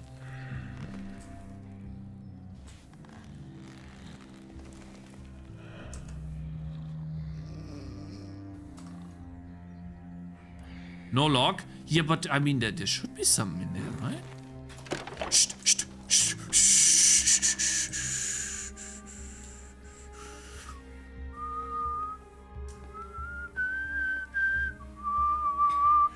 nothing. I was doing nothing. Okay. Oh, I'm... Oh no, oh no, oh no. They didn't like that. Oh, you wanna fight, bro? You wanna fight? You wanna fight? Huh? Come here! I'm gonna kill you! Oh no! Hold up! 6. Uh-oh. Yeah, kill him! They attacked me! They attacked me first! Ooh, my boy! Run away! Hold up! Up! I'm lagging! I was lagging! Did you guys see that? Why you...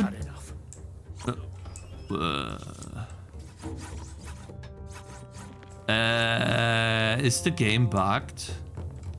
Just now? Not only is it lagging... Guys, I think it's lagging. He killed me! Hey! Well, I saved, it's fine. But still... Imagine getting into a knife fight and saying I'm lagging. It's not... I mean, they knocked me down. How do they hear this? I guess this guy's just... very clumpy or something. Alright. Let's try to get this lock done. Because I think we don't see this flickering. The flickering does not exist. Surely this lock is easy.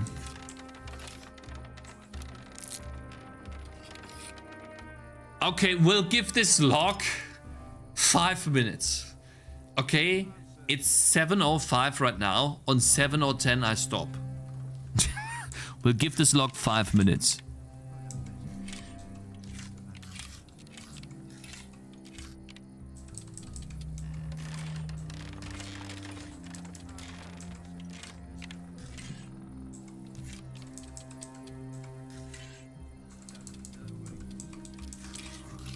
This one's a bit easier than the other ones. Oh, that one's a lot easier. We can... Oh, this is a lot easier. Yeah. That one's a lot easier, because we have 2 plates that are just moving individually. Oh, that is so much easier. Thank goodness. Wow, that is so easy. What? What an easy lock. That is all the training we did yesterday. Do you see how I one-shot this lock? Easy clap. Not even difficult. Holy. See, we lockpick master now. Alright, surely there's gonna be a lot of loot in here, right? Some big weapon, legendary armor piece, maybe some jewelry. Surely. Well, not on the bottom floor. I wouldn't put stuff on the bottom floor either. I'd put it up here. Right? Surely.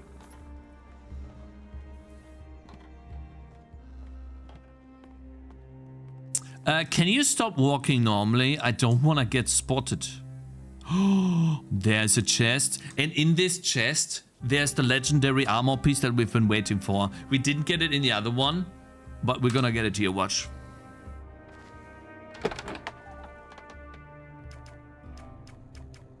I get a spoon. A spoon? Cutter? Wait, that's more damage. And I can take it right now. Upgrade. Look. Nice. Wait, how do I... There you go.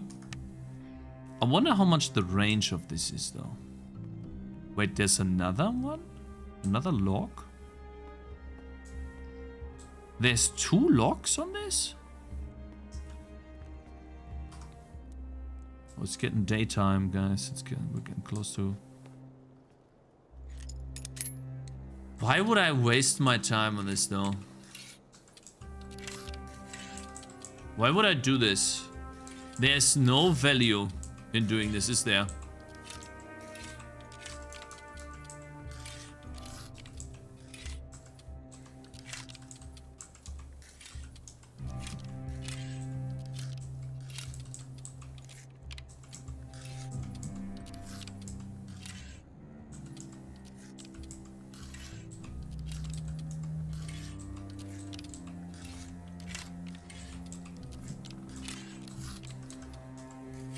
I mean, I guess we could use it as training or something.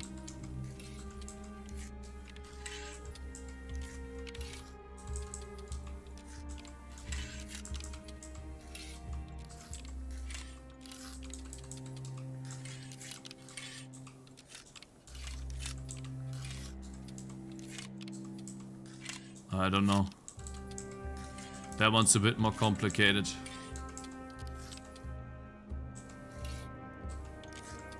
That one's a lot more complicated. Nah, forget about it. We just use the bottom one. There's no need to pick this lock. I don't even get XP for that. If I was getting... You know what would add? I think what would make it less tedious to pick these locks, if you get a little XP each time you pick a lock. That would create a little reward, and people that played Gothic love farming XP. So I would sit through a lock for multiple minutes just to get 50 XP. And maybe the bigger the lock, the more XP you get. That would be great. I think that's an easy way to improve the system. And while not changing it. Alright, let's see. So they're all sleeping. Or it'll get you in trouble. Which means we'll just skip this for now. But then what is here? Bro, I can't see anything. I need a torch. Oh god, it's laggy. What is this? Why is this a broken down hut here? Because of the blockage here? Oh, I forgot we got a ring. Let me see, where is that? It's gotta be on... More Drax ring. 5 dexterity, bro. I don't wanna give this ring to Laris. I'd rather keep it. It's a good... What was that? Feather? I wanna keep it. Alright, let's go. So here's the new camp. Good stuff.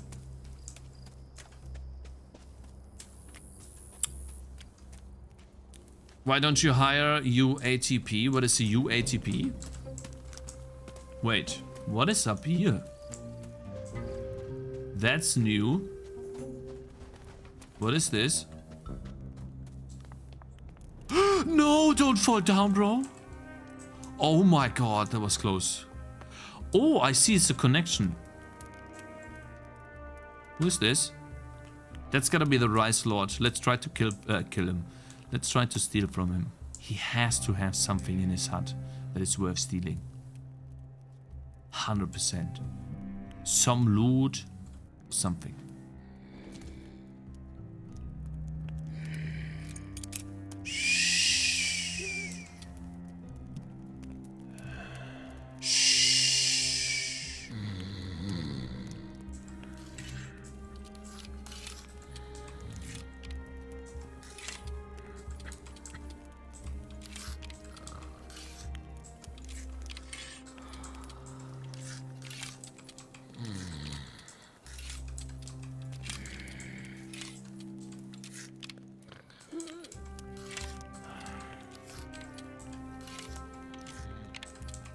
We got it. This moves individually. Can always move this one.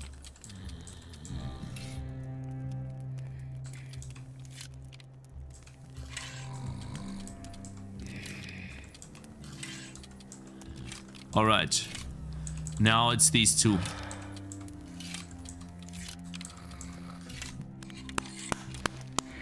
God, I'm so good. 25 nuggets. Ho, ho, ho, ho, ho, ho. Thank you for the money, brother. Can I? Should I try to attack him? Well, let's try to talk to him first. What do you have to say? Hi. Now that's a face I ain't seen before. Just got in? Or just your first time visiting this great camp of ours? Both. I see. Name's Hakon. Now, most folk here call me the Rice Lord.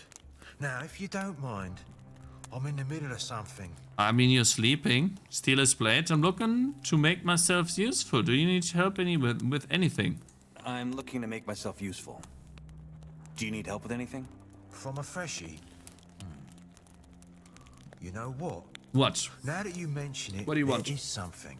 Silas, the innkeep at the Lake Tavern, said he could use an extra hand the other day. Go there and tell him I sent you. Okay. Maybe you can make yourself useful. All Sure. right. What? Don't go to bed. Wait a moment. He just... I thought he'd stop. He sit there for a long time. He ignored me. Wait a moment, bro. You're gonna wake up again. Oh my god, we gotta work on animation canceling, brother. What are you doing? No. The way he looks at me every time, he's like this. Can I go to sleep now, please? Can I go to sleep now, please? What is wrong with this guy? Stop! Why do they call the Rice Lord? Call you Rice Lord? Say what you want. It sticks. Okay, brother. You may go to sleep. He fell into the sleep. What did I do? Can't be here. I'm sorry. What? Do you realize that now? Are you retarded? Huh? What did he do? Okay, surely when he goes to sleep. Yeah. Let's shoot his head. Oh, yes. Ooh. Ooh, you one-shot me. Don't kill me, please. No. What did you take? What? Oh, I like that one. Oh, he keeps taking more stuff? Well taken care of. Stop! Gonna hurt. Oh, I'm gonna take all of that back. Just you wait. Just you. He took everything! He took everything!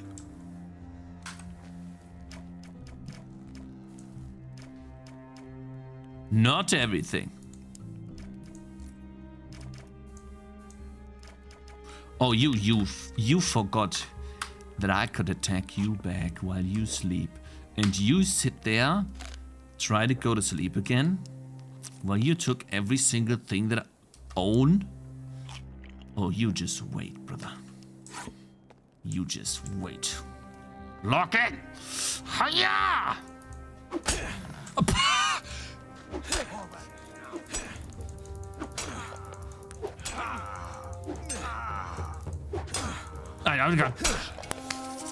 Level up! Yes! Give me my stuff back. Everything. Yes! Destroy his ass! That'll teach ya. Thank you very much. How much money do I have now? 181. Good. Got my rings back. What do we... Oh, 20 strength. Look at this, guys. 26 damage. 26 damage. Ha! I got all my stuff back. And this. Damn, that was worth it. He was alone. Wonder what he says now. Hey, talk to me. Like these animations, I just can't, bro. A Rice Lord's key? You can't be here. Wait, what? He has a Morning Star? Hold up. Where did you get that from? Where did you get that Morning Star from? Come here. Oh my god.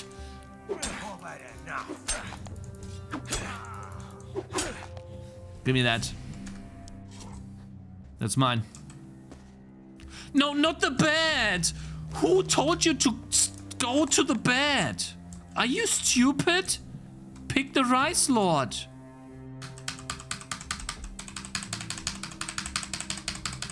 Are you kidding me? Wake up. Wake up. He's holding the Morning Star in his weapon, in his hand. Are you bugged? I think he's bugged.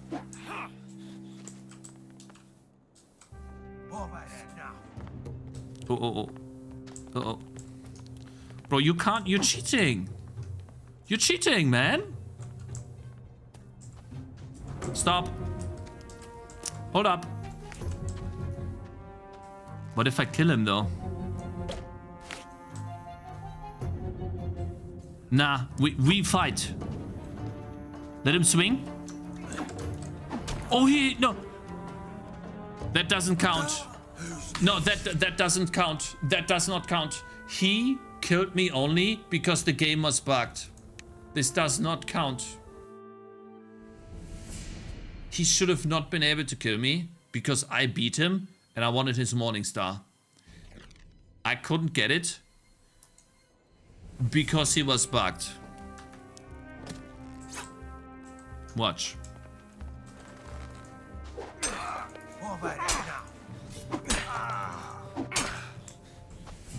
Alright, so now, not the bad, just the Rice Lord.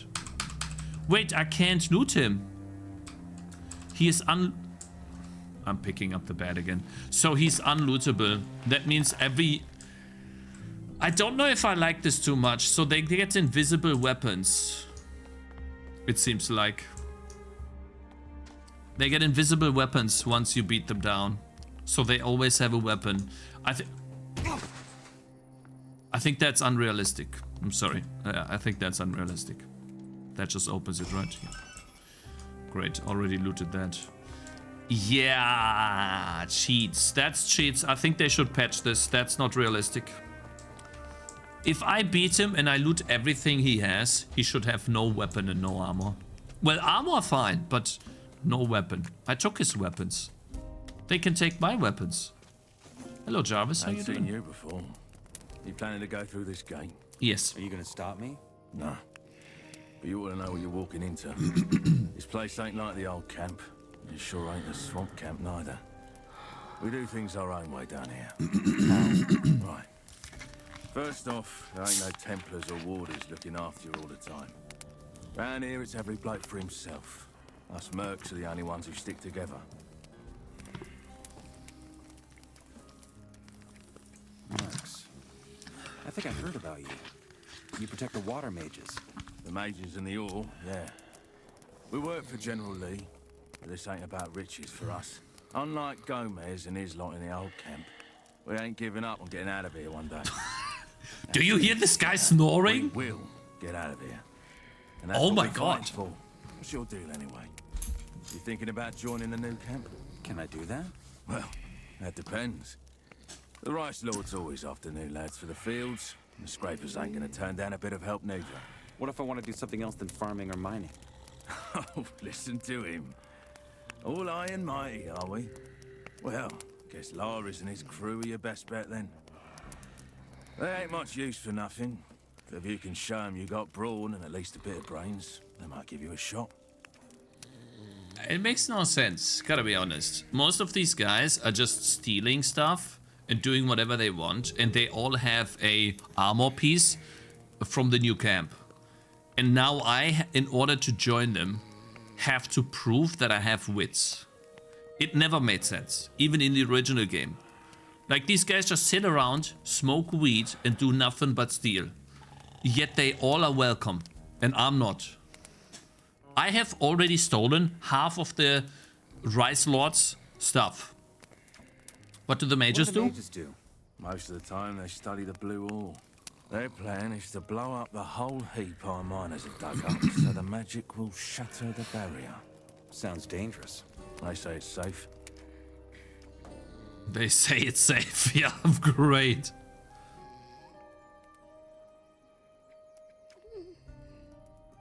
So you have a giant pile of ore, You yeah? have a giant pile of ore lying around in the camp. Don't get any ideas. But yeah, we do. If we gave this to King Robar, he'd probably sell us his wife for it. But he can keep her. We're getting out of here. Nothing else matters. Besides the mercenaries, who else is sleeping? Besides you Is here? mercenaries, who else lives here? Farmers, scrapers, mages, and Laris's gang. I thought this game is just about lockpicking. Yeah, I picked that lock, you know. I won that lock over yesterday. I didn't give up, and we got into the room, and we got our morning star. The morning star that the guy is using, by the way. He's using my morning star. Why am I not getting my morning star back? I just noticed. Do I kill him?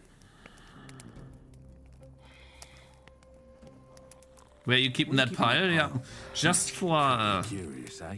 Yeah. There's a hole in the middle of the cave covered by a grate. You can stare as long as you like. But I'm warning you, don't even think about nicking something. We've got our eyes on it day and night. How do you?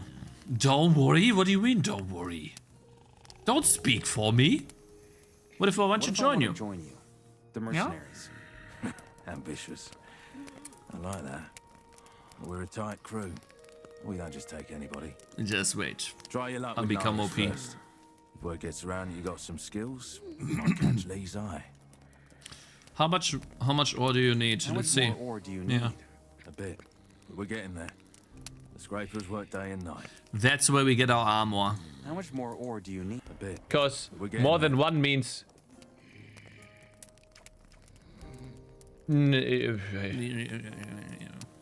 See you around.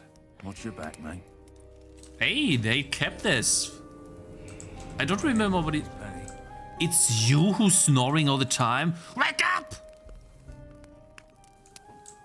Quiet, finally. God, this guy's annoying. Damn, that looks good.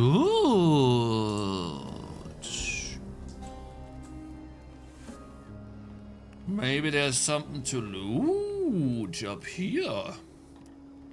Shall we give it a geezer? Hello. Can I walk in here? Oh, you do... Chest?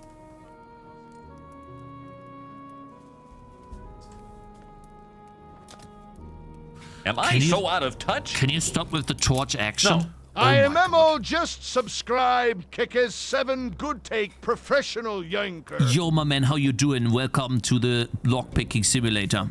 Oh god.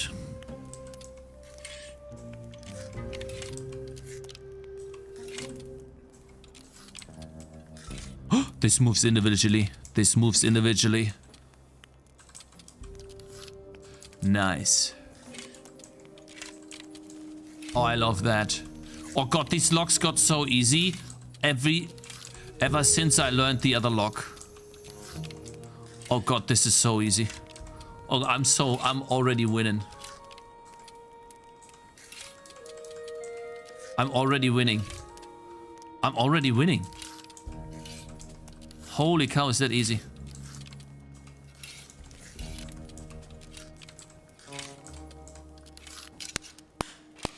Every single lock is one shot now. Oh my god, is that easy? By the way, this chest was white. Oh, that means I could just take it, but it was locked. Thank you very much for the support, Mr. Imimo. I appreciate it, bro. Big W's, my man. Big W's. Thank you. Bro, why are you walking on the fire? Hey, how you doing? Oh, you look like Gohan a bit. You look a little bit like Gohan. Damn. And they kept the original dialogue options. I like that a lot. Guys, here's a question for you. Huh? Game development time. So there's two ways you can make NPCs, right? Typical NPCs that do nothing. You can make them have a line that says, leave me alone. Hey there, what you doing, right? And they never really talk to you. Or you can give them these options. And you randomize these a little bit, right? It's always the same options, but a little randomized. So watch. For example, who's in charge here? He will always, the same mercenary or other mercenaries would have the same answer to this. But it's always the same dialogue options. A little randomized, right? But it turns them from generic NPCs that just say a one-liner when you talk to them by never entering a dialogue. They just say that without entering dialogue, into someone where you can ask anyone where to find something, for example. Where can I find Laris? Where can I find Laris? In the cave at the far back left. You can't miss it. Once his guys stop you, you're in the right place. Right, and then who's in charge here? Who's in charge here? We do what the mages tell us. But most of the time, they aren't even saying anything. They just hang around the ore pile and brood over their books. If you ask me, it's Lee keeping everything sorted. He's the right man for the job. So, and these NPCs become more than just standard, I would say, standard, typical NPCs, which I like a lot. And why is my camera turning me so abnormally bright, bro? Is this better? It's a bit better. What if I turn this off? It doesn't work. It won't work. It never works. It never works. It never works. This camera just makes me incredibly bright. Okay, fine. It is how it is. Alright, let's continue. Oh, let me get that torch here. Thank you. I appreciate that.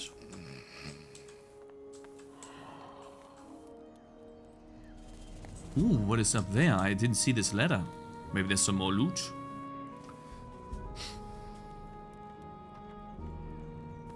Oh yes, there's another chest. And we can just pick it too. Maybe it's a good loot. Bro, stop with the torch action, man. Oh, that's gonna be a W. Easy clap.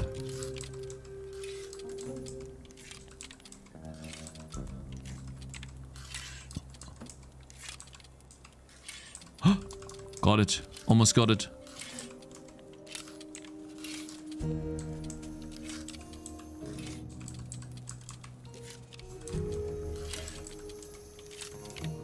Ah! Almost. Almost. Almost. I can't get it done. Hey. Oh, I got it. Damn, why is this so easy all of a sudden? What had happened? Bro, I'm like the lockpick master. One lockpick every time. I hated this and now it gets so much better. It must have just been this one lockpick. One thing. Bro, I'm getting so bright. Well, what if I turn this off? Maybe that's actually the play. Focus. Focus. Focus. Focus. Focus. Focus. Wait, guys, let me check. Maybe I can do some.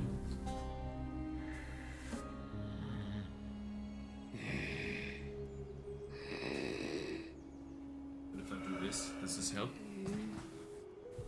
Yeah, actually, that helps a lot. That helps. Uh-oh.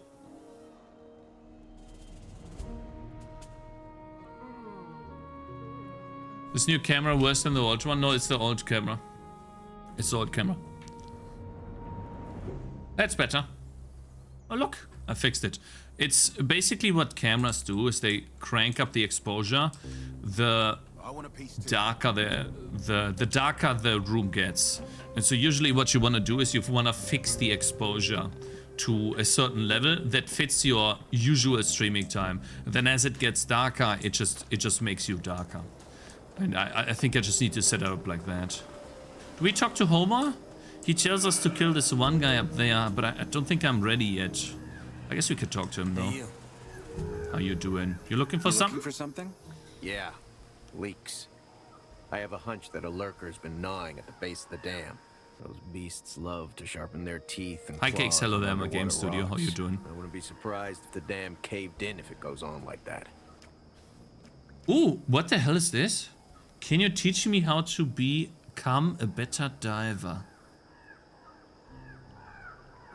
No! Underwater breathing for 30 ore and 5 learning points? Absolutely not. Why don't the mercenaries take care of it? I asked them the same thing.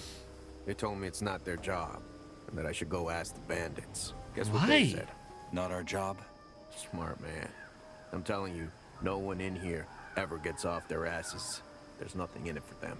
Well, why not just pay them? Because I'm not King Robar, and I have no nuggets to spare. Not to mention that it's in all our interest that this bloody dam doesn't break. If the rice fields have to be flooded for these idiots to see that, then so be it. I see. Okay, can I help? Sure you could. Stop that beast from gnawing at the wall. Where can I find it? Where can I find that thing? Try the other side of the lake. People rarely go there, so it's possible it has a lair around there somewhere. Did you build the dam? Build that dam? Yes. Way back when we started this camp. Everyone helped, of course, but I led the construction. Used to be an engineer back in Corinus before, well, let's not go there. I think that exists because of underwater locked chests. So you're losing breathing while you're trying to open a chest that is already a crazy mechanism to unlock. And so they put breathing in there that you can level up.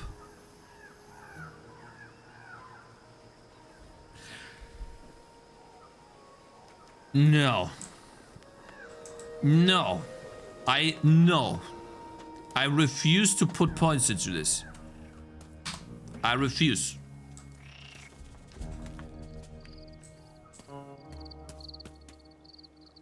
Damn, that looks beautiful, not gonna lie. That looks beautiful. That's awesome. That looks amazing.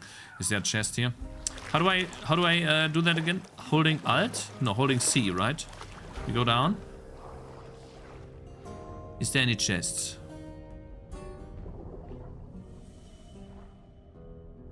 Right now I don't see any chests. Wait, how do I go back up again? Spacebar. It was spacebar. It was spacebar.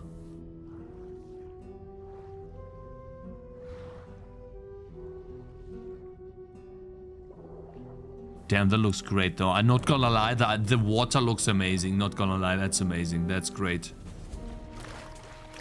Huh? How did I take damage?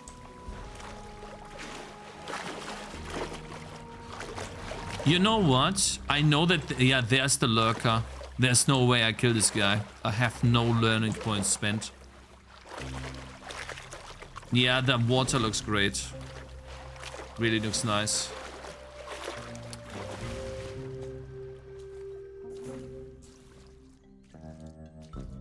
Oh gosh. We're walking very slowly. He's not gonna let me in, but I know how to get in. We're going to go straight to the diggers. Damn, that looks good. They changed this. Let's see. Let's see this. Sharky. How you doing, brother?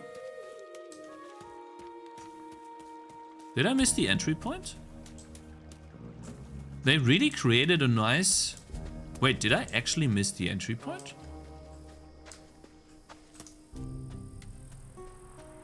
What the hell? Wait, where am I?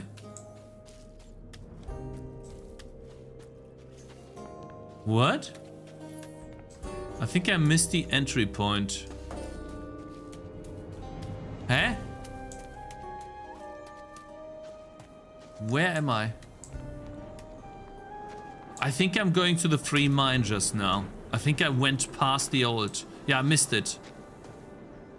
Bro, can I even beat these? If it's normal scavengers, I win. But if it's adult ones, I lose. Okay, well.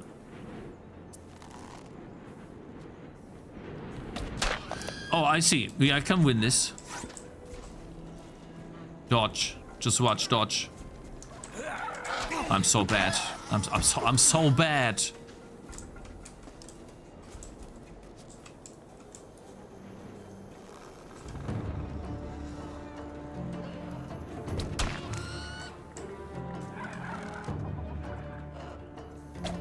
Fuck! Why are you running away, man? Now you're charging again?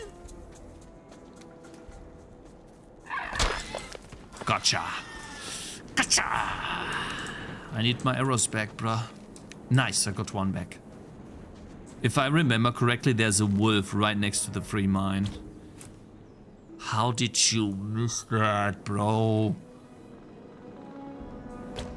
How did you miss that?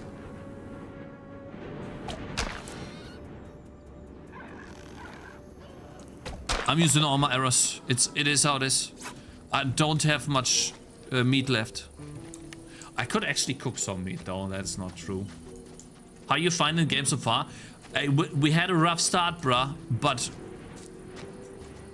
I'm liking it. I'm enjoying it. I'm having fun. It's getting better every day, man. Oh no. There's the mole rats. And I have no arrows. And no damage. Huh. What do we do?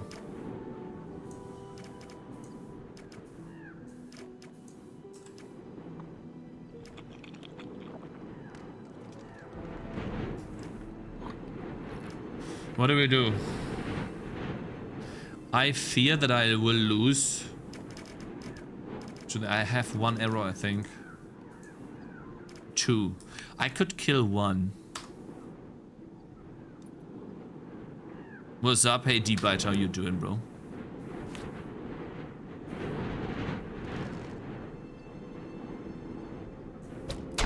Nice, one shot. In the head. Nice, I'm so good. God, I'm good. And I got an arrow back. Nice. GG's. What was that? Don't you scare me like that. Give me that. Some good stuff. Right. Continue. Now, the only problem is there's going to be a wolf right next to the camp.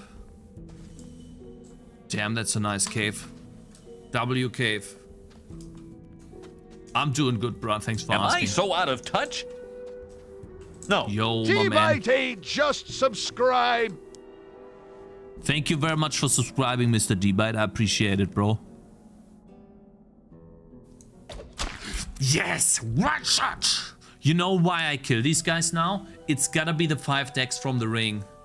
See, I spent no skill points yet. I'm still winning. Should I go with bow instead of magic? But magic is gonna be OP. I've never really played magic in Gothic. And they reworked the magic system.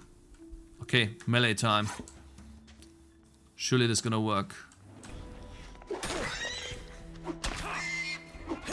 Nice. Okay, got it. I think it's gonna be overpowered. Like, you know, maybe it freezes enemies, slows them. I gotta try magic. Maybe you can even do a hybrid. Some magic and some melee. Yeah, we have to get around this wolf. What if we just run? Save, run. Run, you dumbass.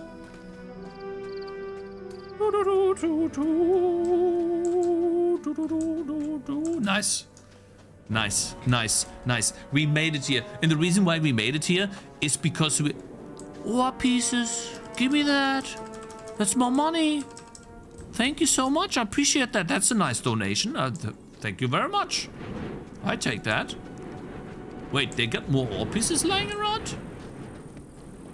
Hey, how you doing? A fresh face. Don't stir up any trouble, or you'll get some. Shut the fuck up. I want to take a look at the mine. And look at your pleasure. It's right here. If you're talking about going in, you gotta talk to Okul. I doubt he'll let you, though. Wait. See you around. Okul is the guy that had this amazing axe in the original game. He had like the second best or third best axe in the game. Where is he? Swiney, I think, is the guy that gives me the armor. Who are you? Who are you? Me? Just the best foreman this bloody colony has ever seen. Mhm, I'm the guy who makes sure our boys ain't getting killed by rockfalls because they're too drunk or daft to mine the right spots. Give me armor piece. I want to become a digger. I want to become a digger. You say that like it's some kind of honor. This Yeah. ain't a high life, lad. It's 3 bowls of rice per day and the rest is up to you. We don't Give do me this the- for riches and joy. We do this so the mages one day have enough ore to spring us out of here. That's it. That and 50 nuggets a moon. You ever worked a vein? Yeah, I did, yeah, in fact. Colour me impressed. Oh, here, take these pants and boots. They'll protect you from rockfall. I'm sure you'll find a pickaxe somewhere. There we go. Good luck. There we talking. See, I told ya. How much ore do I have you mined so far? Or have you mined so far? Armor The piece, I'm mages not. say we're getting close. Let's leave it at that. Feel free to take a look at the pile. It's in the camp. Nice. Watch this. Armor piece, guys, for free. How much we talking? 10. 10, 10, 5. Oh yeah, I'm a digger. Nice. Good stuff. You got anything else? Nope. What is this? That's just an open chest. What if I go here? You don't mind me doing this? No? Surely your chest doesn't have anything valuable though. So we're not gonna loot that.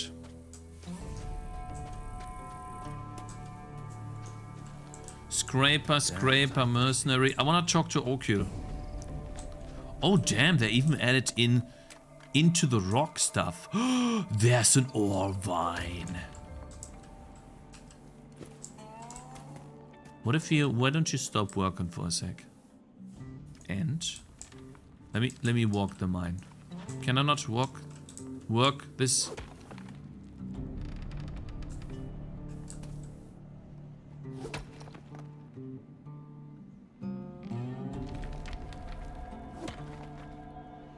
Okay. I'll leave you. Do whatever you want, brother.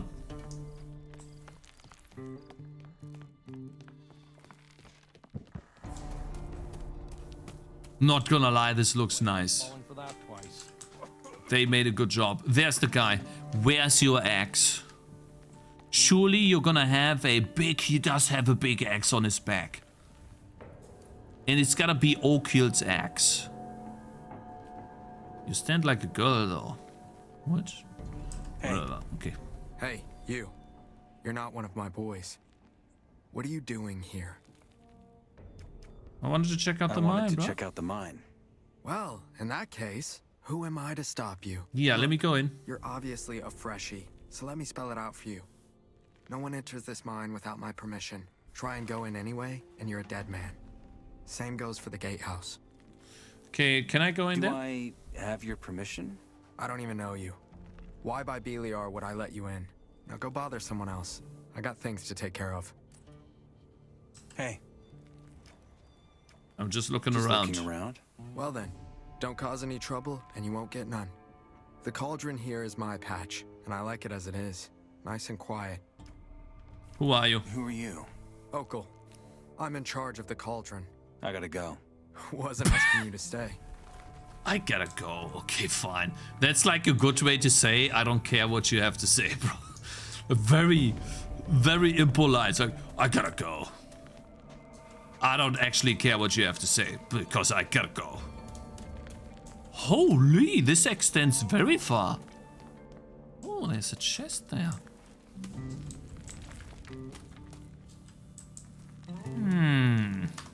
Hello? A ring of life? Nani? Whoops. Wrong click. Always wanna press tab for inventory. 30 life. 30 life. I have 2 rings of life? Where is dexterity worth 30 life though?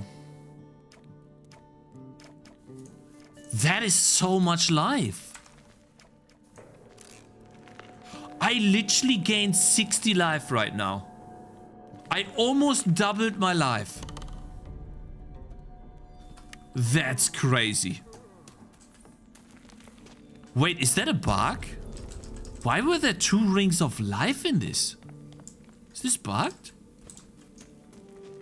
That's some crazy good loot. Damn, that looks great. Holy cow, that actually looks like a mine. Can I use this? Oh, I can. Can I farm some ore? Wait, what if I equip a pickaxe? Wait. Let me get a pickaxe. Put it on number 5. Surely you can put a pickaxe and then mine ore, right? Just a bit more. Surely it's gonna drop down some I press F. Ooh! It actually works! I got 3 nuggets! Can I get more? Hey, that's like farming money!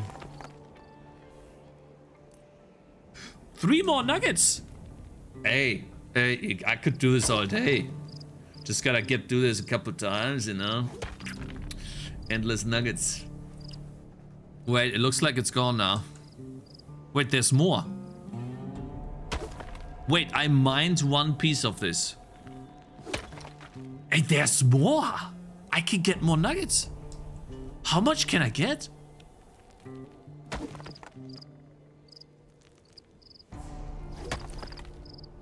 I wonder if there's a mining ore. Oh, it's 1 nugget. That wasn't that great. Hey, Carado, how you doing, bruh? 1 nugget. Is it only gonna be 1 nugget now? It's infinite, but the yield reduces to 1 after a time. I see. Yeah, 1 is not worth it. 3 is worth it, but not 1. Okay. Damn, that's great. I'm trying to look for this 1 mercenary that has this quest. Well, unfortunately, I'm already kinda spoiled from the game, right? Because I played it when I was a kid. So I know that this guy is a scammer. What's the matter with you? What do you mean? What do you mean? You seem like you're looking for something. Yeah, I want Alright. money. Depends. I want money. Why? Well, as it happens, I'm peddling some stuff down here. Mm-hmm. Maybe I have something just for you. Surely. What stuff? What sort of stuff are we talking about? Depends. What do you need? How about a good sword, a sturdy armor, or access to the mine? Oh, come on, man. Is that all? You gotta think bigger. I have something in my stock that even Innos would need. Of course you A have. weapon with which you'll be caving in the heads of everything dumb enough to mess with you. Sure, All I brother. want in return Yeah. is a teeny tiny favor. What do you want? How tiny are we talking? Simple, mate. You bring me 5 apples, Mhm. 2 bottles of rye schnapps, Yeah. 5 bottles of beer, 3 Yeah. loaves of bread, 2 pieces of cheese, and 2 straws of grapes, and we're in business. I think I actually Trust have all of me, these. You ain't gonna regret it. As I said, That blade will make you the meanest bastard of the colony. This is too good to be true, brother. We'll see what I can do, brother. Okay. Let's see what I can do. Music to me ears.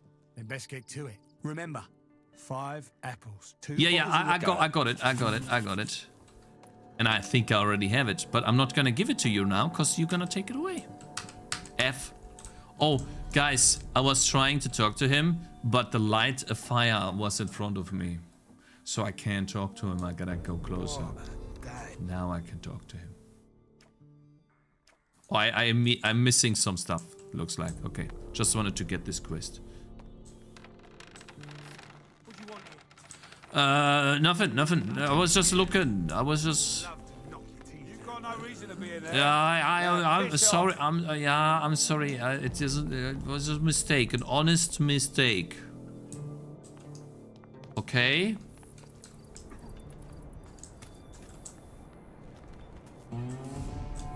Damn, they made a good job with this camp, bro. The only thing that bothers me in the game is the lags. And I kinda lockpick system, but the rest? Really good stuff, bro.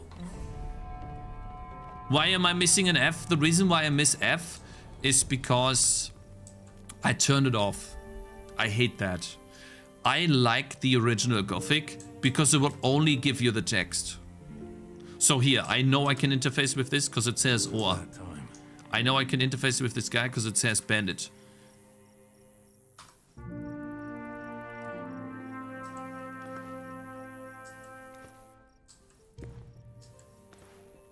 Hey, my man, thank you so much for the generous donation.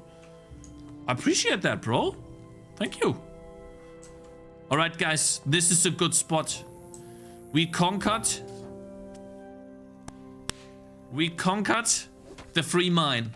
We have an armor piece. We have 2 rings that give us 30 life. So we doubled our life today. We leveled up. We got 10 more learning points. And we are very close, I think, to 40 learning points. And we have not spent a single learning point yet. But we gotten very far in the game already. We are preparing to join a camp.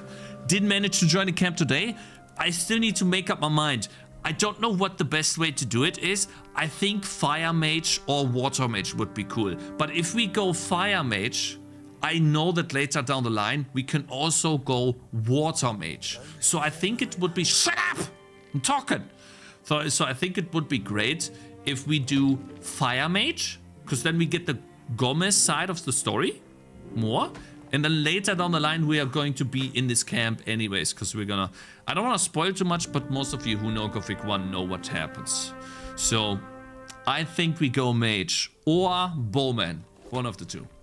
But I think Mage is what I want to do. Because I've never done Mage. I always play Bow or Melee. Anyways, guys. W stream.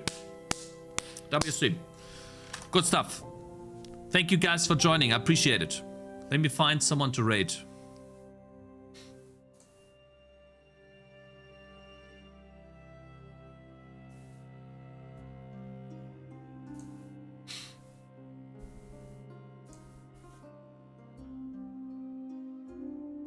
Oh, actually, I found someone to raid. Let me raid Mr. Code Red Games.